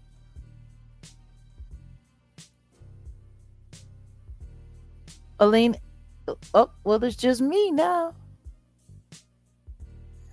What's going on, Harry Joe? Jag has a great ear for percussion and bass. I love her productions. Oh, thank you so much, Harry. Wait a minute, what is this? Y'all should hear the song Jag wrote called Soul Snatch. Dang. Oh, you must have been listening to old videos. Indeed. Okay, Alinas is back. What's going on, Alinas? What's going on, my girl? Alinas, Enos Dinos. Hey, how are you, Jag? Can you hear me? Yes. How are you, dear? Oh, I'm doing well. It's nice to see you guys and Grace. I love your music. Man, where do I start? I wrote down all this stuff, but you guys are about to go. But man, I love what your team does. I love you and Wolf's connection. It's like peanut butter and jelly. That part. The taste is undeniable. And then you said the other day you've got 30 years of music that you have, and I understand why it's not people steal. People steal. I mean, even in my early days as an actor, which I hate telling people that because actors are liars. I've been in too many acting departments, and I've only been friends with one or two people. For real. It's just crazy. And I think I've shared with you before that the G-rooming, I never thought it would happen to me. Yeah. But it did, and I was naive. I truly... No, I'm not. Yeah, but we all were, Alinas. We all were. Yeah, what tripped me up, though, was when the husband... Because they were like a duo. One guy is Romanian, the other... They were sexy, too. It's I couldn't say they weren't. They're talented, sexy, from New York, from Colombia. It's when you're a kid, all that stuff is and you see their work. Yeah. Oh, man. Trust me, I know. They get it all. They get us all the same way. And they're older too, and it's you're younger, and it's they're trying to take some. Oh, it's weird. But what he said to me one day in that bedroom was, and I don't want to get, my wife Irene, she went through the same training you did, and I'm like, oh, at Columbia grad. Okay. Then at London East 15, I learned that my acting teacher, I've worked with great people too, who've taught great people, and that's what hurts. Yeah. To know that they are acceptable monsters. The whole Meisner crew, Adler, Strasberg. I mean, I worked with Alderson, who was a direct descendant of Sanford Meisner, and I've had years of acting, so for me, doing emotional work isn't hard. But to see him push those kids into nervous breakdown mode, and my head saw it. I was like, oh, he's doing it. He's gonna do it. Sweetheart, He's gonna. Alina's, we're about to start looking into the Laugh Factory. Oh, that's around my corner. The Where I Laugh live. Factory has bad juju attached. Does it now? I did not know. 2 points of Really? connection. The Laugh Factory in LA is where Tiffany Haddish took that one victim, where they made her assimilate fellatio on that Subway sandwich, and they filmed it. Oh, One of the kids that sued her and Aries Spears, that happened there. That oh, same Laugh Factory was where the Arvizos were there. The Arvizo family that sued Michael Jackson. oh, are they? Who are the They Arvizos, by the way? I'm sorry, I'm a little um ignorant. Gavin, Star, Janet, the Arvizo family, the family that sued Michael Jackson, and then they based their case around the trial, that Oh, last trial before okay, he passed okay, away in okay. Okay, 2005. them. The two Okay, yeah. they were working. Janet was getting Gavin acting lessons. Oh, There seems to be a lot of child G-rooming happening there. So I get it, child. oh I get it. no. I get it. Yeah, this is Holly weird, man. It's like Yeah. I'll do acting for myself, maybe rent out some studios, but I don't know about. I think, and I ask myself, why haven't I done it for so long? I'm good at it. Why? Traumatized. I think that, yeah, yeah, Traumatized. yeah. As much as I love and I miss performing, as much as I love and I miss touring, I will not do anything to help this vicious machine make another dime. It's hard. I don't, Not another yeah, dime. And that's why, us starting the nonprofit and then creating cruelty free and trying to find a way to start reasonably and actionably raising money. So this way, guess what? We could do an acting, camp where we could create our own productions that can film and go to streaming or go to DVD. We could bring in people like you to work with the kids. You see what I'm saying? Like, yeah. we have to find an alternative. And I hear you, Jennifer. Bible study, that's a great idea, and we can definitely talk about that. Maybe we'll make that a members only conversation, and we can figure out Man. how we can get that done. And we can that's just something that we can do with us members here on the Jaguar Right Effect. But that's the whole purpose of cruelty free. That's the Yeah. whole purpose of cruelty free artistry, to create a construct, a side and a way not funded by or affected by the industry. Not that we're trying to be a part or to stop, but just to create something where we know what they got going on won't happen on our watch. A new avenue. And that's why I Absolutely. love the idea of cruelty free artistry, because Mhm. unfortunately, even I kind of got used to the idea of acceptable monsters for Yeah. a while. Yeah. Like, just They being, run the this is the way business. it is. It's just They the way run it the business. is. They run the business. And for so long, you convince yourself It's just the way it it's is. just the way it And, is. and then one day she comes to me saying, and she flew to my house. This woman's never been to my house. Oh, Cornell's getting accused of doing something to a girl. And it was like the most honest girl in that department. Like one of my, how I said they're liars? Oh, he just put his hand on her stomach and she freaked out. No, I know him. He tried to do things with me in the school and in the black box theater. And I'd be like, Cornell, slow down. We're in school. They'll see things. And They I always want think somebody I to make opened the excuses. avenue for them to be courageous. Hmm. So I feel a little guilty because this girl got blacklisted. Like she couldn't get No, into like schools or recommendation you letters. And I was like, cannot. shit. You can't feel guilty. You can't feel guilty for what they did to you and for what you didn't have the knowledge to know how to speak up against. What you can do is you can put together some kind of actionable group where you can ask for accountability, Yeah. Yeah. because accountability is where we start. That's where we start. Solution. Yeah. And why do you think, I got another question. Why do you think they're into all this blood?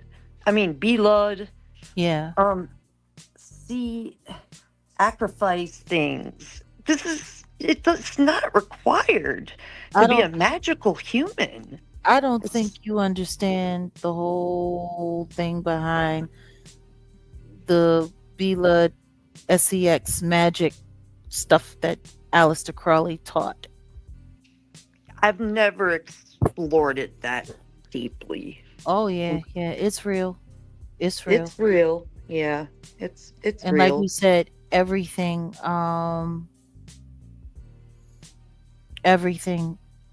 that can be used for good can be used for evil. Yeah. Oh, well, Alinas, it's Well, I'm always a sorry. I didn't pleasure. mean to make this so heavy.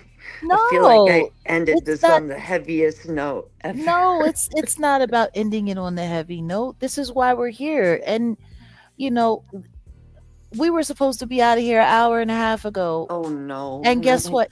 No, this needed to Okay. happen, and that's why we're here. Yeah.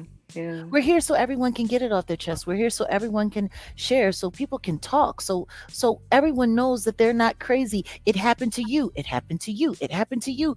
A lot of the times, when it comes to this stuff, they get away with it because they isolate people off, make it seem like it was only that one person, when the truth is there was 100 behind that one that it happened Yeah. to too. You see? So it's, yeah, no. You're always welcome up here, sweetie, and you know that. You're family. Well, thank you, Jack. And I I'm gonna say before I go, because you guys gotta go. I really appreciate what you're doing. I know that you've put a lot on the line. You walked away from a lot of things, or ran away, I should Yeah. say, from glory. I mean, you could have been the next. I You was should there. have 1 million subscribers. Something's funny on here, but I was you, there. I was yeah. there. And guess what? I'll take the road less traveled as long as I make it to the destination. That's all that matters. And guess what? And you'll have new fans, and it's something new, and that's great. I think this is a better avenue because I think the culture's sick of it. I really do. Well, it's time. It's I just think time. it's time. I think God said no, or Yes, he Yeshua. has. Yes, he has. Yes, he has. By whatever name you call him, he said no. He said no, and it's coming. All these weren't predictions; these were just Indeed. observations. And it's Indeed. so funny to me that the outside world will go, "Oh, all she does is talk about Jay-Z." No, no. I talk about a lot more than that. No, and then the same guy was like, "Well, he doesn't have her name in his mouth," and then that festival came around. Every time somebody says, listen to me, right before Diddy got arrested, Charleston White sat there and got on that blue couch and would sit up there, and I'm disappointed in you guys because you guys is always running and you're sitting here. What you got going on over here? The Diddy bitch and the Diddy. Oh my God, Ain't no, he's he said, crazy. ain't nobody talking about that no more. Less than 7 days later, Diddy was going to jail. I'm like, every time they try to discredit it, boom, here comes another drop. And it's just like, that's why I don't pay attention to what people have to And say. he didn't even say nothing bad about you. It's No, just like that's weird. the funny thing. He didn't say anything bad about me. He had more smoke for Amir than he did for me. The only thing he did do was Questlove. mention my only thing he did do was mention my name. That was the weird part. He didn't mention That is nobody else's name but mine. And I get it. And I understand it. And because guess he's what? talking to you. He Game really is. on. Game on. Yeah, game on. With his loans that he needs as a billionaire. So listen to me. Yeah. He's the hardest working billionaire I've ever seen. I never seen a billionaire with a job. So all that being said, Alina's my dear. Man, It's his so music ain't good. that great. I feel like he It just really got. isn't. And Like, when what it do you was think great, about Beanie Siegel being up there? I I think that Beans has been through a lot, and Beans is Yeah, going to do whatever he has to do to survive, I and that's what agree. I think. I think so too. I think That Beans has man been lost through a lot. that man lost a lung going to jail Yeah, for he tax did. evasion on money that he never saw. And I don't care what nobody say. In my heart of hearts, I'm not saying that I got facts. I'm not saying that it's absolutely completely true. I'm saying, in my opinion, backed by my First Amendment right, I do believe Sean Carter had somebody come and put a bullet in that boy's chest and took his lung in front of his mama's house to make sure he didn't try to do no uprising. That's what I think. Oh, that's deep. That's whoa. Me and his mother sat there at the side of the stage and cried when Beans was finally able to do his welcome home concert at TLA down between 3rd and 4th and South. And I sat there and I held his mother and we cried, so grateful that he was alive, even though he could barely breathe. Man. So yeah. But the AI is helping his voice out apparently. So Oh, honey. They're gonna steal that too. Next thing you know, no, they're gonna have Timbaland, they're gonna man. have teeny seagulls. And Man, he's Timbaland. gonna be signed to Timbaland's label. He's like the Child, Palantir version of Peter Thiel. that part. What the heck is that? Like, and I The used to game. like his beats, man. The What the game. heck? The game. Did you like his beats, or did you like all of the beats that he's been stealing from producers and AI Stealing, I and then guess. recreating? Maybe Girl, in the past, Jack. I don't know. I don't follow these people anymore like that. neither do It's I. And every time I do been a hear something while. about them, they piss me off. And then I wish I hadn't just let it all. I wish I never met you. I turn into Carl Thomas. Wish I never met you. It's a mess. Oh, have mercy. You turn into Carl. Child. Well, look, we You're got to get so ready to get funny. out Alright, of well, here. I'm It's gonna been let a you guys pleasure. go. This was a blessing. Thank Oh, you. no, it's always a blessing to talk with you, my dear. Talk to you soon. All right, you guys have a great night. Peace You and too. love. Peace. Asheo. Asheo. All right, guys, it has been a full night. I want to say salute to the 3,000 people that stopped by throughout the night. Wolfgang Amadeus, thank you so much for coming to say good night, sweetheart. Well, it's time to go. Boo, boo, boo, boo, boo. Yeah. Nah, this Did was you like the way did you like the way I slipped that in? that was nice. Yeah. No, it was a definitely an eventful little situation. So yeah. Oh, there's a question. Are we doing Set in the West? Tomorrow. Tomorrow. Okay. All right. Tomorrow it is. And That's we what got we're gonna do. Tuesday tea too? Yep. Or are we gonna push back? No, I think we still gonna go with that. I think so. Okay. All right. Well, guys, keep your notifications on. And y'all know how they get. You might have to unsubscribe and immediately resubscribe, and make sure you put the bell on because they be hating. But I want to thank everybody for coming through. And yeah. So any final thoughts on today's shenanigans? No, it's definitely interesting, and it's good work. Like your input, like I said, being connected to those legacy artists that were dealing with him. Mm-hmm. Yeah, that's dope. So And the proximity that I had as an artist, working with everyone around him. Yeah. Yeah. I tell you one thing, I'm not gonna lie. Just knowing that he's gone, I can breathe a little deeper. Yeah. He's gone. Diddy's in jail. And Jay Z has a wig. Anything's possible. That's hilarious. Anything is possible. Salute LP. Salute to all of our moderators who were able to be here. Auntie Leah. Salute to our unofficial moderator, Kat.